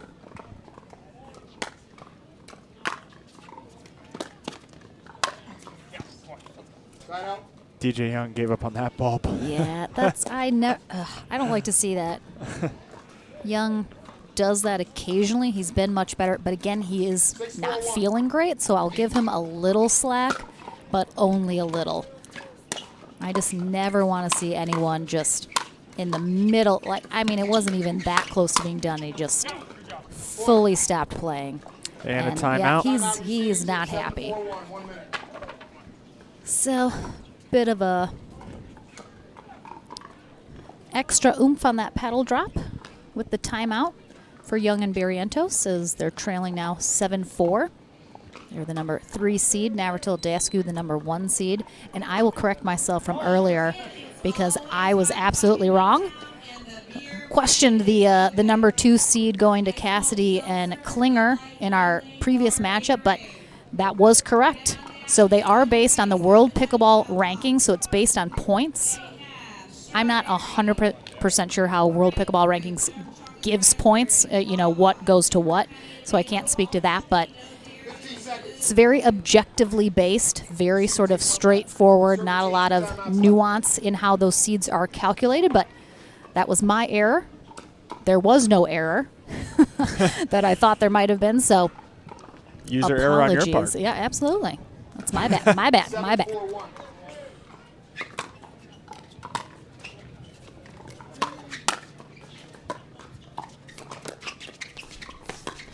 Oh, the around the post was there.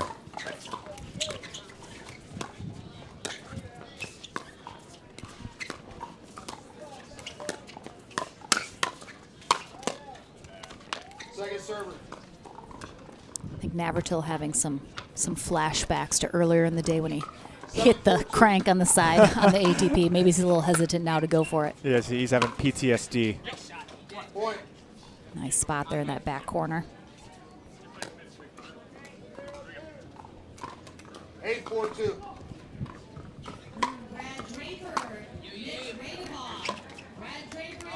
Side out.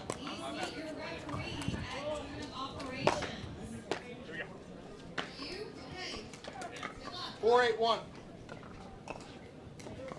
Oh, bad ball toss.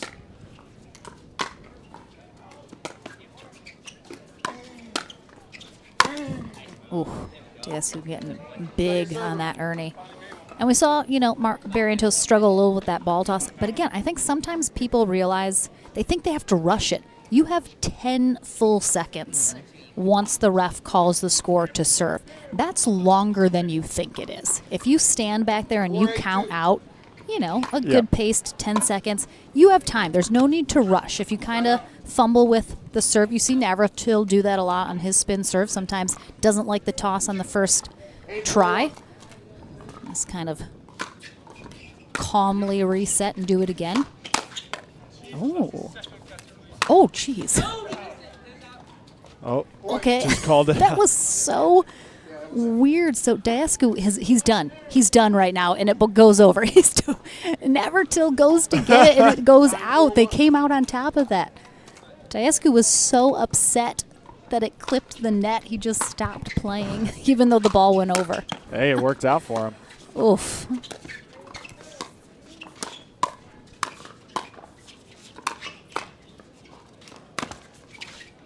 Oh, just too good. Navratil almost thought he would be able to scramble and have another look at that. Just not enough room behind the back of the court. But by that time, the ball kicked. Would have never got there.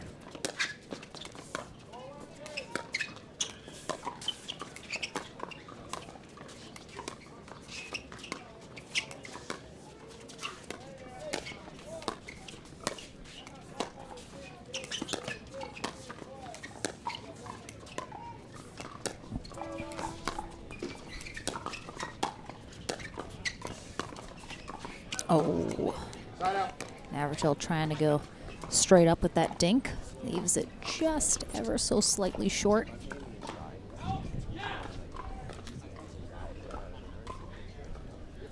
I would maybe be able to hear what DJ's saying, but his voice is too gravelly and low. I can't. He just asked a question about hindrance.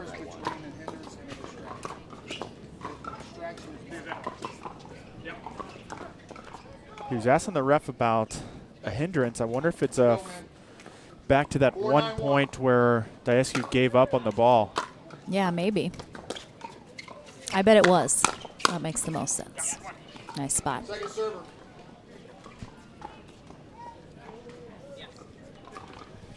So DJ, if that is the point, still thinking about that point, Yeah, that was that's- several minutes ago.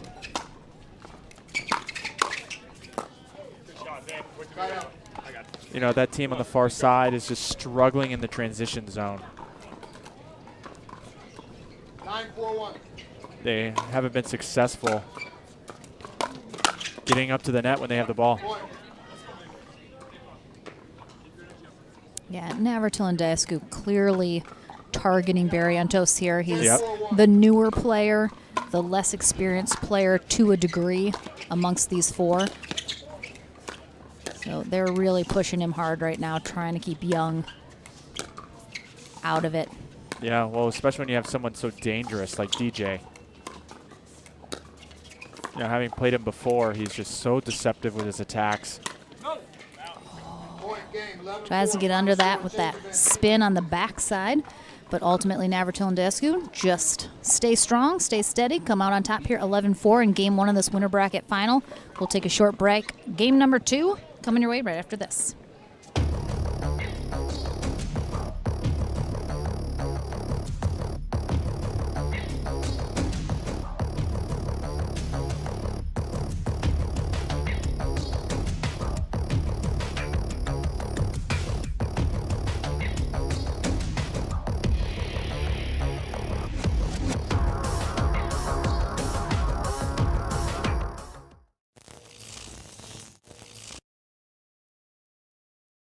Pro athlete, weekend warrior, or everyday active? Stay in the game with Active Tracks, powered by Core Physical Therapy.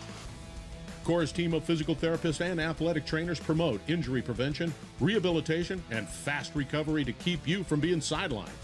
We use cutting-edge technology to treat the chronic conditions and injuries from high-impact, high repetitive activities.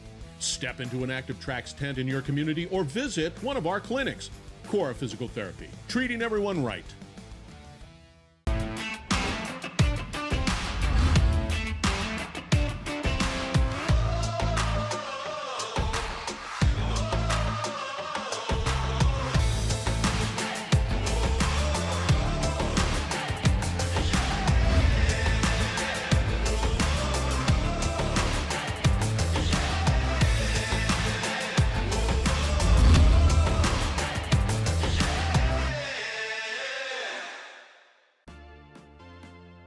The PT Pro team at pickleballtournaments.com have unparalleled experience running tournaments, including all professional tours and premier events. We provide professional services to develop, plan, and deliver tournaments that players and fans love.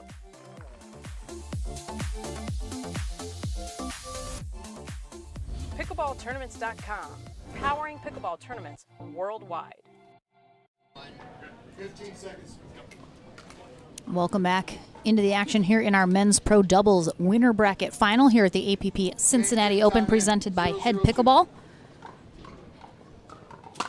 Zane Navratil and Andre Diascu on the far end here for game 2. They took game 1 over DJ Young and Mario Barrientos on the near end. 11-4 was the score in game 1. And I think, again, the factor here really is going to be DJ Young. He's so dangerous when he's on, but if he's mentally not in it, if he's not feeling it, and he kind of isn't giving it his best, that ultimately will probably be the factor here in this match. Yeah. And I would say when they have the ball, Andre and Navratil are trying to keep Barrientos back because they're having an ace right there, but they're having success because Barrientos is struggling in the transition zone. So Young and Barrientos are not able to get up to the net to score points when they have the ball. And Navratil and Dasku really trying to ice out Young as well, which I'm sure is frustrating for him.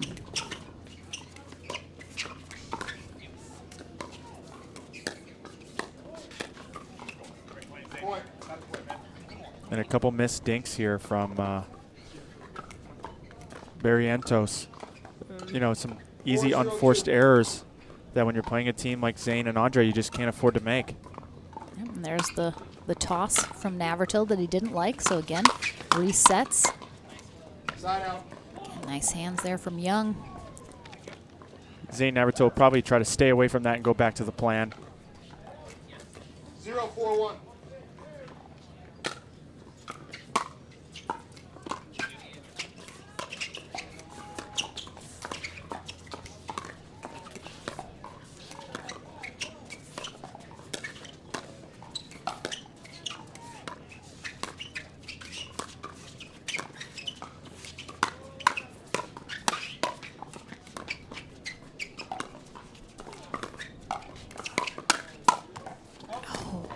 Great hands by Barrientos, but here you see DJ Young starts to take up more real estate on the court. Yeah, Navratil and Dasku are really letting him back in here, surprisingly. See, I think DJ needs to take more of the balls from the back of the court in the transition zone because that's really where they're struggling. Yeah, that puts a lot of pressure on Barrientos right now. Yeah, and it's in your head too. You know, you've missed a couple thirds. You're thinking about it every time the ball is returned to you.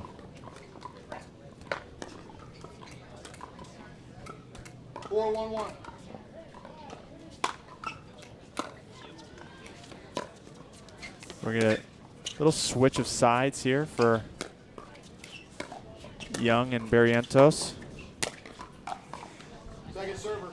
Good spot right into Navratil's stomach. Can't do anything but catch that. 4-1-2. Yeah, he thought it was going behind him and got him right in the body. Side out. Well, they switched the stack up and now they got 2 quick points. 1-4-1.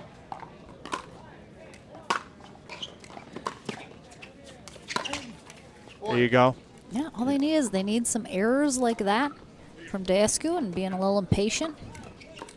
And it looks like they're giving him a different look with this switch up on the stack. Keeping Young on that right side. And you see Young starting to take all the thirds now.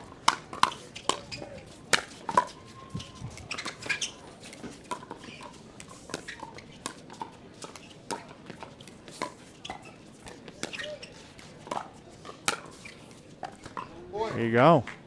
Nice backhand punch. I think they're going to stay like this for a while now until it stops working. Yeah, absolutely. And you see DJ take the first step left as soon as he hits the serve. Yep, it looks like he's gonna take the third no matter where it goes. Yep.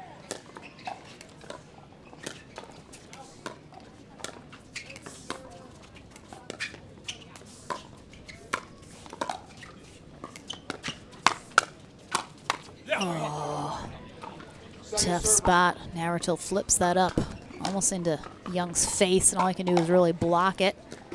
Yeah, it might end up coming wide, but when the ball's popped at your face. You're naturally just gonna Yeah, you naturally put the paddle up. protect it.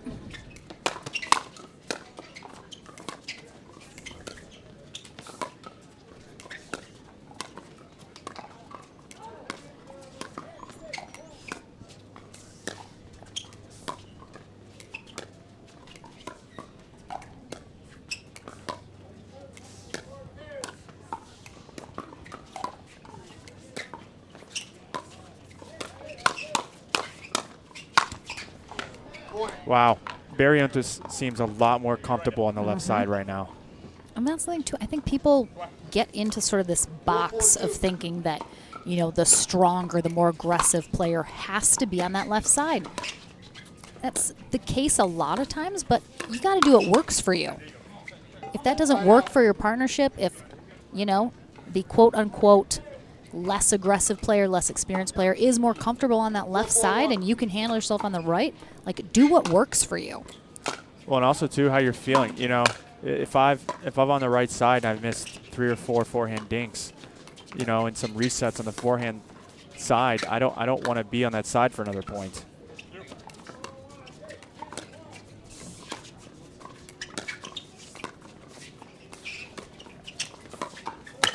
Oh. What a jump of the kitchen there. Great setup by DJ He like Young. paused in the middle of that jump. It looked like he stopped.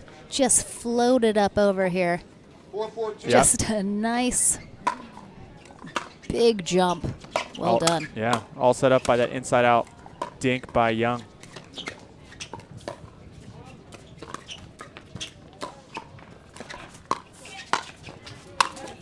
Wow, just impressive the way he was able to get around the ball to get it to curl around the post, because it didn't really look like it was there. So good at that backhand. Just the wrist mobility. So good. And again, Young has gotten so much more involved in this second game than he was in the first. Yep. Andre with an Ernie of his own in response. 4-4-2.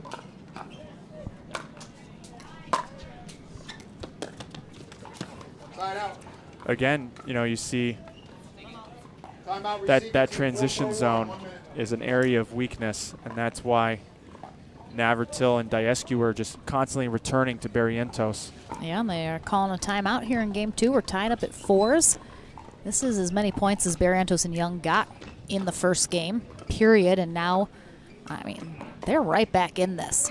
Absolutely. It seemed like it might have been a bit of a lopsided match with how Navratil and Diescu came out in that first game. Young wasn't quite as engaged, and now definitely seems like he's decided he's in it to win it. Here in this second game, we'll see if he ultimately is able to carry them. Yeah, I mean, the game is pretty even when it's gotten to the kitchen line.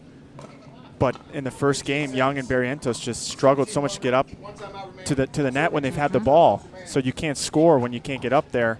And Navratil and Diescu just chipping away a couple points every time they get a side out. And that's how you get an 11-4 victory for them. 4-4-1.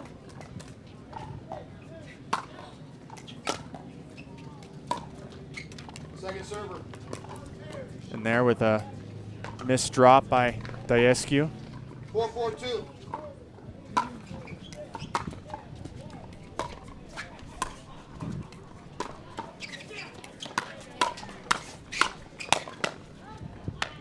Side out.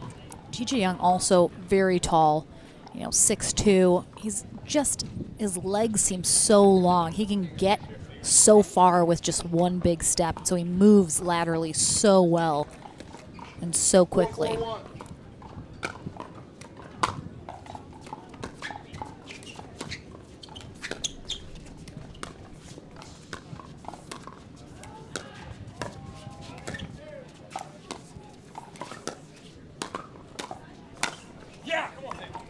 Second server. Yeah, well done by Zane. Caught DJ leaning to his left. Just dropped one right into the middle.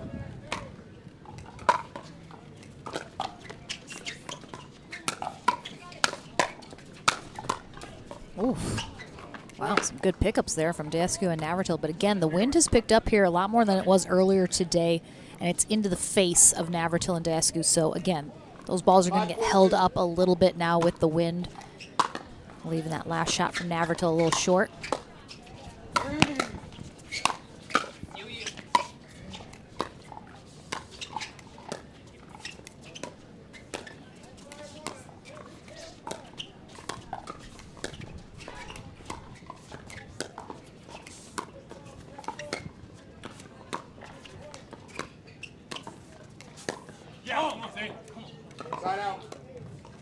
Nice long point there. Much better job from the side of Young and Barrientos to stay, to get up to the kitchen line. But unfortunately for them, Navratil just too consistent in the dinks.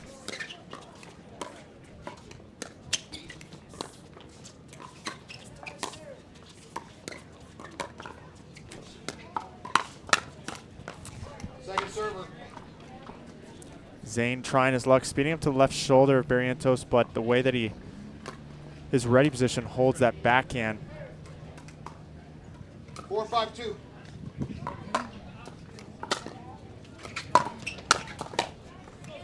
Side out.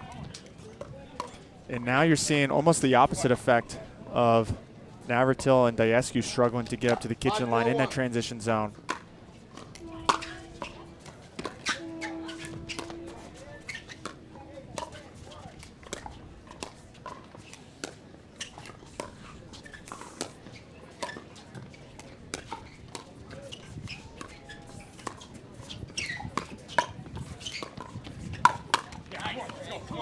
Second server.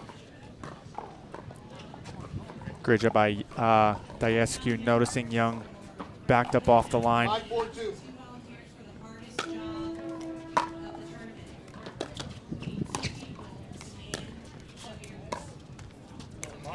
Point. Diescu appeared to stand up in the middle of that dink. Didn't stay low and balanced.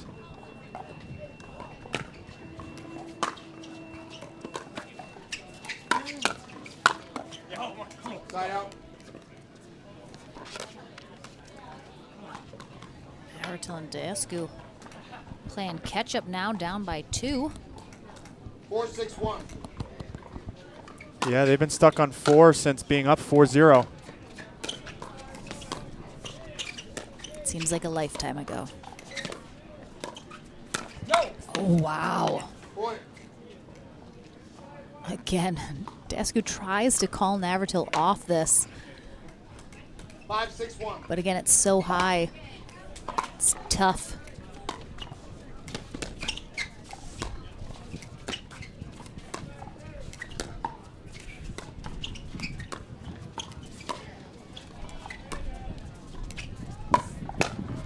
Oh. Oh my gosh. Ooh. Nicely done. And Navratil into the fence. What a get from Barrientos right there. I mean, Navratil did not expect that. Yeah, he had a good ATP defense right before that too, and Zane with the wheels just not quick enough as he runs right into the barriers.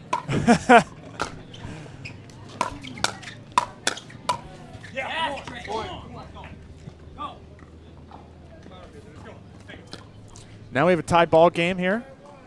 Yeah, Navratil and Diescu finally breaking off 4.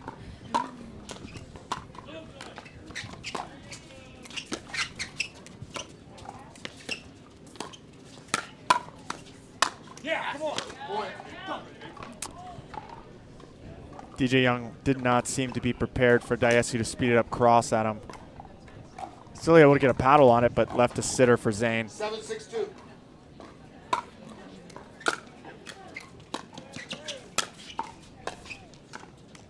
Side out.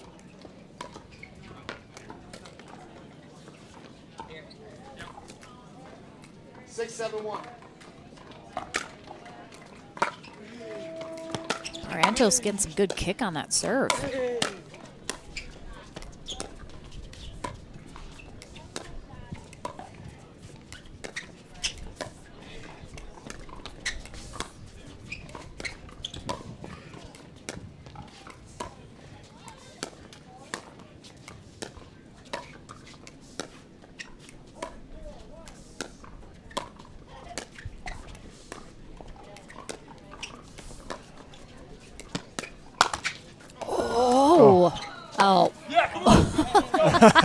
It's almost an unnecessary, gigantic leap there from Diescu.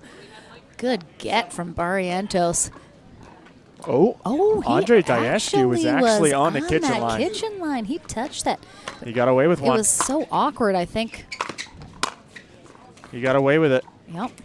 I mean, it was a pretty discreet one, but nonetheless. Side out. Barrientos missed that dink there, but he seems a lot more confident and comfortable on the left side, which is probably why they have him over there. He's getting most of the balls. So coming up next on Championship Court, we have another consolation bracket match as the winner of this heads to gold. The loser heads to bronze, but we still have some teams facing off in the back draw to see who is getting up into that bronze medal match. And coming up next, we have a match to 15. Two teams looking to get into that bronze. It's Julian Arnold and Hayden Patriquin. They take on Yates Johnson and Hunter Johnson. Very excited for that. Getting Julian Arnold and Hayden Patriquin here on center court for you guys at home. They're two very fun players to watch. Hayden Patriquin, one of the next gen up and coming juniors. Really cool kid. Love to see him play. He's going to be a force on the pro tour as he continues to age and mature into the game. So don't go anywhere. That is coming up next. Time in. 7-6-1.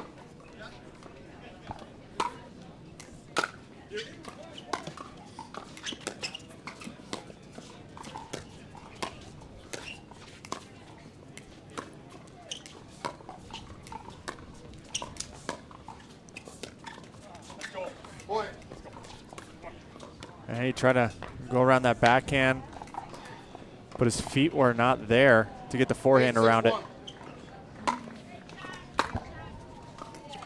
And now Daescu and Naruto regain control.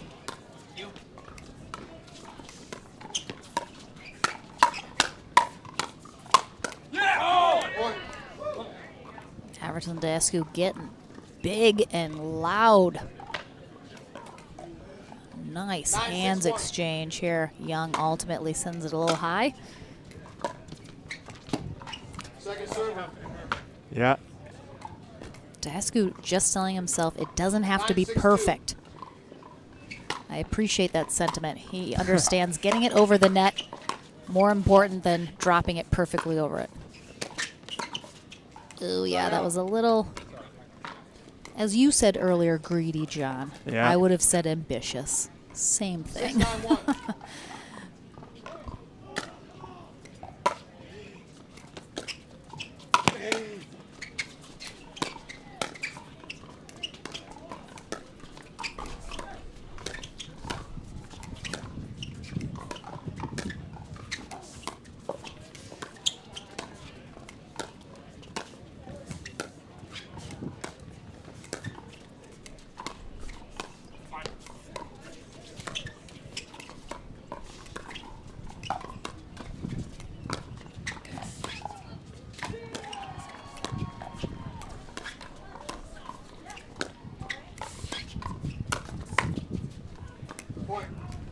Great job by Young, making his presence known.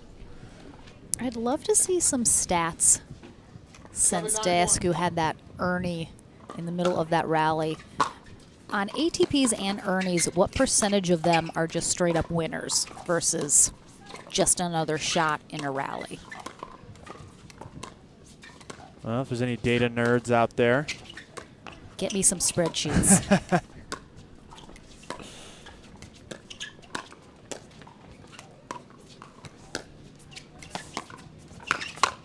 Oh, clips Young's paddle as he decides to go for that maybe at the last minute.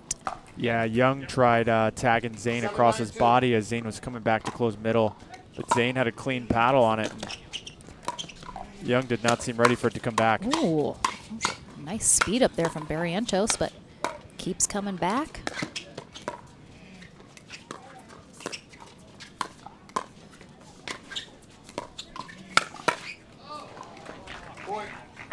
Barrientos is a really good backhand punch. He sure does. That was coming fast. 8-9-2.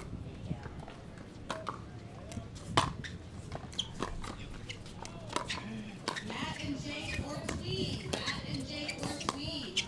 Please report immediately to tournament operations to pick up your score sheet. Wow, very close second game here. This is your second and final call. Young and Barrientos hanging in here, certainly have turned the corner since game one.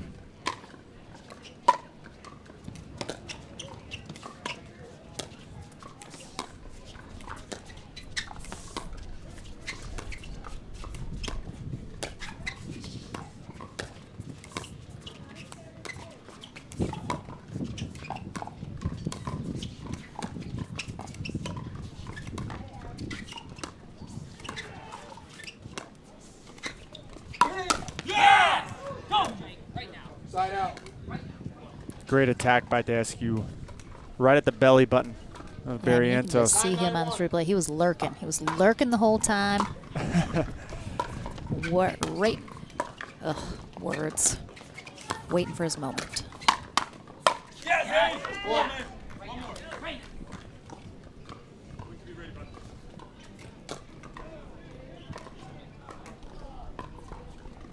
It's going to be a match point here for Navratil and Daskew to head to the gold medal match.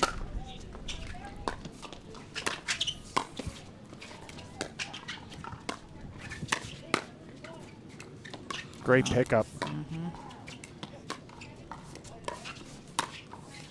Ooh, he was teetering. He was teetering on that line, but kept his balance. A lot of weight in those toes, but they got to get one more stop here. Ooh, the Navratil serve almost gets Young.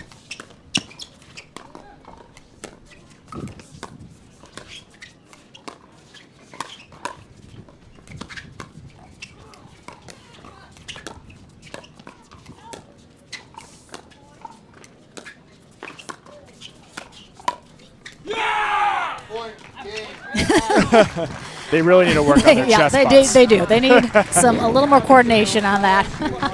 I like it. They're both fired up, though. They're heading to gold. We'll see them in a couple matches.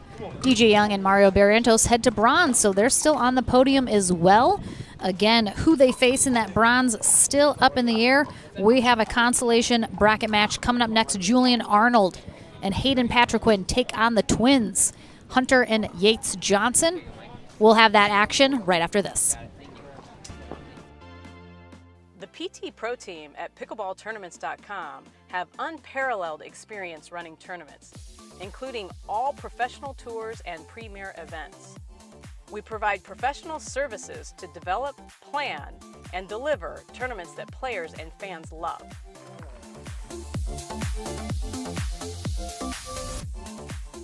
Pickleballtournaments.com, powering pickleball tournaments worldwide.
Pro athlete, weekend warrior, or everyday active? Stay in the game with Active Tracks, powered by Core Physical Therapy. Core's team of physical therapists and athletic trainers promote injury prevention, rehabilitation, and fast recovery to keep you from being sidelined. We use cutting-edge technology to treat the chronic conditions and injuries from high-impact, high repetitive activities.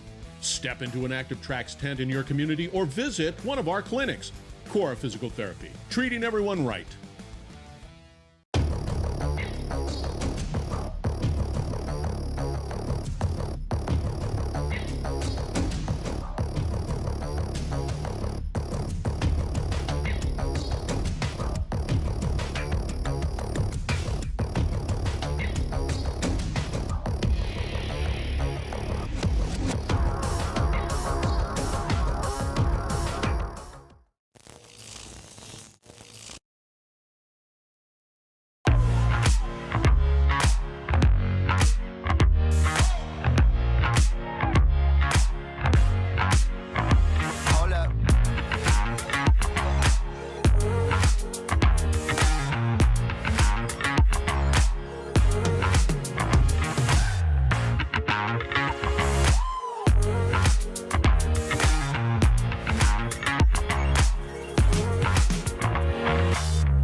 Pro athlete, weekend warrior, or everyday active? Stay in the game with Active Tracks, powered by Core Physical Therapy. Core's team of physical therapists and athletic trainers promote injury prevention, rehabilitation, and fast recovery to keep you from being sidelined. We use cutting-edge technology to treat the chronic conditions and injuries from high-impact, high repetitive activities. Step into an Active Tracks tent in your community or visit one of our clinics. Core Physical Therapy, treating everyone right. The PT Pro Team at pickleballtournaments.com have unparalleled experience running tournaments, including all professional tours and premier events. We provide professional services to develop, plan, and deliver tournaments that players and fans love.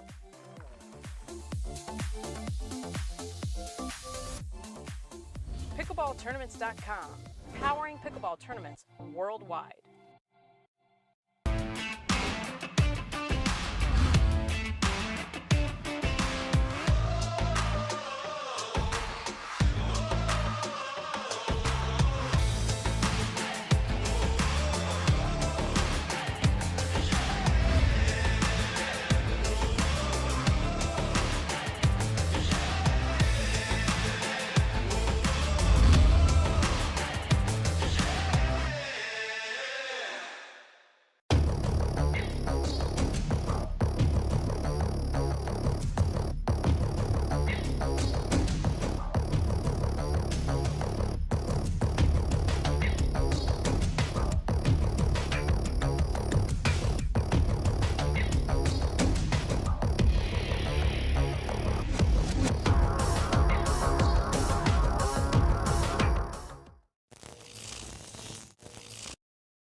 Welcome back here to the APP Cincinnati Open, presented by Head Pickleball as we are winding down our day.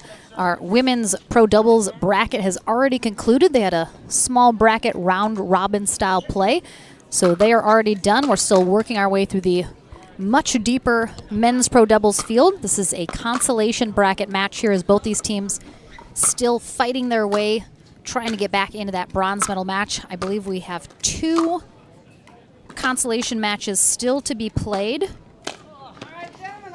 to see who gets back into that bronze medal match. We'll keep you guys posted about who's coming up next, but right now we have the Johnson twins, Hunter and Yates.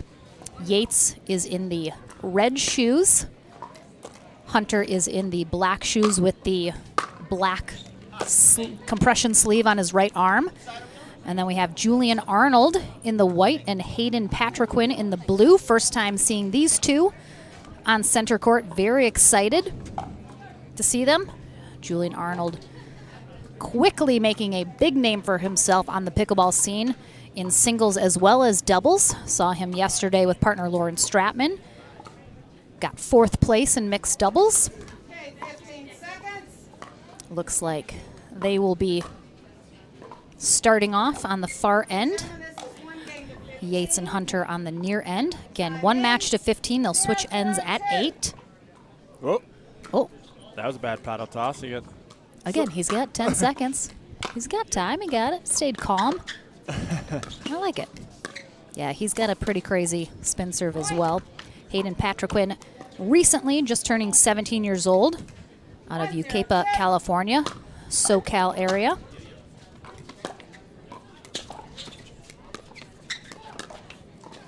Yeah, I look for Arnold to take up a lot of court. Yeah, he is very active.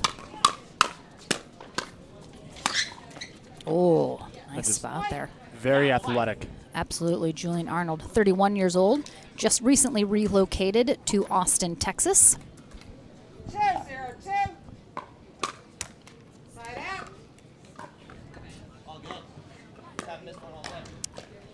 We saw the Johnson twins a little bit earlier in the day. Got to talk about them some. They are both 28 years old in New Braunfels, Texas. That's just outside of Austin.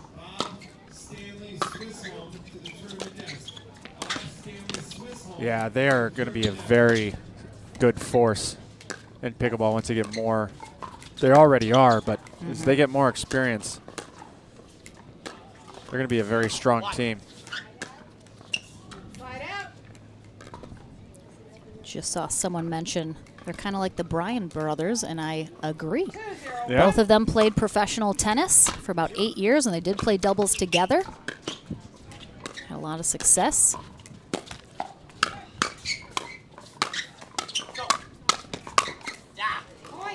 Recently, just really started taking pickleball seriously in January.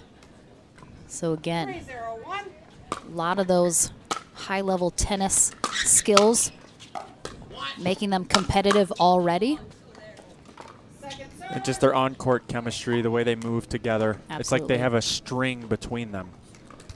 3-0-2. Side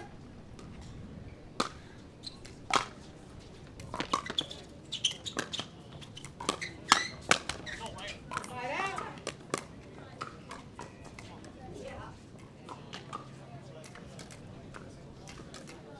0-3-1.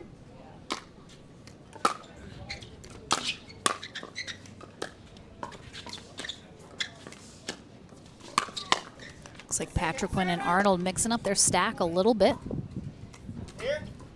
Yeah. 0-3-2. I like the backhand attack there from Hayden. Drop the tip of the paddle down and able to pull it up from underneath the net. Yeah, he is, I mean, he's still one of the smaller players on tour. He's obviously very young. Once he gets a little bit older, Yep. a little bit bigger and stronger, but he has so much power already. It blows my mind on some of his putaways. Yeah, all the pros on tour call him Big H. Mm-hmm. And you know, he might be smaller in size now, but he's got a big game, and that's for sure. Absolutely. He's got such a fast twitch release in his hands. Arnold trying to poach over there, kind of pulled off at the last second. Patriquin almost ran him over. 0-3-1.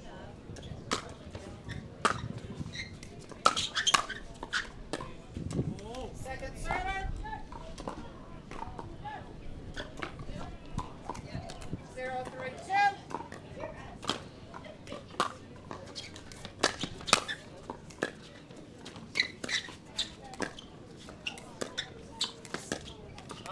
Side out. Yep, and you know, we talked about earlier when we saw the Johnsons play. You know, they are tennis players. Very recently coming to pickleball. It takes a little bit longer for those players to get used to, you know, the chess games that happen at the kitchen line with the dinking. And you can see you can see now how Julian and Hayden are starting to try to grind them out some. Change the attacks. Yeah, we'll see both of them. We might see actually all four of these players in singles tomorrow. All four are singles players.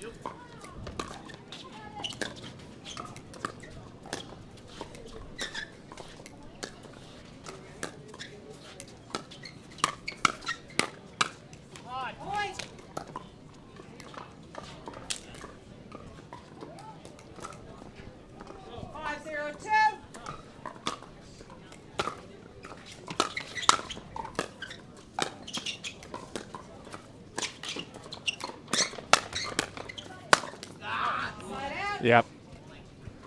A great reaction by Yates to be ready for Arnold's attack down the line. Set his brother up for the put away.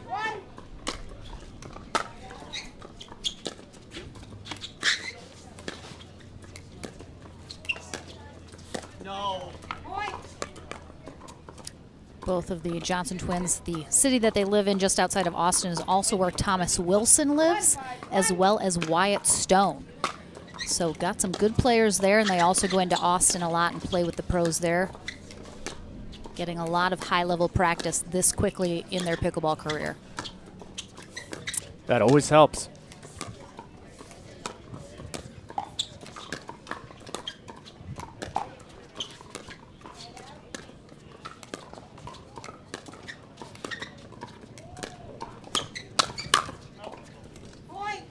Patrick Quinn with a big swing on that. Really just needed to kind of block it or reset that steady.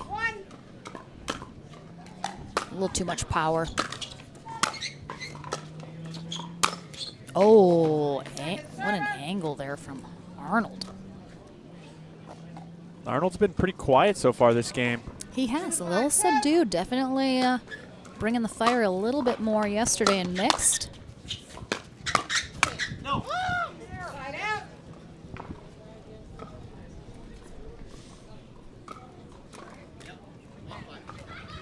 Five, 2, 1.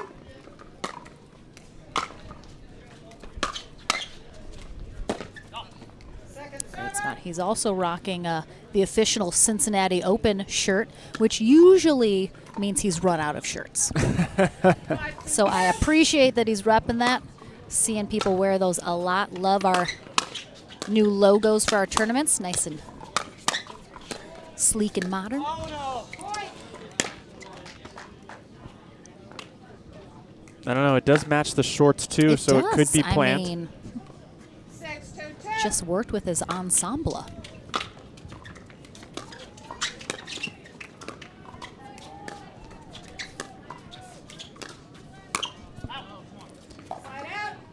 Yeah, a little ambitious. We've seen from also Big H. all 4 of these players play at a Tuesday Night in America event at Dreamland for Duper. Ooh, nice leave. Yeah, Patrick Quinn has just all the tools that he needs. He's still so young. I think it's just a matter of him really honing those skills, kind of focusing them. He can be a little impatient sometimes. Every once in a while just going for too much, which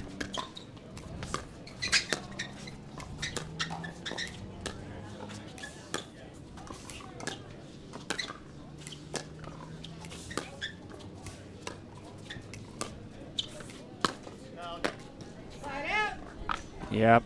Got to bring that margin in some. yeah, Hunter's had a couple shots. He's just been super frustrated with himself. You can tell he did not execute at all the way he wanted to. Yates tried calling that one out, but wasn't sure. Thought Asked it Hunter. Might have been. Yep, it skipped off that line.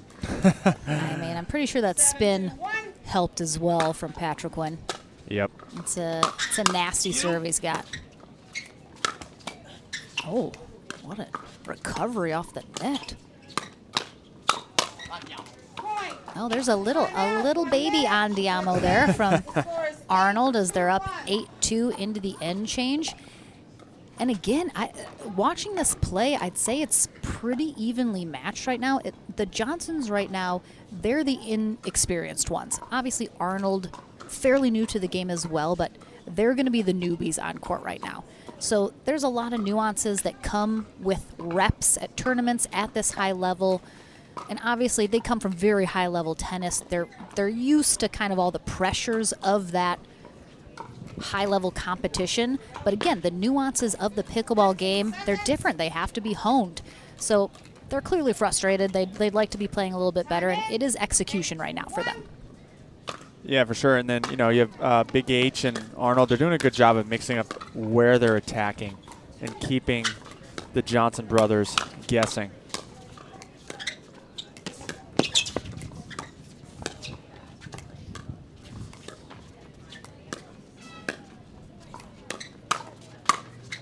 Oh, Wow. I think that shaved off a little bit of Yates's goatee as that went by.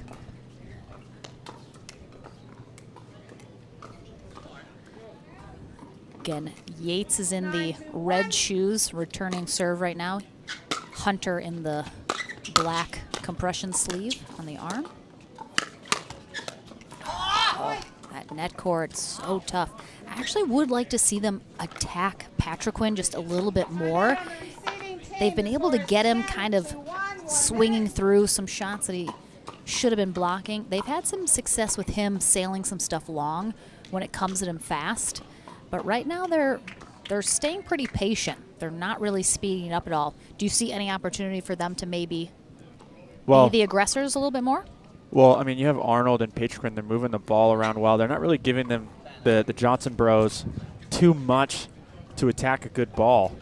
So by them doing that, pretty much eliminates a lot of good chances for the Johnson brothers. And that's kind of why you see the Patriquin and Arnold be the ones that pull the trigger first.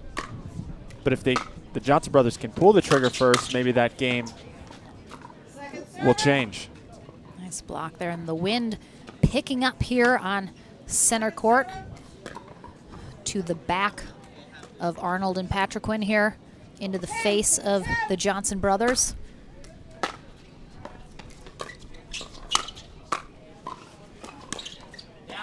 See, again, they can speed up like that. They have the wind to their advantage there, which they can try and use to drop in those shots in the backcourt a little bit more. Yeah, the wind now going into their face as this breeze is picking up a little bit. You can start to attack more balls and knowing that they'll drop in. Ah, that got him right in the chicken wing. The thing, too, is Patriquin, he does tend to kind of overhit some shots still. I think sometimes, again, that might have been going out. I thought it possibly was if Yates could have gotten out of the way, but he didn't. Ooh. Little dead spot on the court, seems like Arnold is not happy about. Well, he might be complaining about a dead spot, but that was a really good drop. Oh, yeah. By nice. Hunter.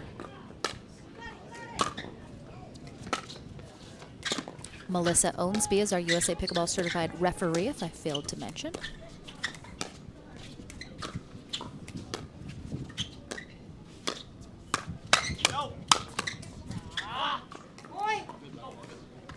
Yates came out on top there, but I'm just impressed by Big H's hands. They are insanely fast.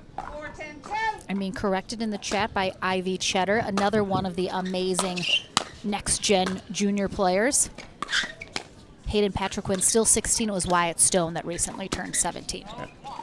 Thank you, Ivy. Yeah, smart timeout here by Arnold as there's a little bit of momentum on the Johnson side. Mm-hmm. And again, we got that wind rocking that windsock up at the top, so really appreciate having those around the venue. I'm sure the players do too. It's so nice to be able to have sort of a physical representation of where the wind is blowing. You can see there, that's about, you know, parallel with the ground, so that's a breeze right there. Yeah, you know, picking up a little bit. Yeah, in the first half of the game, Arnold and Hayden could, you know, really swing free. Now they have to pull back to maybe 60%, so that ball doesn't sail long. Mm-hmm. Okay, 15 seconds. Receivers, you have one timeout remaining. Servers, you have one timeout remaining. Time in. 5, 10, 2.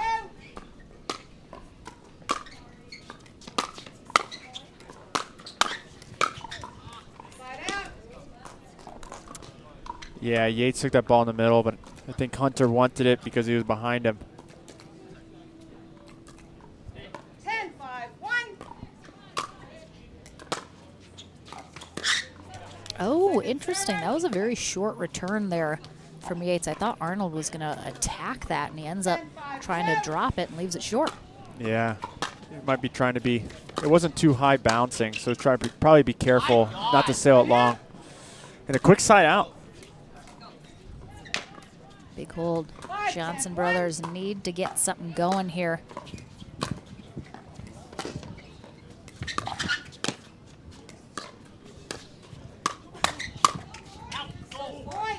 Yeah, right there. You know, Hayden might just need to pull back a little bit. You know, it might be swinging like 80%, 90%. Bring it back to 60 or 70.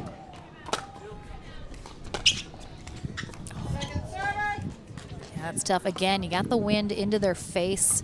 They're going to have to give it a little more oomph. Make sure it gets over. Big opportunity to perhaps rock some third shot drives.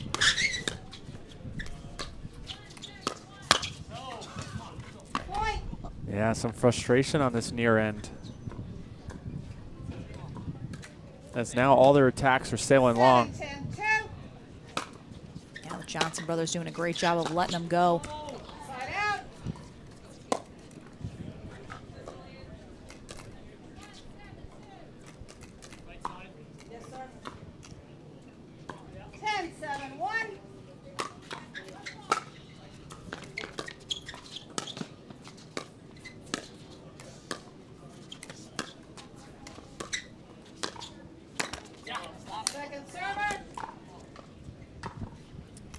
Definitely seeing Yeah, they might be a some little errors creeping in here.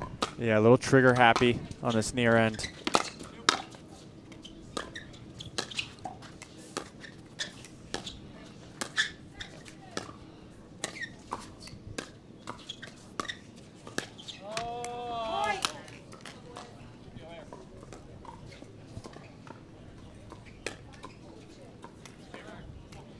Arnold and Patrickman still out in front here, but that lead has been cut down a lot since the end change.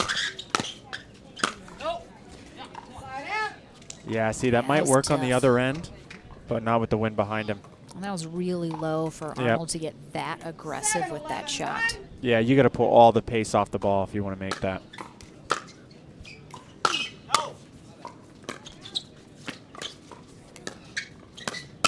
Wow. How'd he get that? It was incredible because he adjusted midair. Oh, He- absolutely. He had already left the ground. He had, like he's going the other way. The bottom half of his body was going one way and the top half had to go the other.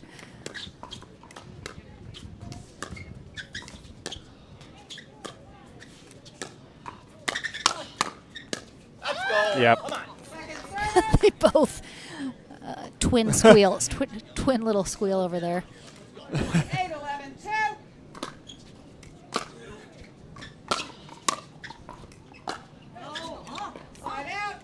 Yeah, Yates, Johnson seems to have some trouble in that back corner now, hitting into the wind as it's picking up on those drop shots. Oh. And again, the wind is moving a little cross court. I can see on that windsock a little left to right as you're looking on the baseline cam. So Arnold's got to be careful pushing those too close to that right sideline because the wind could easily take that wide.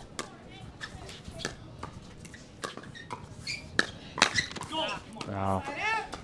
That was a good That was attack. a nice pull. Yeah, Arnold was leaning left. Gave Yates a look down the line, and Arnold was not quick enough to put a good paddle on it.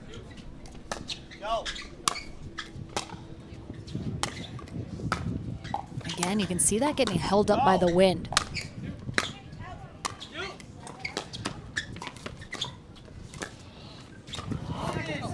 Oh, that's tough. All that great work defending those overheads. Get back up to the net, and then you dump a dink. 8-11-2.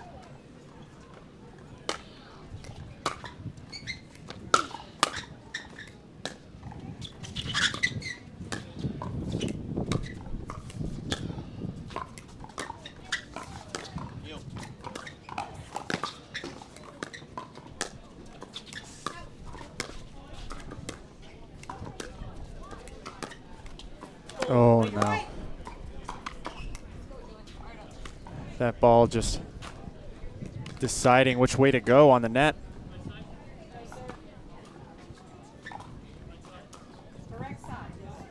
Oh, correct side. I just feel like when you ask correct side, always ask also, are you the correct server? I literally could tell from the way Melissa answered that question. She very specifically said, you are the correct side. Yep. Like she almost was like prompting him to ask, but am I the correct server?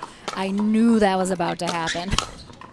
Oh, nice poach from Patriquin. Great drive down the middle from Arnold to set up his partner. 12-9-1. Nice roll there. A nice angle as well from Hunter Johnson there. Yep, took all the pace off Arnold's ball too.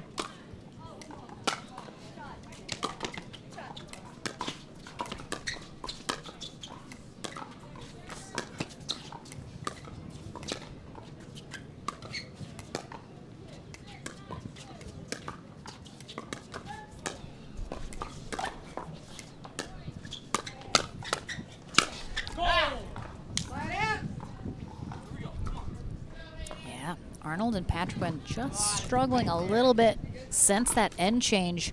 I think it was 8-2 when they changed ends, and Johnson brothers have just been chipping away on the scoreboard, while Patriquin and Arnold have put some on the board as well, just not quite as quickly as Johnson and Johnson, so they're catching up.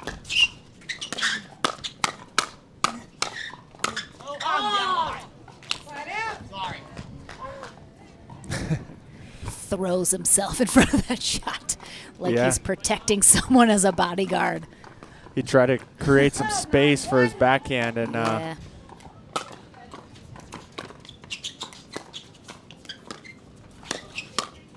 there's a good leave.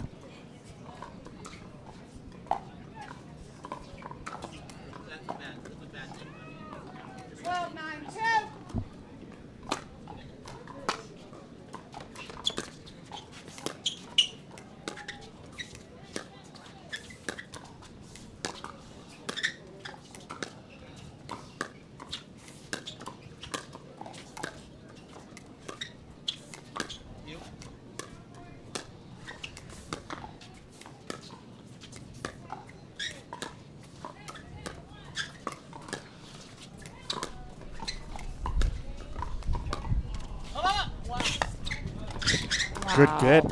Oh, and just then again, wide. Patriquin tries to be too close.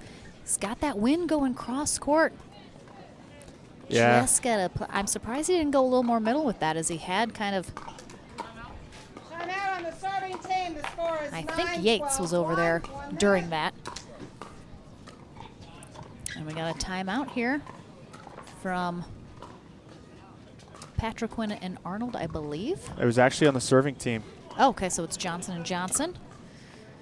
Oh, Lauren Stratman at the fence giving some coaching and advice to Arnold and Patriquin.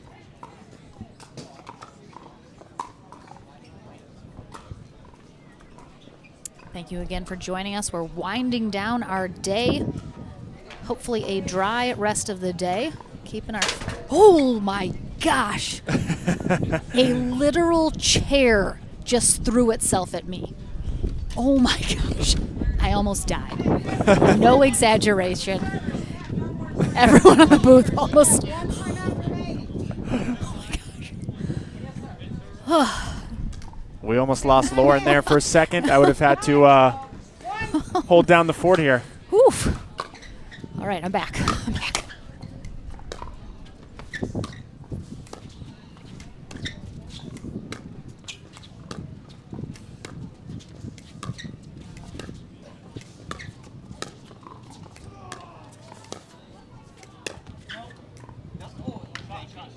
All right, so Yates almost thought that missed, wanted to call it out, but immediately gave over to Hunter, who called that in. Yeah, good sportsmanship. Dropped right on that line. Yep.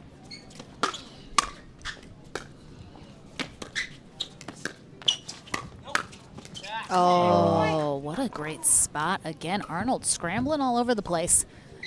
Goes for the Ernie. It's obviously not getting it over there, and then he's scrambling to get back on court. Here, I'd rather, if you see your partner going for the Ernie, it doesn't happen. Hayden shouldn't have attacked cross court at Hunter there. just reset the ball nice and let your partner get back into the play.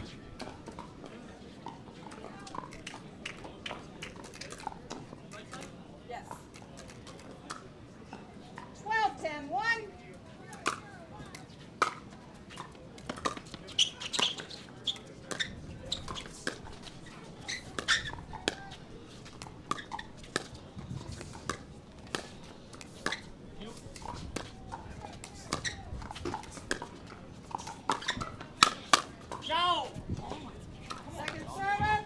Again, like I mentioned earlier, sometimes if you attack at Patriquin, it gets a little too big of a swing. Yeah, his paddle might have been down too because his motion was just low to high.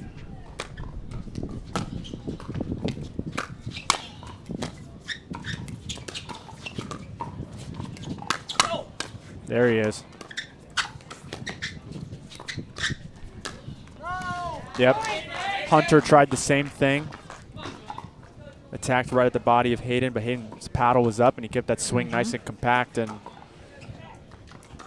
able to stay alive. Still a risky shot. Yes, sir. I'll recall the score. 13, 10, 2.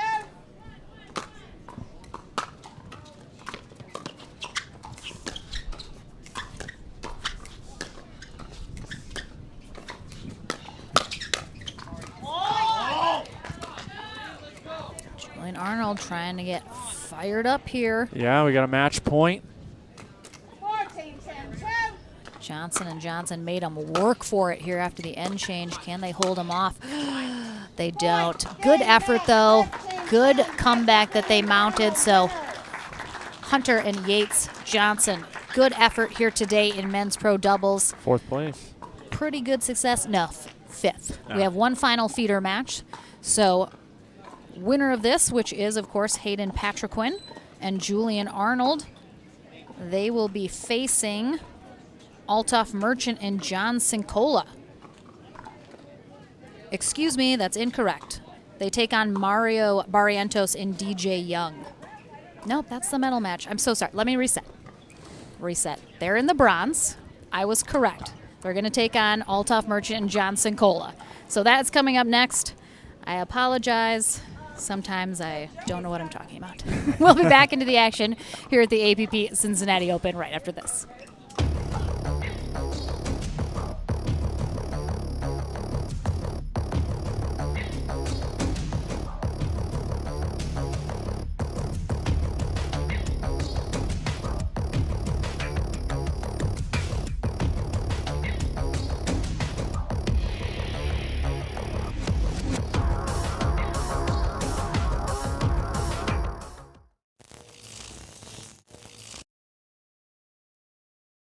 Pro athlete, weekend warrior, or everyday active? Stay in the game with Active Tracks, powered by Core Physical Therapy.